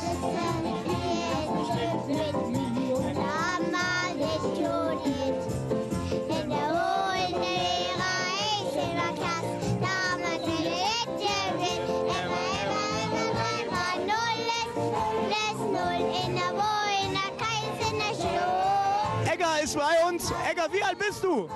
6. Wie lange? Wie alt?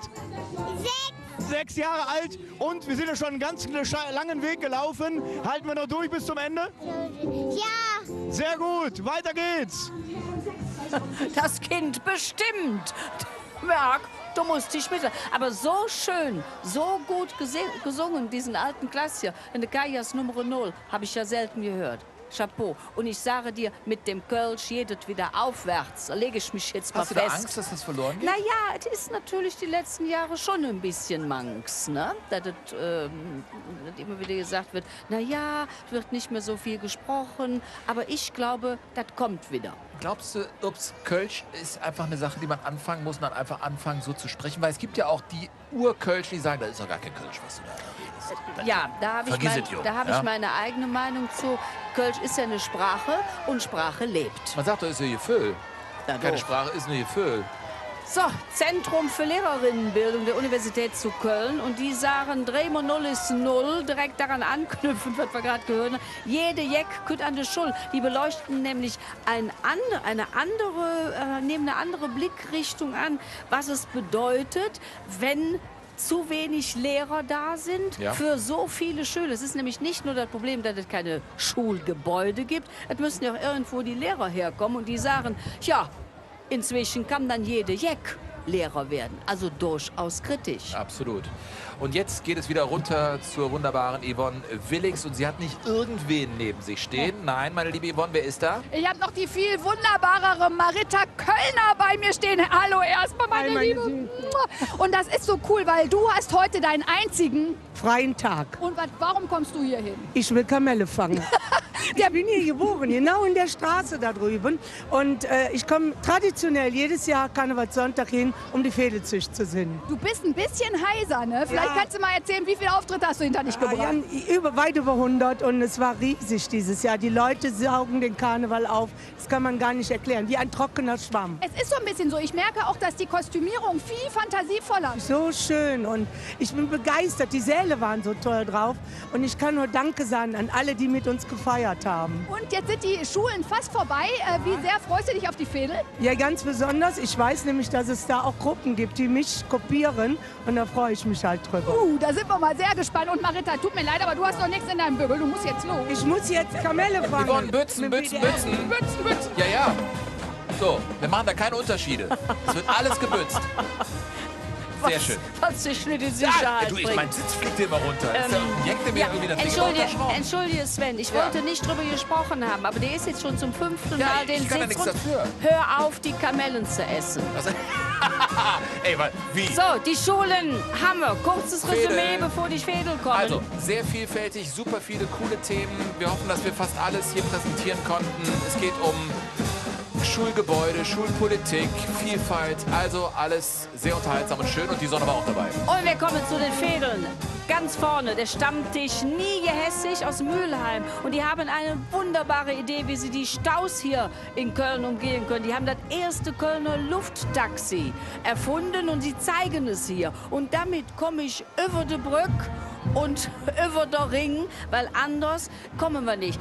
Ernster Hintergrund, Köln hat 7 Brücken und wenn wir die Autobahnbrücke noch dazu nehmen, aber die sind fast alle marode. Das heißt, wir brauchen hier den Stammtisch Nie gehässig, der von Anfang an dabei war, seit 1933. Also deshalb auch hier eine Ehre, ganz vorne die Fädelszüch jetzt zu eröffnen.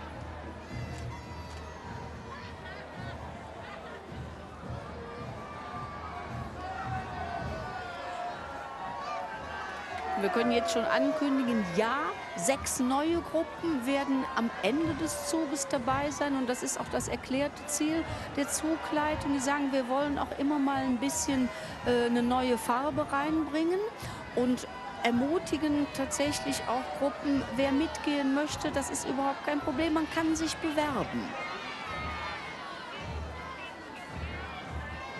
Gut entwickelte Leute sehen wir hier. Die katholische Jugend rund um den Klodwigplatz aus der Südstadt. Klar, sagen sie, 20 Jahre sind wir dabei und wir haben uns sehr gut entwickelt. Das zeigen sie in Raupenkostümen und zwar in 3, ich hätte fast gesagt, Aggregatzuständen, nämlich als Raupen und Schmetterlingen. Und da sind Eltern, ganze Familien dabei. Und sie gehören zur Pfarre St. Severin und Maternus.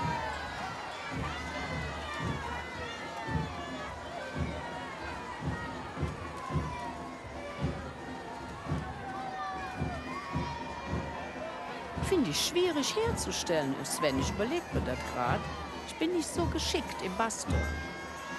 Ja, also da gibt's, ich bin ja, meine Frau ist Grundschullehrerin, da weißt du, wie basteln. Ja, sagen wir so, es gibt immer eine Lösung.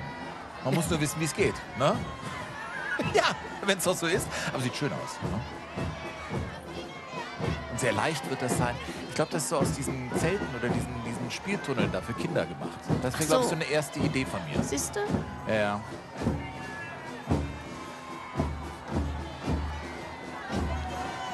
Ich finde ja die Stadtnamen immer wieder irgendwie Vogelsang. Weißt du, wenn du das jetzt hier in Ostwestfalen guckst und denkst, wie Vogelsang? Ja, das ist ein Stadtteil hier, ne? In Köln. Dann wird nochmal die herrliche Severinstraße und dann sieht man, wie sich dieser Zug tatsächlich jede Biegung mitnimmt und an den Leuten vorbei. Und das, was wir von hier aus beurteilen können, das ist gerade das Schöne für die Schul- und Fädelszüch. Volle Tribünen, hier bei uns auch und viele Leute am Straßenrand. Ja, und die Leute haben ja auch Konditionen, müssen sie haben. Es gibt ja Hardcore-Karnevalisten, die also überhaupt sowieso seit dem 11. November steil gehen, aber vor allem seit Donnerstag. Und die war bei mir früher auch so. Da kam man hier hin und dann traf man sich am Schul- und Fehlzug und dann ging es weiter und später in die Kneipen. Lumpenclub, Vogelsang mit dem schönsten Kostüm, was es überhaupt gibt. Die sagen, Vogelsang ist gerade doll, de Lumpe haben 60 voll, haben also auch Jubiläum und kommen als Lappenclown. Das traditionelle Kostüm, was man ja sein Leben lang tragen kann, wenn man nicht zunimmt. Was soll das denn jetzt? Das wird so Ich hole mir jetzt mal einen helfen. Strüsschen ab. Warte mal wieder auf, vielleicht trifft er. Strüsschen! Ja, guck mal. Hier, Geiler Strüsschen für Lauf. Monika. Ihr Strüsschen, seht komm. klasse aus. Ja, oh nee. Naja, nice try. Ja, Ja. Absicht Ich krieg keine zählt. Strüsschen. Ich musste dich da ins Spiel bringen, ja? Ganz klar. Ja. Mit den Kölschen Originalen aus dem Hennessin-Theater. Tönnes und Scherl, Fürendrup, eben habe ich noch Hennessin und Bärbelchen gesehen. Also sehr, sehr traditionell. So, und jetzt kommen wir hier zu den CO2-Piraten. Jähen Dreck und Stöpp. Also es geht um CO2-Ausstoß. Ne? Also durch Köln führt ja der Rhein. Da haben wir alle möglichen Boote ja durchfahren. Aber alle möglichen Feinstaubdiskussionen, was die Autos betrifft. Ne? Stammdichte Knollendorfer, wie ich finde, eine fispige Idee und sagen, ja, guckt auch mal auf die Dieselschiffe, Ja. weil die pumpen Schön mit hier Schweröl da durchfahren. einen Dreck Ja, in ja. die Luft. Und sie sagen, aber wir können euch helfen. Wir, Piraten, werden mit Solarenergie arbeiten. Schiffe mit Windenergie. Ich meine, irgendwie hat es das schon mal gegeben. Ich bin mir Ich nicht glaube, ganz Segelboote, sicher. ne? Kann das sein? Ich Genau. weiß es nicht mehr genau. Rüsten ihre Boote mit Windmühlen aus und sagen, wir können das helfen. Das ist das, was du eben gesagt hast. Es geht immer darum, eine Lösung zu finden. Und die haben eine. Ja, du weißt ja nicht, ob du in 5 Jahren noch mit deinem Euro 6 Diesel nach Köln reinfahren darfst. Und die Schweröldinger, die gehen schwuppsiwupps über den Rhein. Habe gar keinen Diesel. Der Das Stammdichte ist wieder ein ganz Knollendorfer anderes sind Thema. übrigens sind frühere aus der Tanzgruppe Lüskirsche Junge, die Hellige Knechte und Mächte entstanden. Und als sie zu alt waren zum Mittanzen, haben die gesagt, einfach vom Fastelovend, lassen wir nicht, da machen wir eben einen Stammtisch. Und so funktioniert es. Und du bist ja mit das Belesenste, was es gibt im Kölner Karneval. Die unterstützen wiederum die Raderdollen Meerheimer, ne? Bei ihrer Sitzung, wenn es zum Beispiel Genau. Jahr für Jahr nach Meerheim geht ins Klinikum. Ne? Zum Rheinischen Nachmittag. Ja. Wir sehen auch gleich noch die Radedolle Meerheimer. Guter Tipp.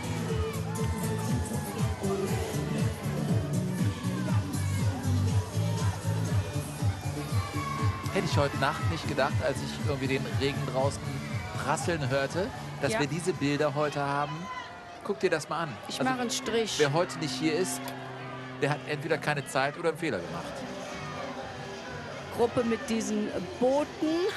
Viel schöner fast als die wir sehen. Schönes. Ja, guck dir das mal an. Da hinten erahnt man die Ville, das Kölner Umland, aber hier schwenken wir rüber Richtung Kölner Süden, Deutzer Brücke. Auf die Kölner Altstadt und da ist eben das Lied entstanden, die Hüscher bunt am Aldermatt. Nie hat man sie schöner gesehen. Ja, sehr schön.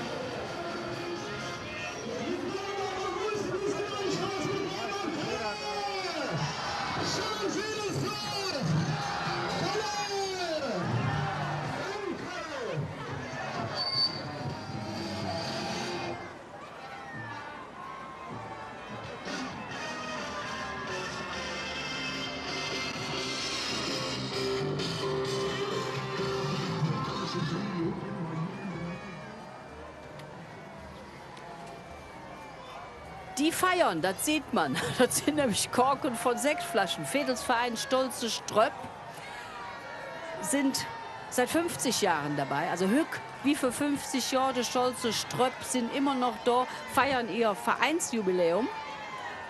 Und als Flasche, wenn du darfst unten noch ein bisschen auseinandergehen, ne? Mit 50 Jahren. Das darf, ja, als Flasche darfst du das. Wo du doch immer wieder irgendwie hier meine Kamelle ins Spiel bringst. Musst du Ich sogar. esse jetzt auch wieder eine. So. Und sie haben Aus sich Trotz. tatsächlich als Jubiläumssektflasche verkleidet. Und so ein paar können nicht mehr mitfahren, haben sie gesagt, da haben wir einfach 4 Rikschas dabei. Damit auch alle dieses schöne Jubiläum, stehlen Sie die Kamelle nicht Das ist- von mir. was denn? Das Eine schöne darfst du haben Jubiläum hier. mitfeiern können. Du isst ja sowieso nicht. Ich darf doch Kamelle essen hier im Zug. Nicht meine. Also das ist die unterste Kategorie an Kamelle, die man essen kann, glaube ich. Das ist die, die immer liegen bleibt in den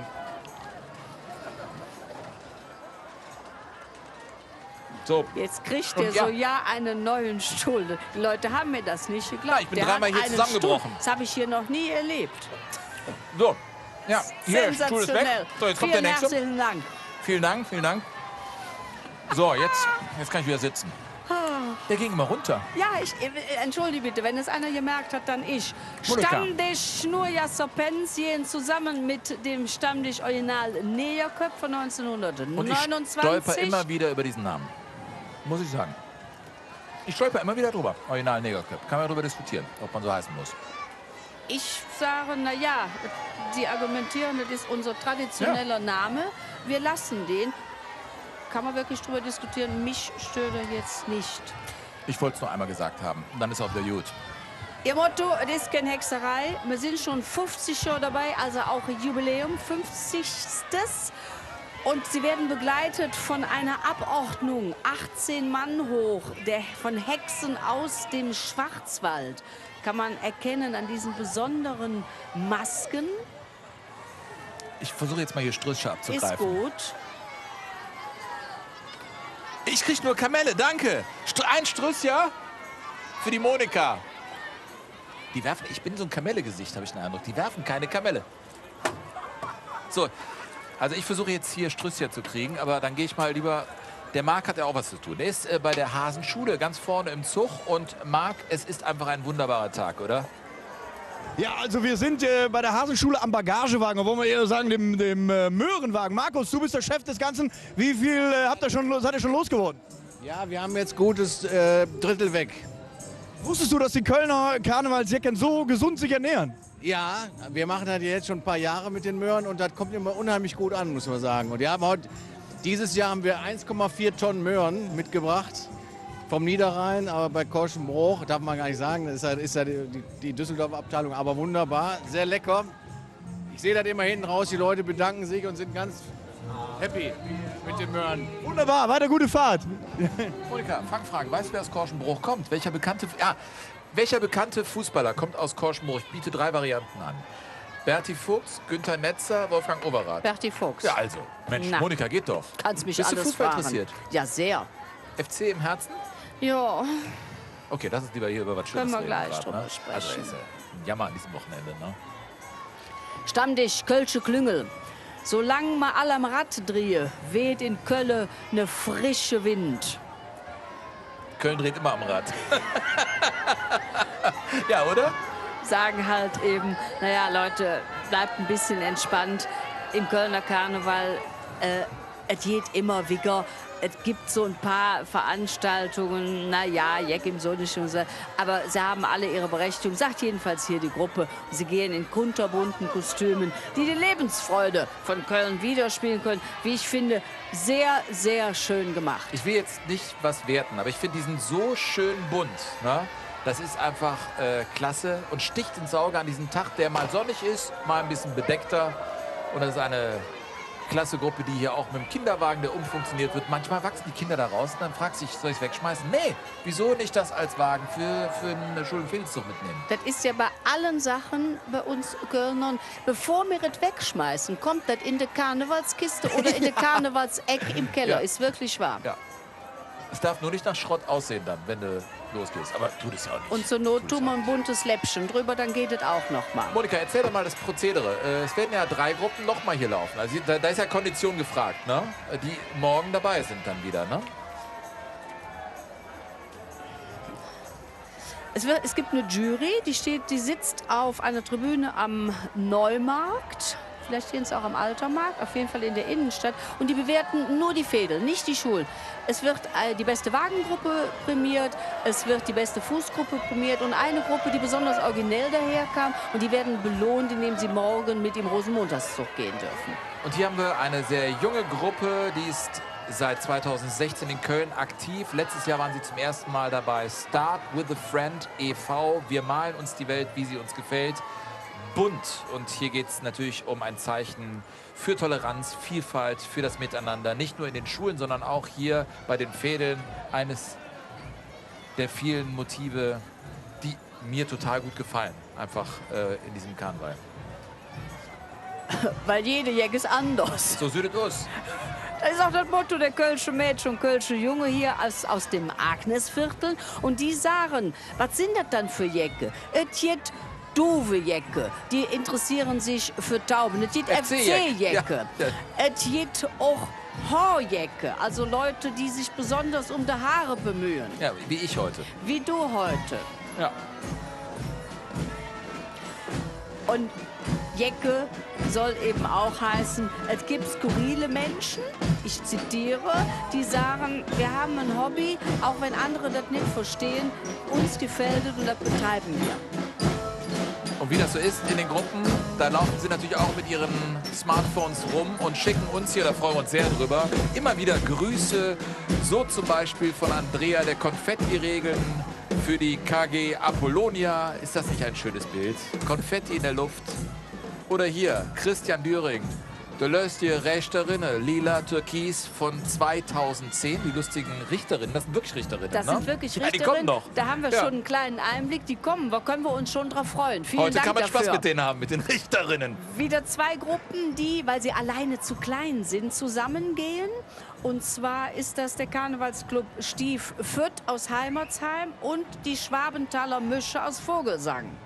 Und wer Lust hat, übrigens diese Grüße und kleinen Filmchen, die ja immer, also ist ja so mittlerweile, dass man sich das immer wieder nebenbei anguckt. Bitte bei Facebook, WDR Jeck, ist alles zu sehen, alles mitzufühlen. Denn es ist ein großes Gefühl, dieser Schull und die Vedelszösch. Und wenn Sie sich fragen, was haben die da? Wir können das erklären.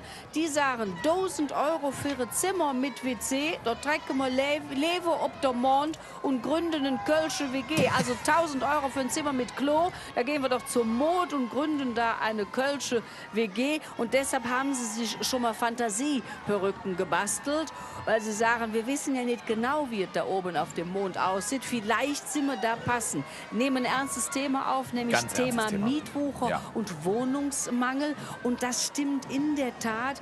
Man kann jetzt schon sagen, dass im Jahr 2030 wohl 1,2 Millionen Menschen in Köln wohnen. Das heißt, die Wohnungsnot wird sicherlich nicht kleiner. Und in den letzten 10 Jahren, also wer vor 10 Jahren in Köln eine Wohnung gekauft hat oder ein Haus, der wird natürlich verfolgen, wie entwickeln sich denn hier die Preise. Da muss man ja fast sagen, es gibt Bereiche, da hat sich um 50-60% verteuert.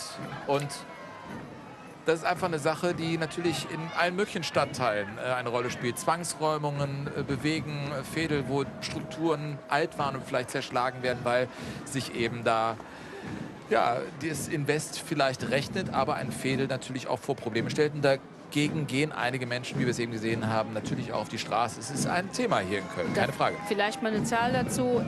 Die Stadt will 6000 neue Wohnungen pro Jahr bauen. 2016 waren das aber gerade mal 2400. Das heißt, das Problem wird vor sich hergeschoben. Es fehlen Grundstücke, es fehlen inzwischen allerdings auch Handwerker. Ja.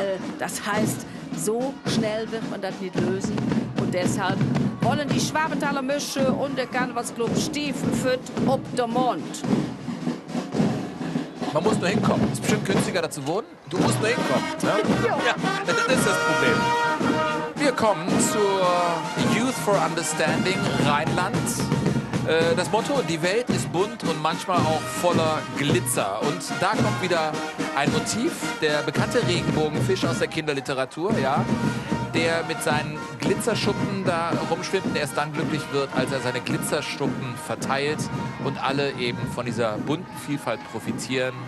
Eine internationale Organisation. Sicherlich werden hier auch Leute aus anderen Kontinenten mitlaufen und die Botschaft des Kölner Karnevals in die Welt hinaustragen. Das ist das Leitmotiv und hier sahen wir Darth Vader.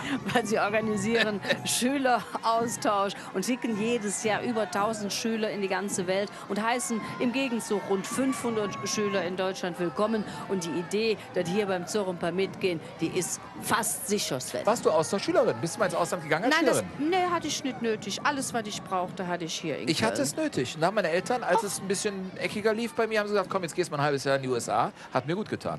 Ja. Ja, so ist es. Eindeutig. Ja, Heute sind wir zusammen am Zug. So sieht es aus. So, was haben wir hier schon? Die Gruppe 12. Gruppe 12, die Jecken Irscher. Ja, während der Fisch noch so use stay with friend.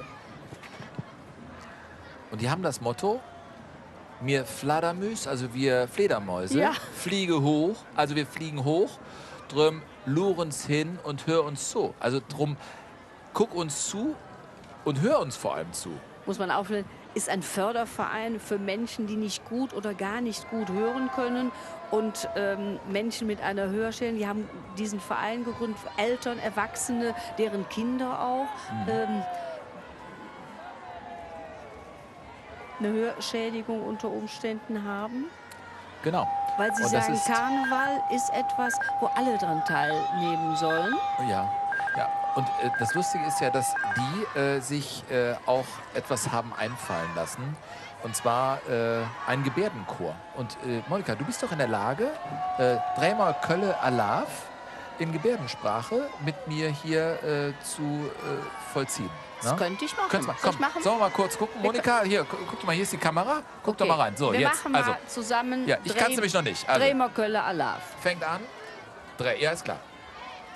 Das ist Kölle? Das ist Kölle. Kölle ist doch nach dem gestern 2-4 in Frankfurt. Das ist doch sind so. die Domtürme. Ach so, okay, ja, okay. Also. Dreimal Kölle Alaf in Gebärdensprache. Ja, so ist das.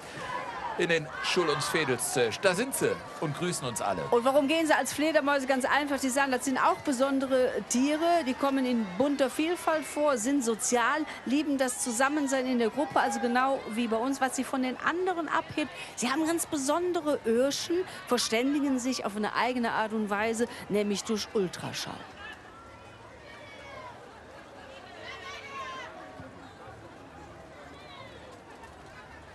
Und es ist einfach schön. Schau mal, hier, da gucken sie in ihre Tüten. Ist ja klar. Du kommst hier hin, natürlich Stoffbeutel, ja, ökologisch sinnvoll, ja, nicht die Plastiktüten mitzubringen und hier die Kamellen zu sammeln.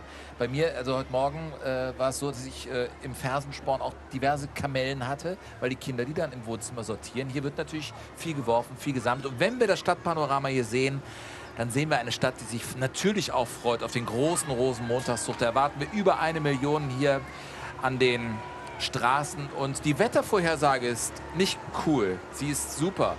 Ab 12 Uhr erwarten wir Sonne. Und klar, 4 Grad, da muss man den Zwiebellook wählen. Aber man wird hier einen großartigen Tag haben. Natürlich auch im WDR-Fernsehen oder in der ARD, wo wir diesen wunderbaren Rosenmontagszug übertragen werden in dieser Stadt, die an diesem Wochenende einfach jeck ist. Und hier kommen die Nächsten, oder? Nee, das sind sie doch, die Das ist der Jeckenöhrchen. Wagen, Oh. der soll eine Fledermaus-Tropfsteinhöhle darstellen. Und vielleicht kann man auch mal reinhören. Die haben auch ein eigenes Lied von Oliver Blum von de Blümscher. Lur hin, hör zu. Ha, ich habe das jetzt in Gebärdensprache denen vorgemacht und sie haben es verstanden. Na, Ja, das war doch super. Da freue ich mich aber. Klasse. Ja, ehrlich. Das sind so diese kleinen Momente, ja? Der Wanderstrecker machen eine Beachparty ob Kölsch.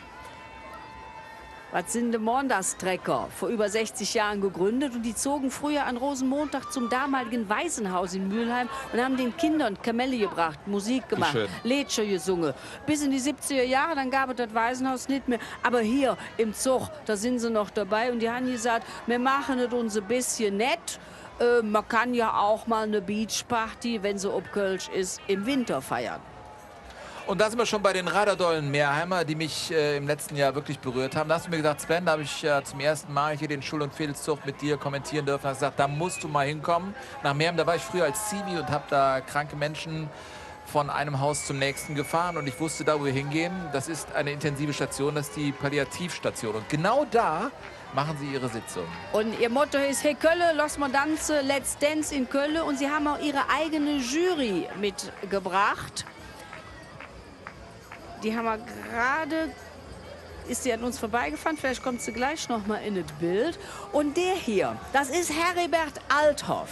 Das ist seine 50. Session, hat früher als Aktiver beim Delbrücker Bure Schneuzerballett mitgetanzt. Und der bekommt hier eine goldene Rikscha als Ehre, weil er 50.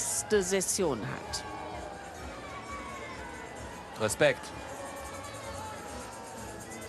Und schau mal, hier sehen wir doch das Dreigestirn. Aus Und was für Let's eins. Dance. Ja. Wir sehen Prinzessin Mozzi Mabuse. Wir sehen den Bauern Joachim Llamdi, also ganz rechts. Und die Jungfrau ist Jorge González. Hey Kölle, Los Modanze, Let's Dance Kölle. Herrliches Ideechen. Absolut. Auf den High Heels Jorge. Jorge. Das ist Unterhaltung pur. Der muss gar nicht sagen, der muss nur da mit den High Heels rumlaufen. Ich brauche einen Hustenkamel. Ja, ich habe hier Kamellen, aber du nimmst ja nichts. Und die Band, die wir hier sehen, das sind die Labese. Seit 40 Jahren gibt es, die kommen aus Bergisch Gladbach, singen hier live und treten ja auch bei dem Rheinischen Nachmittag der Rade Dolomeheimer auf. Ja. Unterstützen das also auch sehr. Und ich mach Fenster auf, wir wollen die hören. Jawohl. Und grüßen. Grüß euch. Wir haben euch. Sehr gut. Und schon jedetwiger. Also mit den Fädeln geht das aber ratzfatz. Das ist wirklich wie in der Backstube mit Das dem ist Brezeln. mittendrin. Ne? Stammtisch, Südstadt, Jecke mit dem Motto, mir Kölsche Spille und Danze uns eine Lätsche. Ja, das welche kann- denn sonst? Ja gut, andere Städte beneiden die Kölner um ihre Lieder und das Lied gut. Und die ganzen womit? Karnevalsbands. Mit Recht. Mit Recht. Sie kommen als Spieluhren. Das heißt, die Musik geht auch niemals aus. Und in den Kostümen von Henneschen und Bärbelchen aus dem traditionellen Henneschen-Theater, 1802 gegründet, als Stockpuppentheater, jedes immer noch Mundarttheater. Ganz, ganz lange schon eine feste Bühne, Ich städtisches erinnere mich, Theater. Früher gab es ja, nannte man das eigentlich, ich weiß nicht was, das waren diese Heftchen, die man von der Stadt Köln bekam, wenn man 3 Kinder zu Hause hatte. Da durften wir immer für 50 Pfennige ins Hallenbad gehen und man durfte einmal im Jahr zum Henneschen-Theater. Konntest du so ein Abreißding, konntest du hingehen. Ja, früher hatte die Stadt da noch, ne? Tja, wir hatten nur 2 Kinder. Nannte man das eigentlich Kanickelpass? Ich glaube, so hieß das. Ja, nannte man das früher, glaube ich. Oh Gott, das war Ja, ist ja Wie nicht gesagt, schlimm. Ich wir habe ja hatten 2 nur Geschwister. Kinder. Also, ja. Das konnte ich noch rechnen. Ja. Wir Kölsche machen uns eigene Musik. Auch sehr schön. Die wissen allerdings auch, was sie hier So, und jetzt ist haben. schon Ne? Gruppe 16. Stammtisch Kölsche Sonnenkinder aus Porz, Westhofen. Ja. Und Narrekap hält nie de Klapp. Könnte ein kölsches Thema sein, ne? Und wer jetzt schon denkt, Mensch, wir haben so eingegroovt hier auf dem WDR mit diesen Schul- und Fädelstisch, das ist die Gruppe 16. Wir haben insgesamt 49. Und wir bleiben natürlich bis zur letzten Gruppe hier. Und es kommen auch echte Highlights noch. Auch musikalischer Art, ne? Guck mal, das ist ja eine richtige Formation. Die gibt mir jetzt nicht nur eine Woche vor dem Auftritt hier.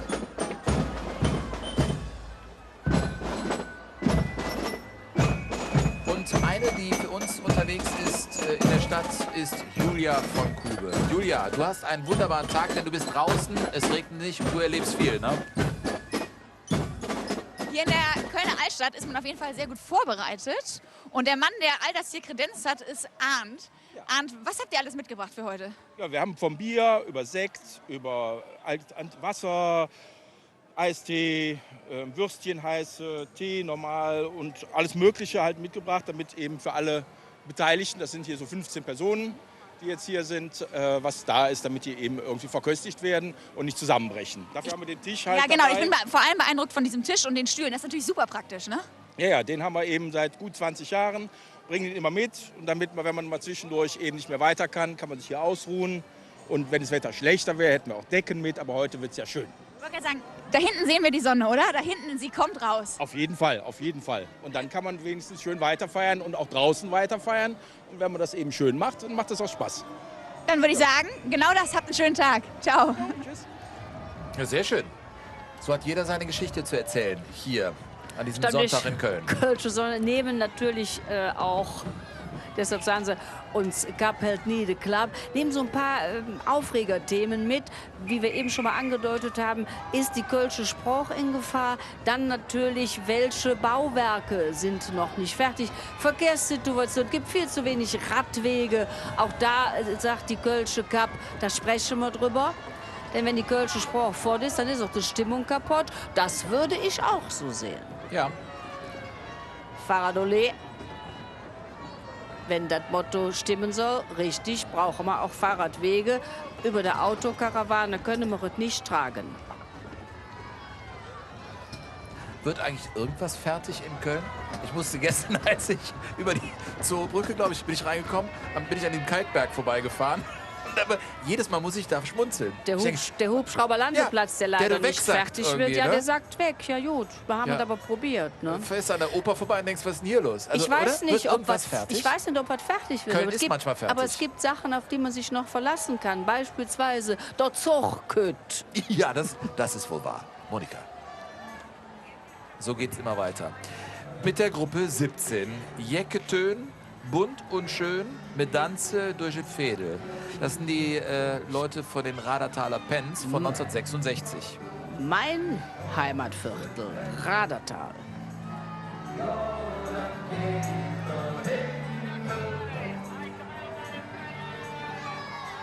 Wo verläuft genau die Grenze zwischen Radertal und Raderberg? Habe ich nie begriffen. Welche Straße ist das? Du kennst den Gürtel? Ja, ja. Da fängt Raderberg an. Ah, siehste? Man lernt nie aus. Köln hat ja so viele Fädel. Ne? Mhm. Wird immer mehr. Familienstammtisch de Kevandos gehen als 30-Gestirn. Ja, was könnte das sein? Ich kann es sagen. Die Kevandos ist hervorgegangen aus Kindern der Familie Schmitz. Deren Elternhaus stand in der Martinstraße am Gürzenich in der Innenstadt. Und als sie die hatten eine Kneipe da. Und der hieß Kevandos. Kevandose. Und deshalb haben die gesagt, ach, wir wollen uns aber weiter als Familie treffen, machen diesen Stammtisch, nennen das wie die Kneipe. Und weil die in alle Welt verstreut sind, sagen die, wir sind kein 3-Gestirn, dafür sind wir zu viel, wir sind ein 30-Gestirn. Ja, sind das jetzt alles, ist das eine Familie, alles Geschwister und ich Onkels nehme und an, Tanten, alles Schmitzens. Nein, alles das sind Familie und Freunde. Aber die meisten vielleicht Schmitz.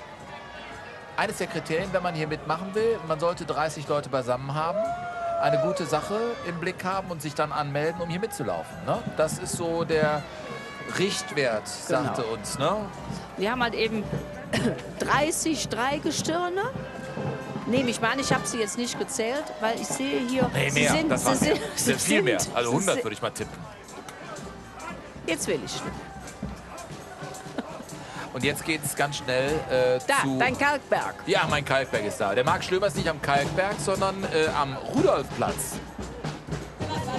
Konstanze, wir sind am Rudolfsplatz angekommen. Wie viele Lieder hast du jetzt heute schon gesungen? Also ihr fühlt an die 100, aber mitzählen tue ich auch nicht mehr. Ich kann dich auch gerne mal ablösen, sag Bescheid. Ja, bitte. Mich will aber, glaube ich, keiner hören.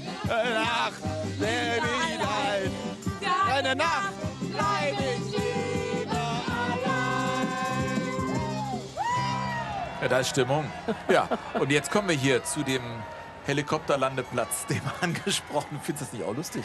Absolut. Für den Höhenberger, die als Bauarbeiter unterwegs sind, weil sie möchten helfen. Sie sagen, wir flicken Kölle zusammen. Und weil es ja auf dem offiziellen Weg nicht geht, helfen wir mit. Und deshalb waren sie als Bauarbeiter hier unterwegs. Gruppe 20, die Höhenberger Lumpe.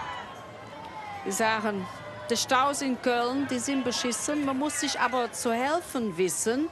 Und die können sich mit dem Stammtisch nie gehässig zusammentun. Die haben das erste Kölner Lufttaxi, wie wir eben gesehen haben. Und die sagen, wir gehen als Ballons und haben aufwendig die Körbe auch gebastelt, die sie jetzt hier mitführen und sagen, so können wir natürlich dem Verkehrschaos entkommen, indem wir mit Heißluftballons fahren.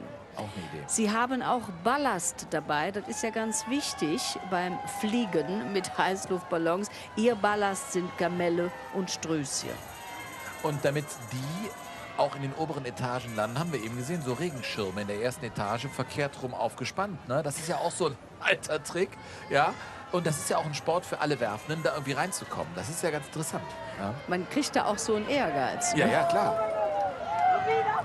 Übrigens, man steht in Köln 40 Stunden pro Jahr im Stau. Das ist also auch ein ganz ernstes Thema. Damit sind wir keine Stauweltmeister. Ganz vorne liegt München mit 51 Stunden. Hamburg ist es auch nicht so doll. Und im Ruhrgebiet, da steht man auch 40 Stunden und das ist natürlich eine ganze Menge. Aber ich kann dich beruhigen, Monika. Ich bin ja im Radio auch viel unterwegs und lese da den Verkehrsfunk. Ich sag mal, das Wort, was also mit Abstand am häufigsten benutzt im Verkehrsfunk, ist Köln. Eine Silbe, baff. Also wie viel Stau ist ja der Hammer, ja? Da lachen die sich im Ruhrgebiet, glaube ich, kaputt. Ist aber der Hammer, ne? Ja, ist der Hammer, was hier an Stau ist. Das ist schon der Hammer. Gruppe 21. Spillmanns erster Junge, man sieht es schon an diesem kleinen Vorwagen. Ich hätte bald gesagt Vorzug, es wird brasilianisch. Deren Motto ist nämlich Sambalonia Alaf. Sie würden so ein ganz klein bisschen erinnern an den brasilianischen Karneval. Ist es nur ein Waren? Nee, die kommen doch da hinten alle. Nur das muss mal einer der Bescheid sagen, irgendwie, dass sie da nicht vorweg rennt, ne? Oder sie hat die Order, gibt mal ein bisschen Gas. In Sambalonia Alaf, in ihrem Motto, möchten sie kölsche und brasilianische Fröhlichkeit vereinen. Ihr hört ja auch irgendwie zusammen. Samba und uns Kolonia, besser jedet nicht. Sie haben auch eine befreundete Samba-Trommelgruppe und die kommen natürlich mit. Kommen wieder so in weltmeisterliche Stimmung, ja? Wenn ich hier diese Samba-Klänge mitbekomme 2014. Das war ein Traum, sage ich dir, da in Brasilien. Finale. Hast dich auch gefreut, ne? Deutschland Weltmeister. Ich bitte dich. Glaubst du, die werden jetzt eigentlich im Sommer nochmal Weltmeister dann in Russland? Frage ich heute, wo wir doch sehr euphorisch und lustig hier rumsitzen. Sag doch, wenn sie all gesund bleiben. Doch, ich glaube dran. Ja, dann sage ich halt einfach Natürlich. ja. Ja. Nein, ich glaube an den 5. Stern. Ganz okay. klar. Ja, Ganz gut, klar. dann bestelle ich mir ein Trikot. Die sind ja schnell aus, ne?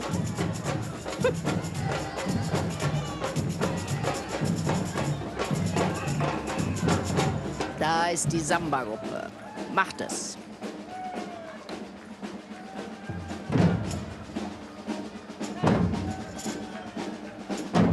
Ich habe da ja die Spiele in Brasilien mit den also die brasilianischen Spiele in Brasilien in der Kneipe gucken dürfen. Was da abgegangen ist, ich kann es dir gar nicht stellen, es war der Hammer. Wirklich Samba. Man dachte, ist das hier Werbedreh oder was? Nee, geht wirklich so.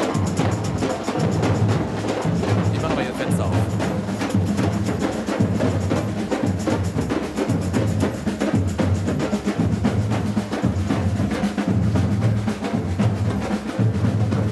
Sollen wir mitgehen? Das tun wir doch die ganze Zeit. Hör mal, ist das Arbeit hier? Nee. Nicht so laut, du weißt. Ja, ach so, stimmt. So, jetzt machen wir das Fenster wieder zu, jetzt wird wieder gearbeitet, es wird ernst. Welche Gruppe haben wir jetzt, Frau Seichert? Frau Saalschmidt. Wagengruppe Nummer? Ach, sind wir immer noch hier bei den Samba-Vögeln. Ne? Schön.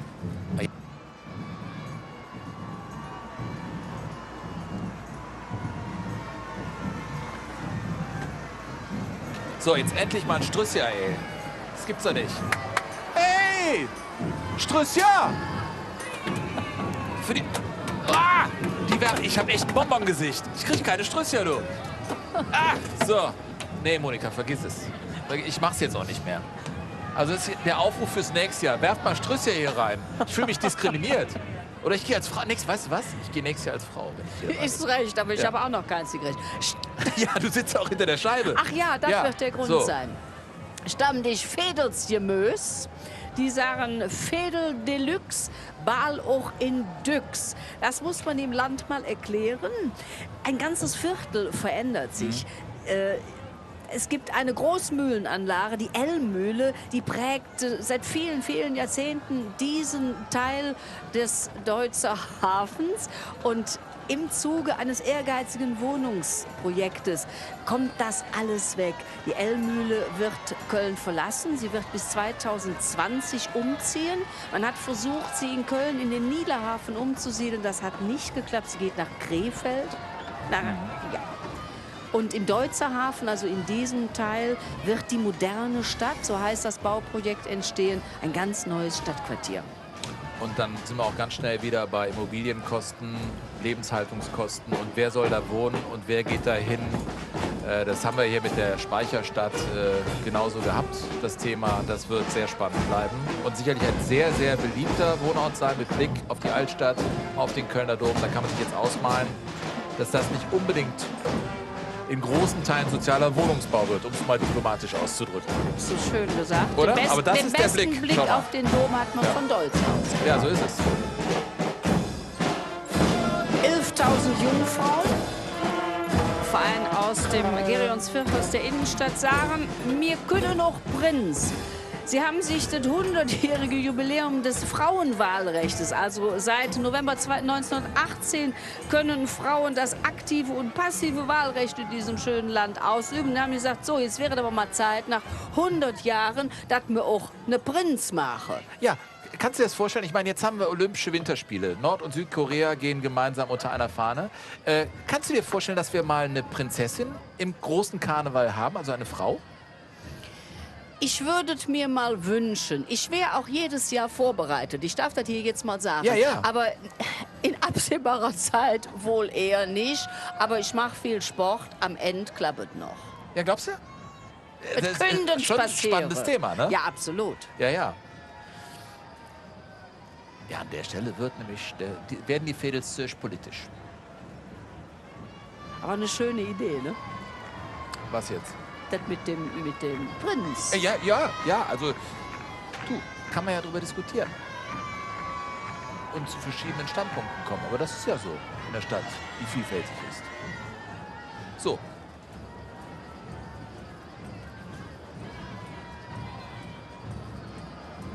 Da ist die Yvonne. Das ist ja der Mega-Knaller, dieses Kostüm. Wie habt ihr das festgemacht?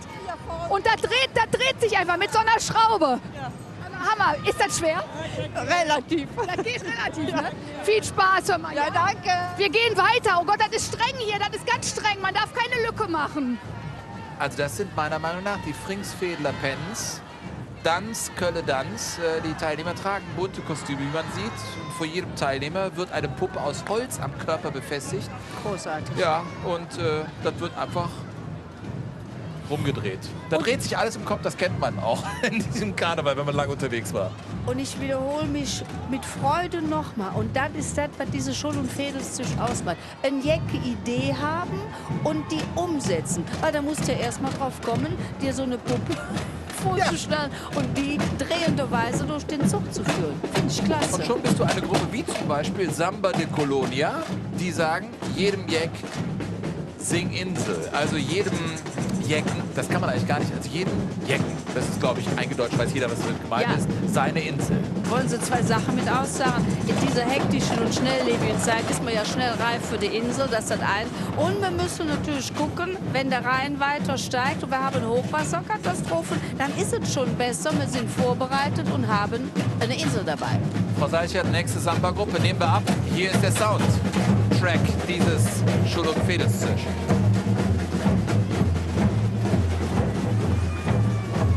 Also dicke Drum könnte ich auch. Bum, bum, bum, bum. Ich kann auch ein bisschen mehr. Ein bisschen Musik mache ich noch. Was machst du denn?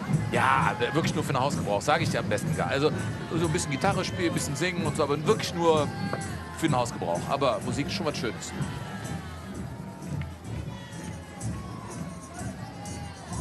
Ich glaube, wir nähern uns einem pikanten Thema. Sven, ich habe mir überlegt, Soll ich jetzt loslegen gleich? weil du Menge-Freund bist, schenke ich dir eine Gruppe mit einem Thema. Und die ist jetzt. Also, wo fange ich an? Dass sie bald 70 Jahre alt werden und zu Recht gefeiert werden. Die Fußballer des 1. FC Köln. Hier kommen sie zusammen mit den Kölner Haien, beides große Vereine hier in Köln, die eine große Bedeutung haben. Oder sind sie, genau, der Stadionsprecher Trippel vorneweg. Ja, da gehen sie, ne? Der 1. FC Köln, was soll man sagen? Sie können ja noch lachen. Da sehen wir ihn, da winkt der Geißbock, aber es ist natürlich dramatisch. Was war das für eine Saison bislang? Europapokal gespielt, mit 6 Punkten in die Winterpause gegangen, jetzt wieder zweimal verloren. Du hast 13 Punkte, kaum mehr Hoffnung und trotzdem glauben die Menschen an den Verein. Soll ich dir eins sagen, selbst wenn sie absteigen sollten, es geht weiter und das Stadion wird nach wie vor voll sein, denn Köln ist eingefüllt. Aber so muss es auch sein. Und nicht nur, wenn es gut geht. Ja, ja, so ist es. Und Marc Schlömer ist auch ein Mitstreiter in Sachen Fußball und der hat genau, was dieses Thema anbetrifft, den 1. FC Köln, seinen nächsten Gesprächspartner. Bitte schön, Marc.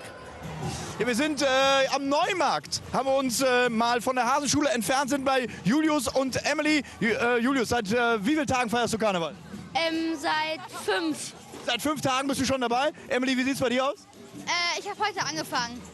Du hast heute angefangen, ich sehe, du bist rot und weiß. Eben stand in der Zeitung, habe ich gelesen, die Karnevalsstimmung ist in Köln im Keller nach der Pleite in Frankfurt vom 1. FC Köln.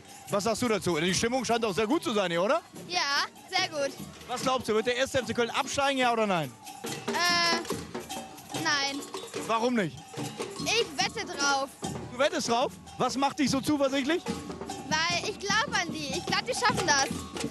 Also, Emily glaubt an den 1. FC Köln. Wir geben mal ab zu euch in die Sprecherkabine. Da kann ja nichts mehr passieren. Danke, danke. Standig Ratteköp, die sagen, das Hetz von der Welt, das ist Köln. Und sie haben es auch gleich mitgebracht und können verschiedene Teile einer Weltkugel zu einem Herzen zusammenführen. Die sagen halt eben, das Hetz von Köln, das umschließt das ganze Universum. Sie gehen in Lappenkostümen als Marsmenschen, Marsfrauen. Also Köln ist sogar größer als nur die Stadt. Haben immer eine eigene Musikgruppe dabei. Ach, da sieht man sehr schön, wie die beiden Teile zusammen erst ein Ganzes ergeben. Das ist schon schön. Ich meine, der Kölner neigt natürlich dazu, sich selbst und die Stadt zu feiern. Aber warum denn eigentlich nicht? Man kann sich ja daran reiben und sagen, ja Mensch, die Kölner schon wieder. Und irgendwie da seine Späßchen machen. Aber an so einem Tag muss man sagen, das ist aber auch eine Party, die richtig knallt. Da habe ich aber auch einen einzigen Satz dazu. Wir halten niemanden davon ab, das genauso zu machen. So kann man es nämlich auch drehen. Was sind das für Hebefiguren? Aber das macht er jetzt auch nicht 8 Kilometer lang, oder? Das wäre die Frage für Yvonne Willig. So immer, wie lange hält das aus? Ja.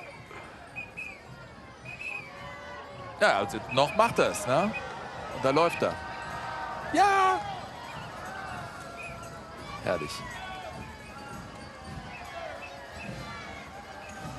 Mir lebe Tradition ohne digitalen Beweis. Ohne digitalen Beweis führt mich wieder zum Fußball. Ich kriege das nicht los, das Thema. Gestern habe ich da irgendwie die ganze Zeit über die Bundesliga, war ja irgendwie Leverkusen verliert, Köln, Bad, Speck und so. Aber das ist ja aber auch ein großes Thema. Ja, Videoassistenz, das ist ja das Ding hier. Ne? Darum geht es ja hier, mit Videobeweisen und allem. Soll ich dir eins sagen? Ich sage es immer wieder, auch wenn ich nicht gefragt werde, ich finde, das ist Kappes. Was soll das denn? Die Leute gehen noch ins Stadion, um im Stadion zu erleben, was da passiert. Die wollen nicht in so ein Darkroom in Köln irgendwie geschaltet werden, dass da Schiedsrichter entscheiden, ob da was war oder nicht. Also du bist ja zu Recht umstritten. Also da gibt es ja wirklich Meinungen. Wenn ich gefragt werde, sage ich bin dagegen. Warum? Warum muss das alles so technisiert werden? Warum lässt man nicht die Grauzone und das Spektakel und auch das Gefühl, mal ungerecht vielleicht behandelt geworden zu sein? Aber das ist ja nur mal Fußball, es ist immer ein Spiel. Und es löst es ja gar nicht. Also es gibt ja immer noch, genauso dass man sagt. Ne? Monika, wir sind es einig. Na. So, wo sind wir denn jetzt hier? Wir kommen gleich zu der lustigen Zollstocker. Ja. Zollstock, wieder so ein Name. Wieder so ein Viertel, wo man denkt, wenn man jetzt in Ostwestfalen zuguckt, wie Zollstock. Ja, hier gibt es so eine Bilderstöckchen, Zollstock, Kalk. Was haben wir noch? Aber Bilderstöckchen, weißt du, was das heißt? Selfie-Stick auf Kölsch. Vogelsang.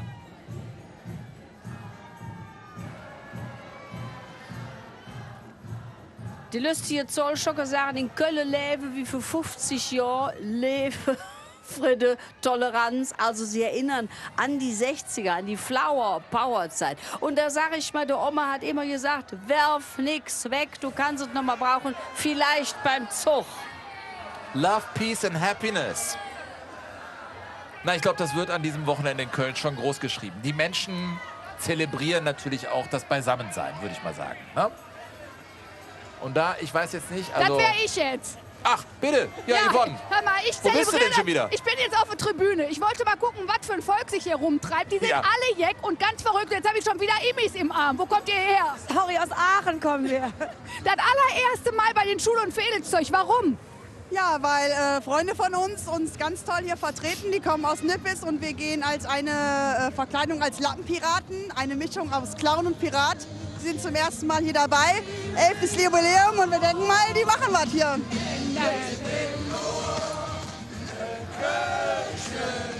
Die gehören zu den jungen Mädchen vom Erbhof und die sagen, wir blieben immer live und lassen in Köln wieder die Puppe tanzen. Hintergrund ist, der WDR überträgt die Hennessy-Sitzung nicht mehr und sie sagen, aber wir möchten trotzdem, dass das hier auf die Straße kommt. Sie gehen als Marionetten, ganz einfach, weil sie als Stockpuppe nicht gehen können und wollen halt eben die kölschen Originale aus dem Hennessy-Theater hier durch die Stadt führen.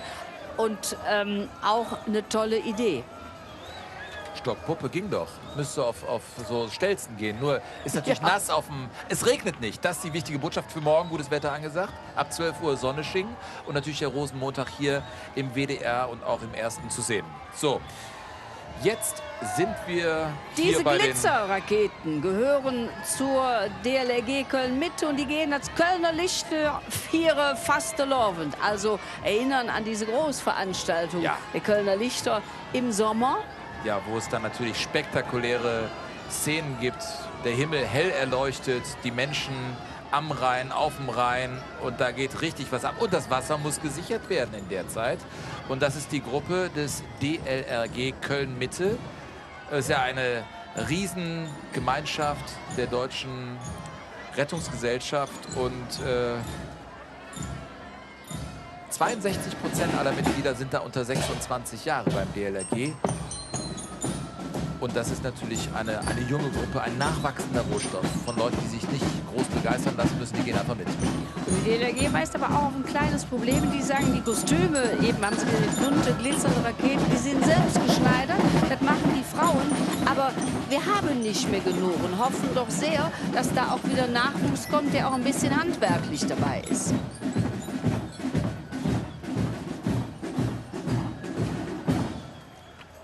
So, hier kommen die Fröbel-Kindergärten.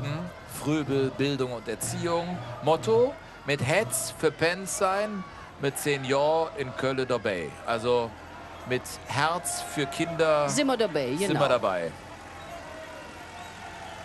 Unternehmen kümmert sich vor allen Dingen darum, dass Familienarbeit und Kinderbetreuung auch vor dem Hintergrund Vereinbarkeit von Familie und Beruf klappt und betreiben halt eben Kindergärten, Gemeindearbeit, Stadtteilarbeit und sind seit einigen Jahren mit Begeisterung hier auch bei den Scholl- und Vedelszücht dabei. Und 3000 Mitglieder zählt im Prinzip diese Fröbel-Vereinigung, was natürlich sehr viel ist. Hier sind dann schon einige mit auf der Straße dabei, aber dahinter steht natürlich eine ganz große Institution. Und nicht von ungefähr sind bei dieser Gruppe hier auch viele Kinder mit dabei, denn genau das ist ihr Motto. Sie sagen, wir wollen die Kinder stark machen, sie haben Rechte und das sollen sie auch früh genug wissen. Und damit das auch klappt, muss man sie mitnehmen und sie müssen dabei sein. Und wo geht das halt besser, als hier auch dann in so einem Zug sie mit in die Gruppe zu nehmen? Ich meine, wenn sie nicht mehr laufen können, dann kann man sie ja auf den Arm nehmen. Naja, du, mach das mal. 4 Kilometer ein Kind auf den Arm. Aber das musst du dann machen, da musst du durch. Natürlich, 8 Kilometer sind zu absolvieren und das werden die schaffen. Denn die Stadt wird sie durch eben die Gassen tragen. Und das sind ja so schöne Punkte, an denen man vorbeikommt. Am Heumarkt, Altermarkt, Schildergasse, Neumarkt, hier die Severinstraße. Das ist wirklich Sightseeing at its best in Köln. Schöner geht's nicht. Und da, schau mal, es ist ja ein wunderbarer Blick. Da kriege ich mal wieder Gefühle. Irgendwie, es ist so, wenn du lange weg warst, du siehst den Kölner Dom, ist doch wirklich so, ne? Es ist jedes Mal, dass du denkst, ja. Heim wie nach Köln. Und wenn ich das Lied höre, habe ich jedes Mal Pipi in den Augen. Ich auch. Ist so. Aber die alte Version, muss es sein, das Original. Kölsche Funde von 1995, egal was das Wetter bringt, im Kölsche Hetz ist immer Sonne schick. Gehen als leuchtende Sonnen und das sind aber nur die Frauen. Es muss ein bisschen stark sein, Sven. Die Männer gehen als Regen, Wolken und Wieso? Blitz. Ich habe da gar kein Problem mit, weil ich weiß, dass sich das immer ändert, auch mit den Hochdruck- und Tiefdruckgebieten. Ich bin da völlig entspannt. Ja, also da gehen halt im nächsten Jahr die Frauen als Wolke und dann die Männer wieder als Sönnchen. Ne? Ist keine Einbahnstraße, meine liebe Monika. Ja, ist recht. Das wollte ich auch mal an dieser Stelle festhalten. Wunderbar. Ne? So, Haltung annehmen. Naja, jetzt sind wir halt Blitz und Donner, aber im nächsten Jahr, zack. Und dann kriege ich auch wieder Strüsschen. Ne? Das merke ich schon, dass ich hier auch so als Wolke oben sitze. Ich habe Ich mache ja immer wieder auf, aber kommt kein Struss hier rein. Noch nicht, aber das ist ja noch ein bisschen. Aber du hilfst mir auch nicht. Du stehst ja nie auf und sagst, bitte mir. Dann würden sie werfen, Monika. Ja, einer muss am Zug bleiben, ne? Ach so, ja, wo sind wir denn jetzt? Gruppe 34. Verrückt, So, ja. ja, das sind hier die Unterlagen. Guck mal, so, diese Büchlein haben wir hier. Ja, da, hier, so. So sieht das dann aus, ne? Da so, das Motto und was man sich dazu... Also ich habe schon ein paar Notizen. Das waren jetzt so, ja. Und danach geht das hier eben mit der Monika. Ja. So, 34. Nach den Wolken kommt die Sonne. Kommt die Sonne. Katholische Jugend, Dekanat Köln, in Riel beheimatet. Die nehmen sich eines Themas an. Es gibt den Rheinboulevard. Wunderschön. Es gibt aber kein Bütchen. Und anstatt dass man da eins hinstellt, gibt es jetzt erst einen Designwettbewerb. Im Ernst, ne? Ein Ernst. Und zwar ein Designwettbewerb, um zu zeigen, um zu gucken, wie kann denn so ein Bütchen sein. Und da sagt die Gruppe, hey, es geht nicht um Design, es geht darum, dem, sie, Bütchen heißt übersetzt ein Bütchen für ihn, für sie, auf Kölsch, dem, sie, Bütchen. Und Also, nicht Design. Das könnte ich vollumfänglich unterschreiben. Stellt es einfach hin. Wir Ja, hätten sicher. gern im Sommer eine Gelegenheit, wo man eine Wurst und ein Und ich glaube, Cola ja, sicher. Und da muss kaufen können. Erfrischungen dran stehen. Erfrischungen und du weißt, dass du da dich wirklich erfrischen kannst und da Spaß haben kannst. So, und jetzt gehen wir zu Yvonne. Yvonne, hör mal, schau mal, du bist ja bei den Kindern da. Was Ja. haben die denn bislang? Wie ist der Ertrag da unten? Also die haben unheimlich viel schon gefangen. Von Ja? Chips über Müsli-Riegel, über Gummizeug. Guck mal, du hast noch Popcorn mit dabei. Wann isst du, darf die das alles auf einmal aufessen? Ja, hoffentlich nicht. Aber es ist ganz schön, ne, mit den Kindern hier vorne. Ja, es ist total klasse. Vor allem, es ist ja so ein bisschen abgeschottet, weil ja hier die Tribüne auch hinter uns ist. Von daher ist nicht so ein großer Auflauf. Es ist echt schön. Und man kann immer nur sagen, ey, ihr lieben Leute, lasst die Kinder nach vorne, damit die ordentlich einsammeln können. Denn es gibt viel zu fangen. Yvonne, ich bin ganz deiner Meinung, ja? So ist es. Denn es wird viel geworfen, auch morgen. Und lasst die Kinder nach vorne, denn die werden noch viel länger als wir beide dieses Karnevalsfest feiern und die Botschaft weitertragen. Und für die ist es jo. Das war jetzt pathetisch. Da war sie fast Aber schön. ja gut, aber es wird so ein bisschen pastoral. Aber das darf man auch manchmal. Ne? Minnie Maus. Übrigens mit den Designbütchen, ne? Ja klar, du musst doch ein ganz normales Bütchen hin und Punkt. Was soll das denn? Ja, verrückt, oder? ne? Wie kann man das ausschreiben? Da kann man sagen, da kommt ein Bütchen hin, macht mal. Also, verstehe ich nicht. Aber man muss ja auch nicht alles verstehen. Warum einfach, wenn es kompliziert geht? Ja, wir sind bei Gruppe 36. Die KG Kölsche Sprach, wie der Name schon sagt, kümmern sich sehr um den Erhalt der kölschen Sprache, aber auch der kölschen Bräuche. Und die sagen, bei uns dan's keine Osterei, uns Quös sind mittendrin dabei. Quös, ein anderes Wort für Kinder. Wir haben ja auch das Wort Pens.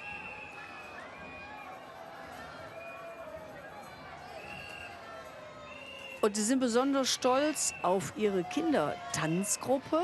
Die nennen sie nämlich auch die Kölsche Domquös. Und sind zum zweiten Mal hier bei den Schul- und Vedelszüch dabei, weil sie auch den Kindern dieses Erlebnis vermitteln wollen. Und was ich gar nicht wusste, sie beleben, wie ich gerade eben sagte, alte Bräuche, beispielsweise den Brauch des Sorgenwaschens. Ah. Da geht man am 24. Juni zum Rhein, wäscht seine Sorgen aus. Das heißt, wenn das abends wieder geklappt hätte, das Jahr, dann kann es das nächste Jahr wieder weitergehen. So ein schöner Brauch. Und die sagen also, wir wollen die Sprache behalten, aber auch das, was kölsche Lebensart ist. Aus Porz-Urbach. 1975 auch eingemeindet, ne? In Köln. Ich glaube, das war große Ja. Gebietsreform. Ja, nicht alle wollten, aber Ja, genau. Aber einige mussten halt. Und Köln ist gewachsen. Aber wächst immer weiter und so ist das. So, wir sind bei deinen lustigen Richterinnen. die Ne? wir eben ganz kurz schon im Bild gesehen haben, die lustige Richterin, tatsächlich Richterin, die sagen, wir haben alle Hände voll zu tun. Und deshalb gehen sie als Kölsche Kraken. Die haben nämlich natürlich 11 Arme, damit sie alles unter einen Hut kriegen. Beruf, Familie, Freunde, Haushalt, Freizeit, Kultur, Sport, Karneval. Aber wir sind multitaskingfähig. Wir Natürlich. packen es an und lassen es kraken. Ja, aber Das als kleiner Hinweis. Na, es sind 8 Arme. Ja? Das haben die knallharten investigativen Recherchen von mir ergeben. Du hast dein Kind gefragt. Ja, genau. Der sagt, Papa, hättest du mich direkt gefragt, hätte ich gewusst. Ich so, ja gut, ich muss es nachschlagen. Aber 11 ist ja die Zahl des Karnevals. Und es ist wunderbar, Sie hier zu haben. Die lustigen Richterinnen. Und jetzt wird es wieder ein ganz klein bisschen schwierig mit dem Motto. Ja, mach du das mal. Ja, du kannst ja mir helfen. Geht es um Helene Fischer? Es geht gleich um Helene Fischer. Das ist aber nicht das Schwierige. Also, Helenia Colonia, Griechin. Jung! Ach, Entschuldigung, kenne ich. Ja, ist ja raus. gut. Alles klar. So, und die haben das Motto Hellenische Fischer. Atulos. Atulos ist griechisch und heißt wohl atemlos. Und jetzt haben die was entdeckt. Jetzt sind hellenische Fischer rausgefahren und haben nachts ja, etwas gefunden, die haben ja ein berührendes Volkslied gesungen, eben dieses Atulos, und das hat die geklaut und jetzt heißt das atemlos. Ach so. Aber eigentlich ist das diese in der Antike schon gesungenen Hymnen, wenn die hellenischen Fischer rausgefahren sind. Bist du eigentlich gut bei Kreuzworträtseln und so Denksportaufgaben? Weiß ich nicht, ich mach Du erklärst die das gut, aber das ist so ein bisschen, also ist schon aufwendiger. Also man muss ja auch sagen, die Leute, die hier am Straßenrand stehen, die haben ja schon 2-3 Tage Feier hinter sich. Ne? Da dieselt man so im Arbeitsspeicher. Klar, ne? Also das muss man sagen. Ne? Ich sag mal so, auch wenn du dieses Motto, was wir ja hier auch vor uns haben, nicht durchschaust, wenn du siehst, wie sie sich all in dieses Müllemorbötchen auch reingesetzt haben und als Meerjungfrauen und Fischer hier durch die Stadt segeln, das allein ist ja schon wunderbar. Das sieht schön aus. Sieht sehr schön aus. Ich will jetzt nichts sagen, aber bei den Meerjungfrauen, da habe ich irgendwie... Waren die echt? Die Meerjungfrauen? Natürlich. Ach so. Ja. Natürlich. Monika, wo denkst du hin? Natürlich. Und hier kommt wieder so eine Kapelle. Also es fällt auf, es sind wirklich sehr viele Musiker im Zug drin. Ne? Der Willi Stoffel hat ja gesagt, Sie sind herzlich willkommen. Musik ist ein ganz wichtiger Bestandteil, ne, der Züge. Und wann immer Live-Musik gespielt wird, wird auch Musik am Wegesrand, die über die Boxen kommt, ausgemacht, weil man will die Kapellen auch hören, die hier durch die Straßen ziehen. Ne? Die Gruppe Kajas Schull, die sagen, die Kajas Nummer 0 ist ein Stein all Fake News Schull. Ja, was macht das heißen? Ganz einfach. In diesem Lied, der Kajas Nummer 0, wird ja der Lehrer Welsch besungen. Jetzt kommt das Fake News. Den Lehrer Welsch, den gab es. Aber der hat unterrichtet in Kalk und eben nicht an der Originalschule Kajas. Fakten, das muss stimmen. Fakten. So, deswegen ist es eine Fake News Show. Ja, die Hauptschule Großer Griechenmarkt, die gibt es ja noch. Ja. Und kleiner Tipp, am 21. Februar wird es eine Dokumentation im WDR-Fernsehen geben. Hauptschule vor dem Aus, Fragezeichen, das lange Zittern. Ganz lange diese Hauptschule die Schüler begleitet. Und das habe ich mir schon angeguckt. Sehr berührend. Okay. Ein Tipp von mir. Ein Tipp von mir auf dem Weg zum Agrippa-Bad. Das darf man, glaube ich, bewerben, ist ja städtisch. Da gibt es einen 10-Meter-Turm. Da fahre ich immer hin mit den Jungs. Nicht, dass die da runterspringen, aber die wollen mal mich da sehen, wie ich da runter kasper. Ja. Aber auf dem Weg dahin, wenn man auf dem Zubringer Richtung Barbarossa-Platz ist und rechts abbiegt, dann kommt man in die Kaigasse, Kajas. Ganz kurze Straße, geht um die Ecke, aber ich finde, man muss mal da gewesen sein nach diesem wunderbaren Lied der Blackfurs. Ne? Tanzende Ratten, das kann nur Rattekopf Schmölzje sind. Schmölzje hat mal eben noch eine Gruppe, die zusammenhält und die sagen, je oller, je doller. Wir sind vom Karnevalsvirus natürlich infiziert, aber manches klappt nicht mehr. Damit wir noch mitgehen können, müssen wir unsere Krankenpflegerinnen mitnehmen. Wir müssen einen Rollator haben und wenn der Trubel zu laut wird, dann schalten wir einfach das Hörgerät aus. Super. Und am Aschermittwoch kriegen wir das Aschenkreuz und auch Salbe auf das Kreuz. Und hier sieht man, wenn ein Spritzchen von der Fashion-Krankenpflegerin kommt, dann kann die Dann geht's auch wieder wieder. Wiggerjon. Ja, ja. Das ist der Segen des Alters, glaube ich, zu sagen, ich habe es nicht gehört. Was meinst du? Ja? Ja. Du, wir sind bei Gruppe 41. Das sind ja auch zum Teil sehr kleine Gruppen. Da muss man aufpassen, dass man es nicht verpasst, dass die auf einmal hier durchlaufen. Und man hat sie nicht erwähnt, weil bei der Arbeit will man sie natürlich möglichst alle erwähnt haben. Das war jedenfalls die katholische Arbeitnehmerbewegung. Zusammen mit der christlichen Arbeiterjugend. Richtig. Und die sagen, wir machen de Kirch und den Fädelbund. Also kümmern sich darum, dass ihre Viertel, Buchheim, Buchforst, Mülheim bunt werden und aber auch das Leben, die Gemeinschaft in der Kirche. Stadtteile, die natürlich ihre Herausforderungen haben, auf der anderen Seite, nicht auf der, wo der Dom steht. Und da kümmern sie sich um benachteiligte Kinder, Jugendliche, Familien. Und das ist ja eine wunderbare Sache. Und hier sind sie eben unterwegs und machen das Viertel hier auch bunt. Als bunte Pinsel? Ja. Damit das auch klappt. Ja, ja.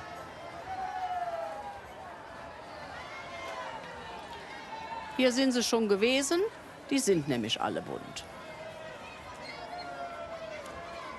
Und wie man sieht, der Zug ist für alle da. Älteren Semester, Ja, klar. jüngeren Semester, die mittleren Semester, wir zwei.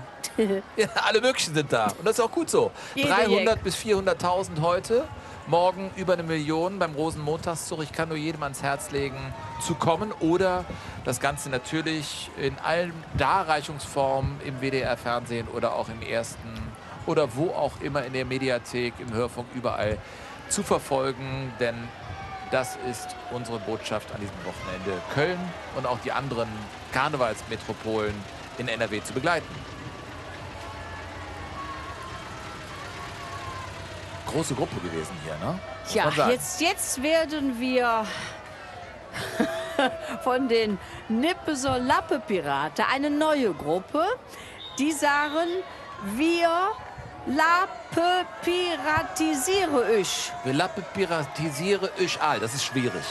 Ja, das heißt in der Abwandlung aus, wir infizieren euch mit dem Karnevalsvirus und da setzen wir einen drauf, weil wir die Lappe-Pirate sind, ziehen wir euch in unserem Band, so wie das Piraten natürlich machen. Aber Monika, ich sehe hier so normale Kostüme und nicht so unbedingt diese Lappenclowns. Warum das denn dann? Ja, das weiß ich nicht. Ja, man weiß aber auch Doch, nicht alles da. doch, Ja, aber man doch, weiß hallo. auch nicht. Ja, mich beruhigt das ja fast, dass du auch mal was nicht unbedingt weißt.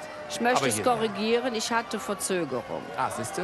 Und hier sitzt die Brut, ne? Und da fährt der Papa. Aber die Idee, Lappe piratisieren. Finde ich nicht schlecht, aber eine schwierige herrlich. Wortschöpfung. Ich bin ja vom sprechenden Gewerbe. Es gibt ja so viele Gewerbe. Ich bin ja vom sprechenden Gewerbe, ist schon kompliziert. Man Lappe könnte piratisieren. es einfacher ausdrücken, wir sind ein Nippeser Lappe-Piraten, wir kriegen nicht all. Ja, ist doch so, dass die dann in die Kneipen gehen da und ihre Genau. Kopfbedeckung da verteilen und das streut sich ja dann. Und wenn schon hier so eine lange Gruppe kommt, dann finde ich, ist es auch Yvonnes Pflicht und Aufgabe, hier wieder zu bützen. Das ist lange her, sonst kommst du aus der Übung. Hör mal, ich habe schon lange nicht mehr gebützt. Ja, leg mal los. Sehr schön. Und ich habe gerade auf der Tribüne eure Freunde getroffen. Da sind sie. Ihr seid das erste Mal dabei, Das ne? erste Mal im Schul- und Fädelzug, ja. Wie lange habt ihr gebraucht, um so eine tolle Verkleidung hinzukriegen? Wir sind seit 30 Jahren in Nippes im Zug und sind seit 11 Jahren als Lappenpiraten, also von den Anfängen bis heute 11 Jahre. Aber haben uns natürlich dieses Jahr mächtig ins Zeug gelegt, um auf den Fädel in die große Stadt zu kommen. Und glaubt ihr, dass ihr vielleicht gewinnen könntet? Wir haben schon andere sehr, sehr schöne Gruppen gesehen. Wir sind aber auch besonders individuell und haben auch noch viele kleine Feinheiten bereit. Vielleicht haben wir eine ganz gute Chance. Vielleicht sehen wir uns morgen noch beim Rosenmontagszug. Ich finde, sie sieht toll aus. Aber es gab natürlich so viele andere, die auch toll aussahen. Wir sind sowas von neutral und freuen uns natürlich über die 3, die dann morgen noch mal mitgehen dürfen. Aber wir haben überhaupt keine Ahnung, auch keine Empfehlungen. Aber das ist nun mal so natürlich eine ganz große Nummer, dann Rosenmontag dabei zu sein. Wir Ist ja klar. sagen nicht wie jedes Jahr, verdient hätten sie es all. Ja, genau. So ist es. Aber jetzt reden wir nicht wieder über den 1. FC Köln und den möglichen Abstieg, oder? Das ist ein ganz anderes Thema. Manchmal habe ich hier Störungen auf dem Kopfhörer. Nein, ich weiß, ich komme immer wieder in so eine Umlaufbahn. Ja, wenn es wo das Herz von voll ist. Ja, ja. Ist noch in Gamelchen. Ich habe so viel Platz in meinem Herzen für andere Vereine, auch aus dem Westen. Das glaubst du gar nicht. Ja, und da stehen sie, die Jecken, an der Straße. Rot und Wies. Freuen sich. Und das ist ja nicht so, wenn die hier durch sind mit dem Zug, dass dann alle nach Hause rennen. Nein, da geht es in den Kneipen weiter und auf den Plätzen. Köln ist eine Stadt, die singt und tanzt. Und Marc Schlömer ist mittendrin, Marc. Wir freuen uns sehr, dass du dich immer wieder meldest und dass du noch einigermaßen beisammen bist. Bitte, Marc. Ja, wir sind nah am WDR, am Westdeutschen Rundfunk, wo ja auch die Sendung mit der Maus produziert sind. Luise und Rosa, ihr seid große Fans von der Sendung mit der Maus. Was ist euer Lieblingscharakter, eure Lieblingsfigur? Der Elefant, weil er so tollpatschig ist. Weil er so tollpatschig ist, und bei dir? Bei mir ist es die Maus, weil sie einfach so tolle und lustige Ideen hat. Wie sieht's aus mit dem, da kann man ja auch einiges lernen. Wie bewertest du das? Ich finde das sehr cool, weil man da auch spielerisch lernt. Ja, wunderbar. Dann von uns aus einen schönen Gruß an alle WDR-Kollegen im WDR und außerhalb, die heute für die Übertragung sorgen. WDR, Alaf! Ja, sehr schön. Ja, nehmen wir gerne an und machen direkt weiter, ne? Monika Salschert, Alaf! Sven, Pisto! Ja, auch da. Ja. Hey, pass auf, wer noch da ist. Weißt du was, wir gehen jetzt wieder zu Yvonne, weil die ist ja nicht mehr aufzahlt. Jetzt ist ist in der Endstufe. Ja. Prima, viva Colonia. Ein alter Hit, ne? Den könnt ihr trotzdem mitsingen. Was war denn euer Sessionshit? Keine Ahnung. Für die Ewigkeit. Von den Räubern. Na. Was ist dein Lieblingskarnevalslied? Hab ich nicht. Hast du nicht? Wen hab ich mir denn da ausgesucht? Wo kommst du denn her? Aus Köln. Aus Köln. Und kein Lieblingskarnevalslied. Trotzdem hier bei den Schul- und Fädelzeug als relativ jung. Und du bist ja höchstens 19. 16. 16 sogar nur. Warum kommst du hier hin? Ist das nicht ein bisschen anstrengend? Nee, ist doch cool. Macht Spaß. Super. Und die Lieder lernt die dann noch, ne? Das hier ist Ebertplatz. Stell dir vor, der Louvre stünd am Ring. Das üben wir noch ein bisschen. Yvonne, ich will dich nicht aufhalten. Das ist großartig. Geh einfach mal weiter, weil jetzt bist du langsam auf 110. Das finde ich gut. Ja? Ja, sicher. Eine Frau außer Rand und Band, die Papillotten gehen gleich fliegen durch die Mütze. Ja, sehr schön. Sehr schön. Du machst das gut. Ja. Und dann kommt der Nächste, der gebützt werden will. So, wo sind wir denn jetzt hier? Haben alle was baumelt da rum auf dem Zylinder. Das ist ja die nächste Gruppe und zwar... Das ist der Karnevalsclub aus Raderberg. Das müssten... Aus Raderberg, der Karnevalsclub. Ja. Jawohl. Die tragen das Schild vor sich her. Kölsche Spruch ist gesetzt. Also nochmal ein auf die Straße gebrachtes Plädoyer dafür, dass die kölsche Sprache nicht ausstirbt. Und das beginnt natürlich in den Schulen. Wenn da nicht das gelehrt wird, auch beispielsweise in Kölsch-AGs, beispielsweise mit Karnevalsveranstaltungen, beispielsweise mit Musikveranstaltungen, dass so viel, du hast das eben gefragt, dass so viele Musikgruppen im Zug sind, gerade auch von den Schulen, das hat da auch seinen Ursprung, weil wo kann man auch besser junge Leute, Kinder, junge Mädchen motivieren mit Liedgut, was ihnen auch nahe liegt. Ja gut, aber Casalla zum Beispiel, der Frontmann hat ja gesagt in einem Interview, er kommt eigentlich eher aus dem Hochdeutschen und musste dann erstmal Kölsch Liere.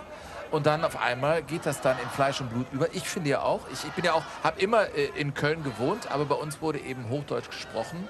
Und deshalb geht die Sprache, man hat ein Gefühl für die Sprache, aber es ist die Frage, ob man sie nutzt. Wir gehen nochmal runter zu Yvonne, an die Straße. Yvonne, bist du jetzt ein bisschen eher an den Leuten dran, die auch singen können? Ich bin bei den Leuten, die auch singen können und ich bin vor allen Dingen bei den total motivierten Leuten. Denn wie lange hast du gewartet, bis es heute endlich losgeht? 3 Stunden ungefähr. 3 Stunden ungefähr und jetzt musst du auch schon wieder warten, weil du mit mir hier stehst. Aber wie groß ist denn die Freude mitzugehen? Einfach toll, das macht einfach riesen Spaß. Ich bin auch früher hier ganz oft mitgegangen. Das ist einfach schön. Herrlich. Und was schmeißt du heute? Viel hoffentlich. Viel hoffentlich.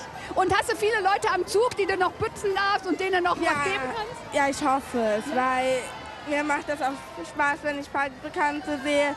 Und Ja. Herrlich, da wünsche ich dir eine ganz gute Zick und jetzt sind die alle weg, renn schnell. Tschüss. Ja, früh übt sich, wer später wie Yvonne Bützen kann dann, ne?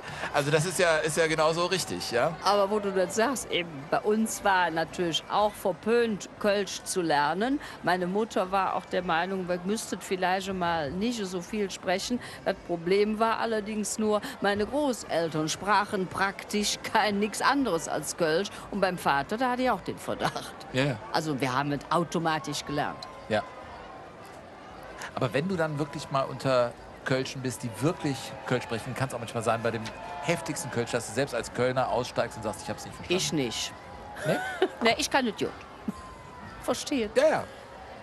Original ist der Delbrücker Piraten.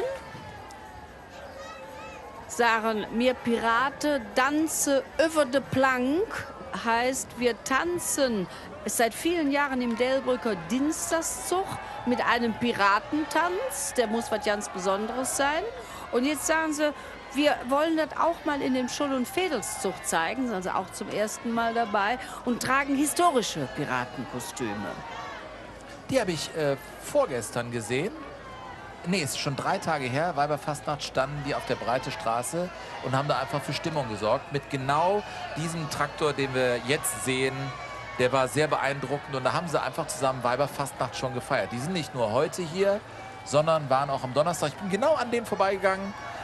Ich musste zur Arbeit. Ja, Donnerstag musste ich eben dahin. Und die waren schon in einem anderen Aggregatzustand und haben da gefeiert. Und das völlig zu Recht.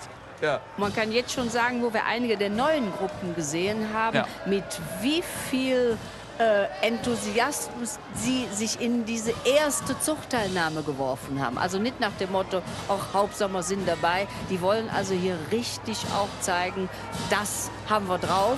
Und mit Recht sind wir jetzt beim Zucht dabei. Fantastisch. Also mit einer der höchsten Wagen hier.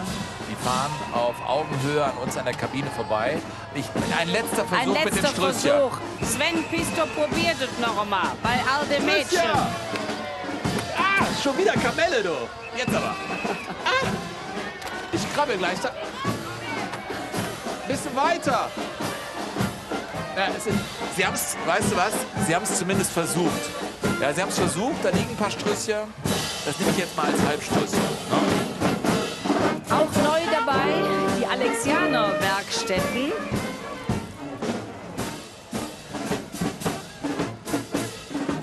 Herrlich. Hier was zu beißen. Hier, guck mal. Ja, da ist es doch. Ja, aber ich habe eben Strüsschen bekommen. Darf ich mal kurz fragen, was So. mit dem neuen Stuhl ist? Der Ist Stuhl der hält. stabiler? Dankeschön. Schmeckt gut. Sehr gut. Alexianer, zum ersten Mal dabei. Ja. Das Motto, solange wir alle zusammenstehen, werden wir nicht hungern. Solange Also- wir zusammenstehen, werden wir nicht hungern. Genau, dazu muss man sagen, ist in Alexianern-Werkstätten in Porz finden behinderte Menschen in diesem Falle mit einer psychischen Beeinträchtigung tolle Arbeitsplätze.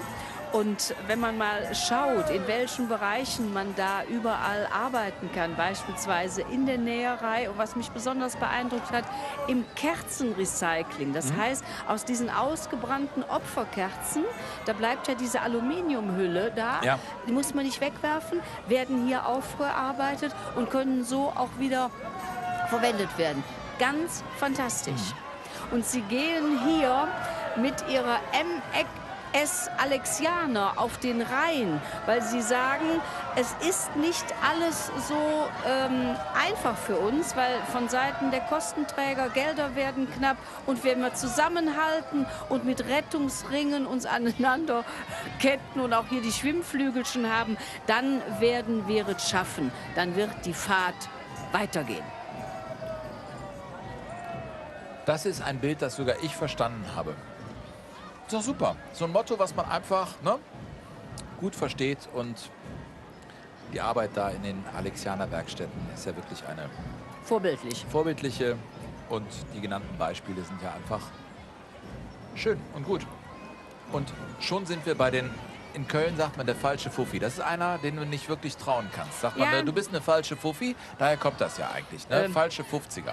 Meistens sagt man nicht, du bist eine falsche 50, sondern nicht, pass auf, der ist eine falsche Fuffi. Das ist eine falsche 50. kennt man, ne? Man umschreibt das. Weiß man ist genau, so ein was mit bisschen. gemeint ist. Die heißen Aber die falschen 50er, um es mal wirklich ins Hochdeutsche zu übersetzen. Das kommt vom damaligen 50-Mark-Schein. Falscher Fuffi, Falschgeld. Und die nehmen natürlich sich selber auf den Arm, indem sie sagen, bei uns muss man mit allem rechnen. Ja, ja. Wir sind Karnevalsverein falsche 50er. Wir haben es euch vorher gesagt. So ist es. Und da oben siehst du Leute auf dem Balkon stehen. Das sind natürlich mit die schönsten Plätze. Ich war früher hier in der Severinstraße, ein paar 100 Meter weiter runter, über einer Bäckerei, war ich mal eingeladen. Erste Etage, Rosenmontagszug. Da wurden alle möglichen, die Leute, die da wohnten, hatten sehr viele Freunde auf einmal an Karnevalswochenende. Da wurde eine Suppe gemacht, da hat man ein paar Bittermännchen und der ganze Tag da verbracht. Die Wohnung sah danach aus, das war unfassbar. Aber es war natürlich spektakulär, wenn man da so einen Fensterplatz hat hier in der Severinstraße. Mehr geht fast nicht. Oder sind diese falschen 50er, die uns eine Rechenaufgabe aufgeben? Also da muss ich ganz ehrlich sagen, da bin ich raus. Moment, 625, Wurzel aus 625 ist, glaube ich, 25. Da kommt in etwa hin. Zweimal 25 sind 50 natürlich. Ah, ich hab's gelöst. so. Ey. Ja. Sehr gut. Ja, hallo, hier. The Brain. Ich muss jetzt nichts mehr sagen. Also mein Blitzbirne. Tagewerk wie Blitzbirne. Ja, da war gut. Wie Blitzbirne, weißt du, was Blitzbirne heißt? Der hätte sie nicht mehr all. Ich wollte was Nettes So, sagen. das sind alle, das Ergebnis ist immer 50. Ich habe das Rätsel gelöst. Gott sei Dank. Ja, Wahnsinn. Dabei bin ich echt eine lebende Bildungslücke. Ja? Nein, Aber, das stimmt nicht. Ich sag das jetzt nicht die ganze Zeit. Ja, gut. Aber hier sind die ganzen falschen Fuffis, ja? Das ist ja herrlich. Überall kommt 50 raus. Auch eine Gruppe, die natürlich für die Leute am Zugweg richtig für Stimmung sorgt, weil genau das, was wir jetzt hier gespielt haben, machen die natürlich auch. Und hier ist einer der Spielmannszüge. Aus Goch. Von der Freiwilligen Feuerwehr. Die ist hier und freut sich. Hallo, hier Spaß. ist was gebacken. Und so klingen sie. Fenster auf. Und die Kapelle lassen wir rein.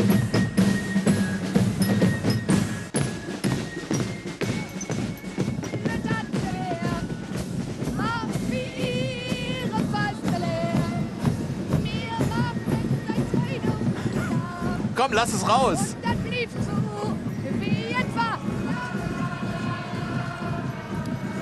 Yvonne Willix in ihrer Paraderolle als Zugeinpeitscher. Das ist sehr schön. Oh, guck mal, sind alle gut drauf. Ja, sicher. Aber lass... Oh, aber ich habe keine Kondition, Leute. Ich muss irgendwas tun. Ja, weiter feiern.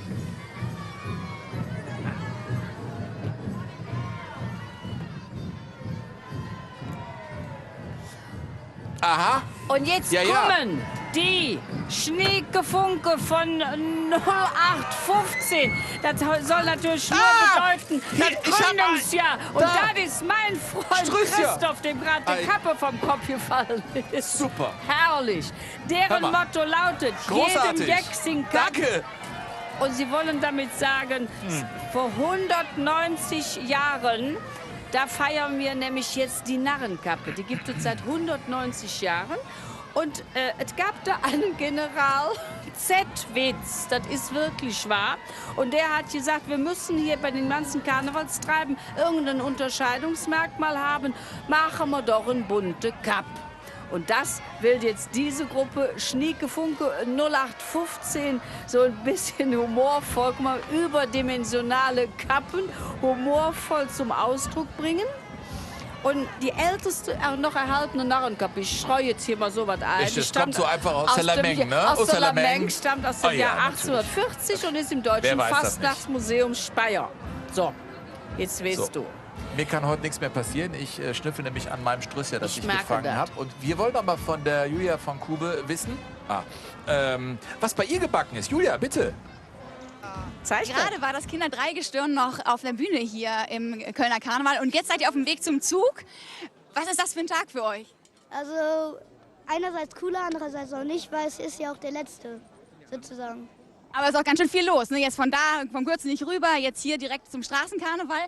Dein Vater war ja schon mal Prinz bei den Großen. Hat er dir irgendwie Tipps für heute mitgegeben?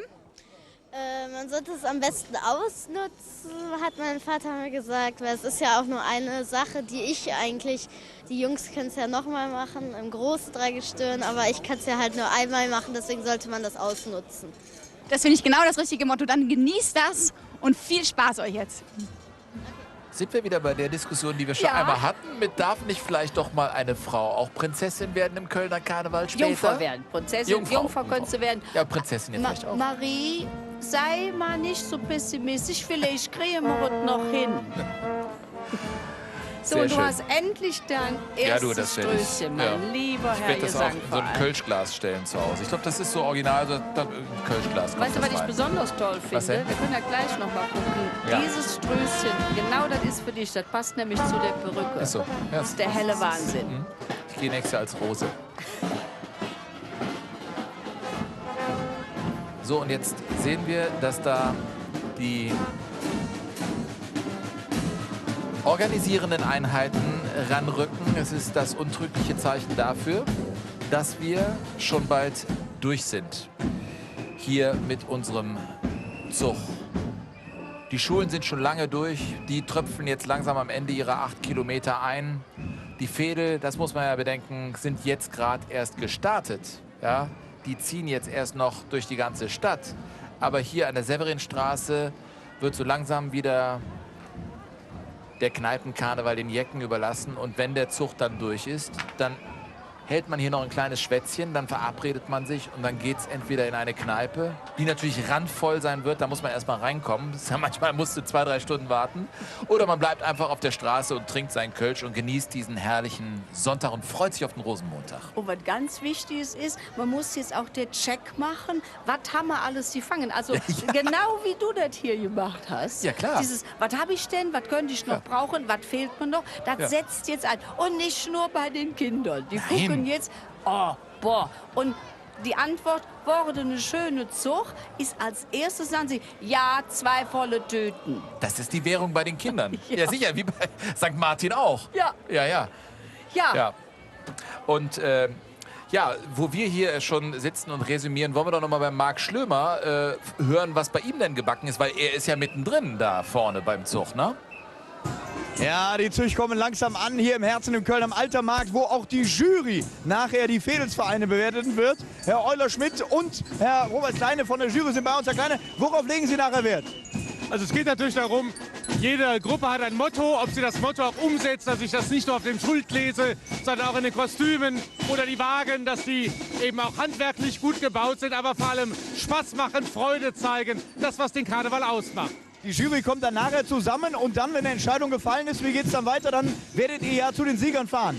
Wir werden dann nach der Entscheidung einmal zu den Fußgruppengewinner fahren, dann natürlich zu den Wagen und es gibt noch den Originalitätspreis des Festkomitees.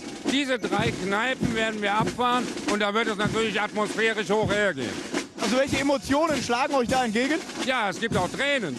Es gibt Kölsch und Tränen. Herrlich, wunderbar. Ja, man kommt immer wieder zu diesem sehr gefühligen Motiv im Kölner Karneval. Und das werde ich jetzt auch irgendwie.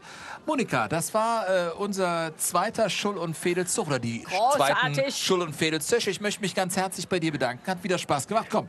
Also, und wollen uns ganz herzlich von hier oben bedanken. Ne? Und der Yvonne Willichs und nochmal. Achso, jetzt hast du noch, jetzt isst du was, oder was? Einzige, was ich Yvonne, bitte, du bist dran. Und Wies, nie mehr fastelovend ohne euch. Ja, das waren die Schulen und Veedelszug. Hat mir unheimlich Spaß gemacht. Wir feiern und schunkeln hier noch ein bisschen weiter. Und Sie zu Hause, passend zu unserem Abschlusslied, sehen jetzt eine wunderbare Reportage von Querbeat. Viel Spaß dabei und wir sehen uns im Karneval. Tschüss und dreimal Kölle, Alaf! WDR, Alaf! Querbeat, Alaf!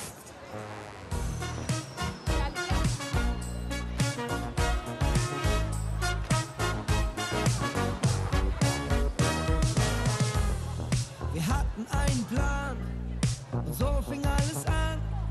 Dann Bar, Bar, Kneipe, Bar, nichts muss und alles kann.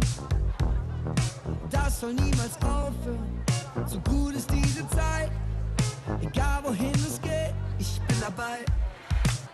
Jetzt schon ins Bett zu gehen, wäre viel zu easy, zu easy. Ich hol mir auf die Hand noch schnell ein Cheesy.